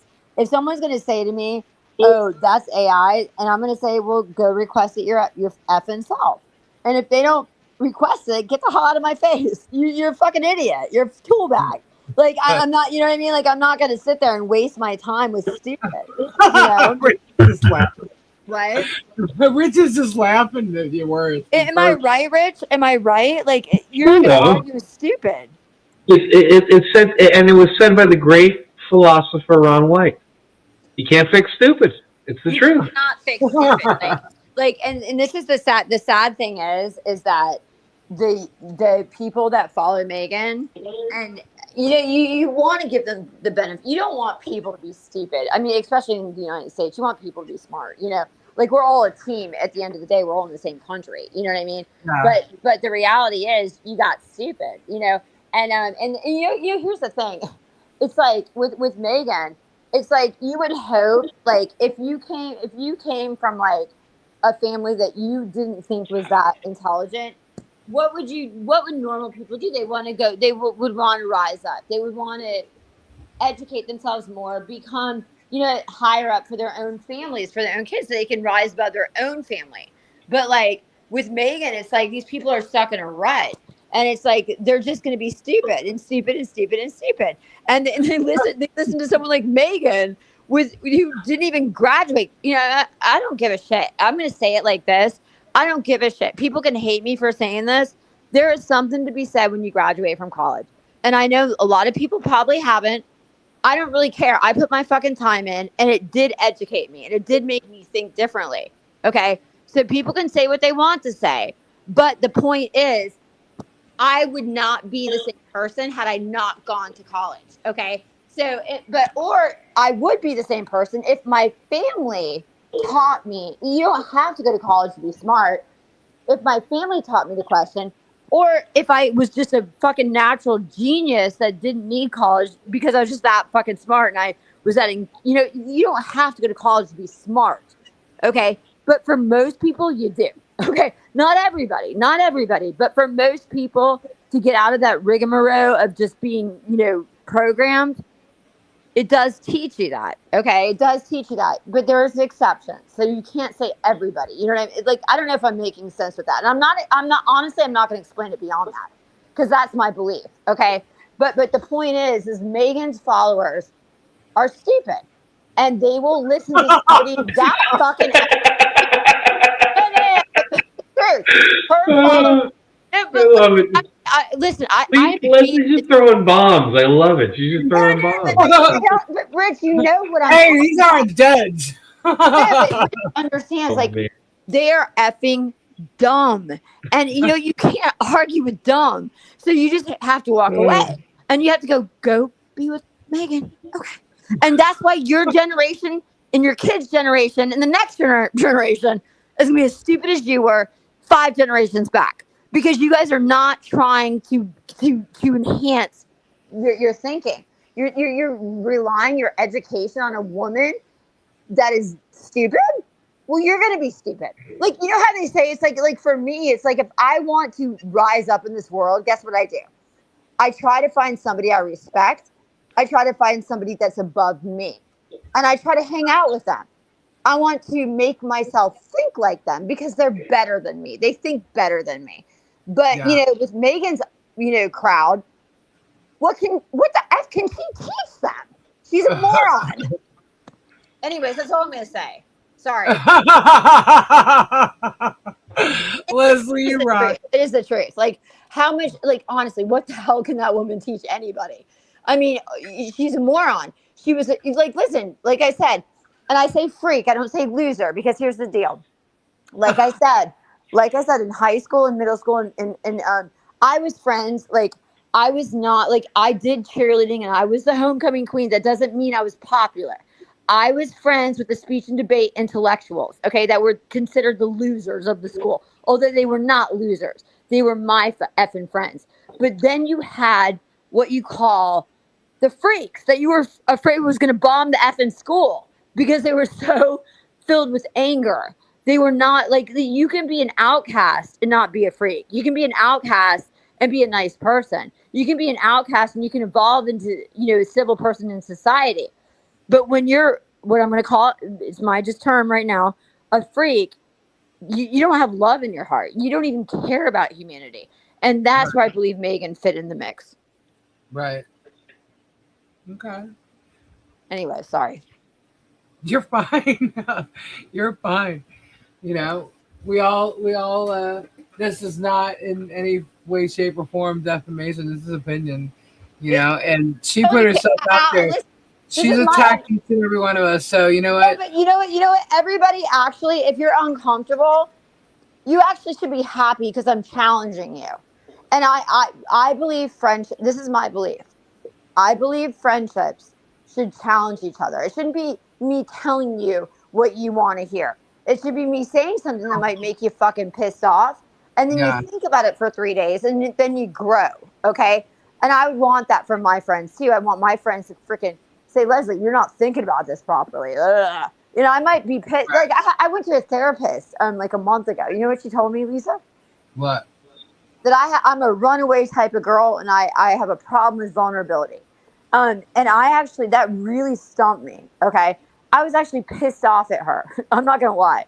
I never voiced it to her, but I was kind of like, who the hell is she to tell Right. me that I'm a runaway type of girl and I'm afraid of vulnerability? And I'm like, well, I'm very vulnerable with people that I trust. You know what? You know what that did to me? For the next week until I had my next therapy session, all I could do is analyze myself and whether I was being vulnerable in every, situation I was in, right? Uh-huh.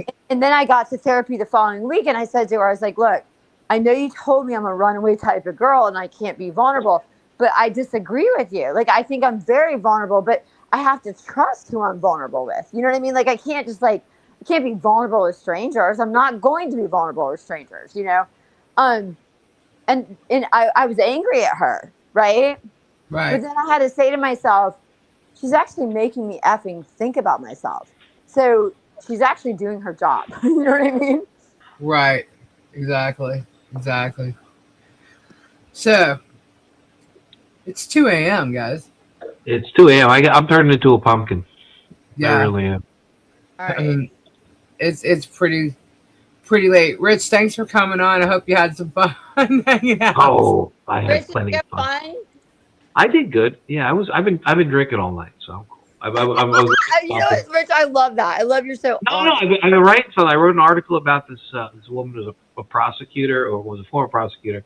Yeah. It's actually a big story up in New York. The husband was a partner at a big law firm, and he got caught on a park bench making out with one of his associates. Oh. And it became a big thing, and like he's at Wachtel, which is one of the big law firms, and he was about to go to Gibson Dunn, like he's talking $1 million a year, $4 or $5 million a year, and they killed his job, and because of the canoodling. But he's married to the broad who's a prosecutor up there who prosecuted me. Her name's Moira Wow. Kempenza. And so we just put out an article, Rick LaRiviere and Frankie Pressman and myself, about Moira Kempenza and how she sent an email in 2001 when she was in high school, threatening everybody at the school, like with a gun and everything else, like one of those emails, right after there was a mass shooting. And like, so she sent this email threatening the headmaster and everything else, people in the school. And at first another kid got blamed, and then they figured out it was her. And the kid that got blamed, they did a whole assembly, said, "Oh, he's not to blame." And what she had to do, she had to leave the school, But the NYPD and the DA's office were looking at it, and the only reason she didn't get charged with a crime at that point was because she had connections, her family. Her father and her uncles owned bars all around the city. They knew all the cops. They knew all the people in the DA's office. And this woman ended up becoming a real crooked prosecutor, a crooked attorney. She prosecuted Keith Raniere from Nexium. Right. She actually sued Donald Trump, and they didn't get anywhere with that case. But she's not well liked, with my friends. So the article went out, and we'll see what happens. I put in FOIL requests, and me and Rick LaRiviere and Frankie Pressman put out FOIL requests and other things. And we had witnesses that went to school at the school Loyola in New York City that basically said that it was common knowledge that she's the one who did it, and she never got punished. So maybe we're taking down. The husband's already taken himself down, and it looks like they're going to get divorced too. She's going to sue the shit out of him in divorce court, but she might get taken down a notch too. We'll see. So I just put that story out a little while ago. And I got another story that we're putting out tomorrow about Rich, pedophiles. I thought about you. Can I tell you something? I met. Of course you did. I know you dream about. No, honestly, I thought about Rich. Rich is like one of those souls that you can't forget. You know what I mean? It's like and I've talked to several people, and they're like, he's the funniest effing guy I think I've ever met. And I was like, oh my God, we got the same humor. You know what I mean? I was like, because I get his humor, But I met a disbarred attorney the other day. He went to Princeton. He went to George Washington. You must be a homosexual then. Yeah, no, he's not homosexual. He was married and everything, but He just doesn't know he's homosexual. Then if he goes to no, prison, but he's homosexual. listen, Rich. He Okay. was dealing with like he worked for this multi-millionaire. He put him on a salary of $850,000 a year, signing bonus $100,000, and I guess his client wanted to move money. It was like a fucked up thing. But this guy was like he was valedictorian of his high school. He's summa cum laude. You know the whole thing. And I looked him up, and he didn't want to tell me this. Of course, I had a conversation, but I told him I was like, you know what? I said you are the third attorney that I have met, because I have met 3 attorneys that have been disbarred. Every single one of them have been brilliant. Actually, the most I would never want to go against them because they're that effing brilliant. You know what I mean? And I think that the bar, like but you're brilliant. You know that, right, Rich? You are absolutely brilliant. No, that's all I want to say. Like you're Tell me brilliant. more. No, you are brilliant. You're brilliant, absolutely brilliant. Like there was this guy, his last name was Thompson. He was responsible for not bringing Howard Stern into Florida. He had a huge cases. He got disbarred. I know you got disbarred, and then this guy that I just met, he was like I said, making $1 million, almost $1 million a year. You know what I mean? And he didn't do anything. Like it wasn't his intention. It was just client kind of screwed him, but it's like just brilliance. And you know what I mean? Like you're brilliant. That's all I want to say. Okay, I'm sorry. I know I just went off in a tangent. I'm sorry. You're good. No, what I'm saying is anybody out there that gets an This is the attorney, part of your speech all night when you're talking hire about how Rich as a brilliant I am. consultant. Hire Rich as a consultant. No, listen, I'll tell you, How brilliant I am. no, if I had money, Rich, if I had money, I swear to God, if I had money, I'd go hire somebody with a license, but then I would come back to you and be like, I want him as a consultant. You know what I'm saying? To the attorney, because you can't get in trouble for that, Okay. Is that because I'm brilliant? You are brilliant, Rich. Okay, that's right. That's No, I'm not. Listen, Lisa, how many times have I told you I thought Rich was brilliant? She definitely she thinks you're brilliant. A I genius. do think you're brilliant. Absolutely. Anyways, that's all I'm going to say. Sorry. But I don't think Michael Volpe is. Okay. Don't even get me started on Volpe. But Rich, let me tell you. Oh, come on. Everybody's pissing on Volpe. No, I've been defending him all week this week. You know what I saw, Volpe, freaking, before we go, let me just say this. Volpe was like arguing with somebody on one of the Facebook groups. And he's like, I don't care. Megan was a good, journalist when I knew her. And the person was arguing back, well, she's not that journalist anymore. He's like, I understand she's not that journalist anymore, but she used to be. But they're arguing on something Megan did now. Get it? So then I'm like, well, why is he arguing what she used to be for an action she did now? Like, no, she did an action now that was not cool. You can't stand up for her, Volpe. Like, it's like, I look at that as elementary logic. And when somebody can't see that, I look at them as a dumbass. I'm sorry. Like, and I'm like, is he really like not connecting with that concept? Like you're standing up for what Megan did today when you're arguing her character 3 years ago. Like, F you, man. Like that's dumb logic. That's Megan like literally trashed him. Like she went after him and his family, and she's the one who like brought certain things into light that people started speculating with. It was Megan that did that to him. Well, don't forget, Volpe brought me into this fucking fiasco. Okay. And you know how I actually cared about him, and I thought I had a millionaire client in Miami who introduced me to Volpe, and he's like, I hired this really great journalist, and he's going to destroy the other side. And he paid Volpe like $40,000, okay, to basically like do journalism to destroy the other side. And we did a bunch of interviews together. I never had a problem with Volpe during this time. Megan was interviewing me. She had no problem with me, nothing. And so I didn't have. I don't see Mike being like that though. Like I don't see him being. No, he got paid a lot of money. This guy, his name was Gabe Shapiro. He paid him a fuckload of money. Gabe Shapiro started JPay with the jails. He was a multimillionaire. He was my client. He was my client. And he told me straight up he paid Volpe like $40,000 for Volpe to destroy the other To side. cover a story. Not What? to like to cover a story, not to, you know. Well, that's what my client told me. Okay. So, and this isn't attorney client privilege. This is freaking, you know what I'm saying? Like marketing. It's That was totally legitimate to pay a reporter to do news gathering and write a story. You can't pay it for the result. Then you become a PR person. Well, he told me, my client said to me, he's going to destroy her online, blah, blah, blah. This is what was told to me. Okay.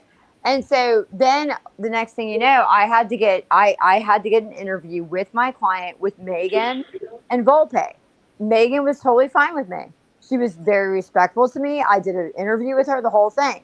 And so what happened is that when I retired my license, I took my name off the internet because I used to have a big following on YouTube and the whole thing. I just deleted everything. I didn't care. You know me. I'm not into all that shit. So I had a Facebook following. Volpe was on it, and all of a sudden, there was women, like women's rights groups, going off on Volpe, and one of the women's rights groups accused him of rape. And I the person that I am, I'm like, well, he's my friend. He was nice to me. He was never mean to me. I got to tell Volpe, right? So then what I did was I told Volpe, and then I reported, the post, right? And that's when Volpe says, hey, do you mind covering this Hales thing? I knew nothing about it. Do you understand? I didn't even know who the hell Hales was. And that's how I got drawn into this whole thing. And so now I get really angry because, Volpe will fight tooth and nail. Well, I told you should have. No, I had no idea that I was getting. Oh! All right, on that point, let's end the show. End the show before she comes back. Let's go. No, I think her phone just keeps dying on her now. She said it died before. All right. Well, anyway, that's how she met. I know. I don't need. Listen. I love Volpe. Michael's the best. So I don't need to have more Volpe triage. So I don't. God. Yeah. Well, look, I don't think that he's paid to do something specific. I think he was paid to cover a story. You get paid to news gather. You get paid to news gather all the time. That's So like, I don't know. I didn't I have no idea. I wasn't there. I don't know. But anyway, Rich, thanks so much for coming on. No I love having you on. Lots of fun. And there's also education. Legal education. Yes. Very educational.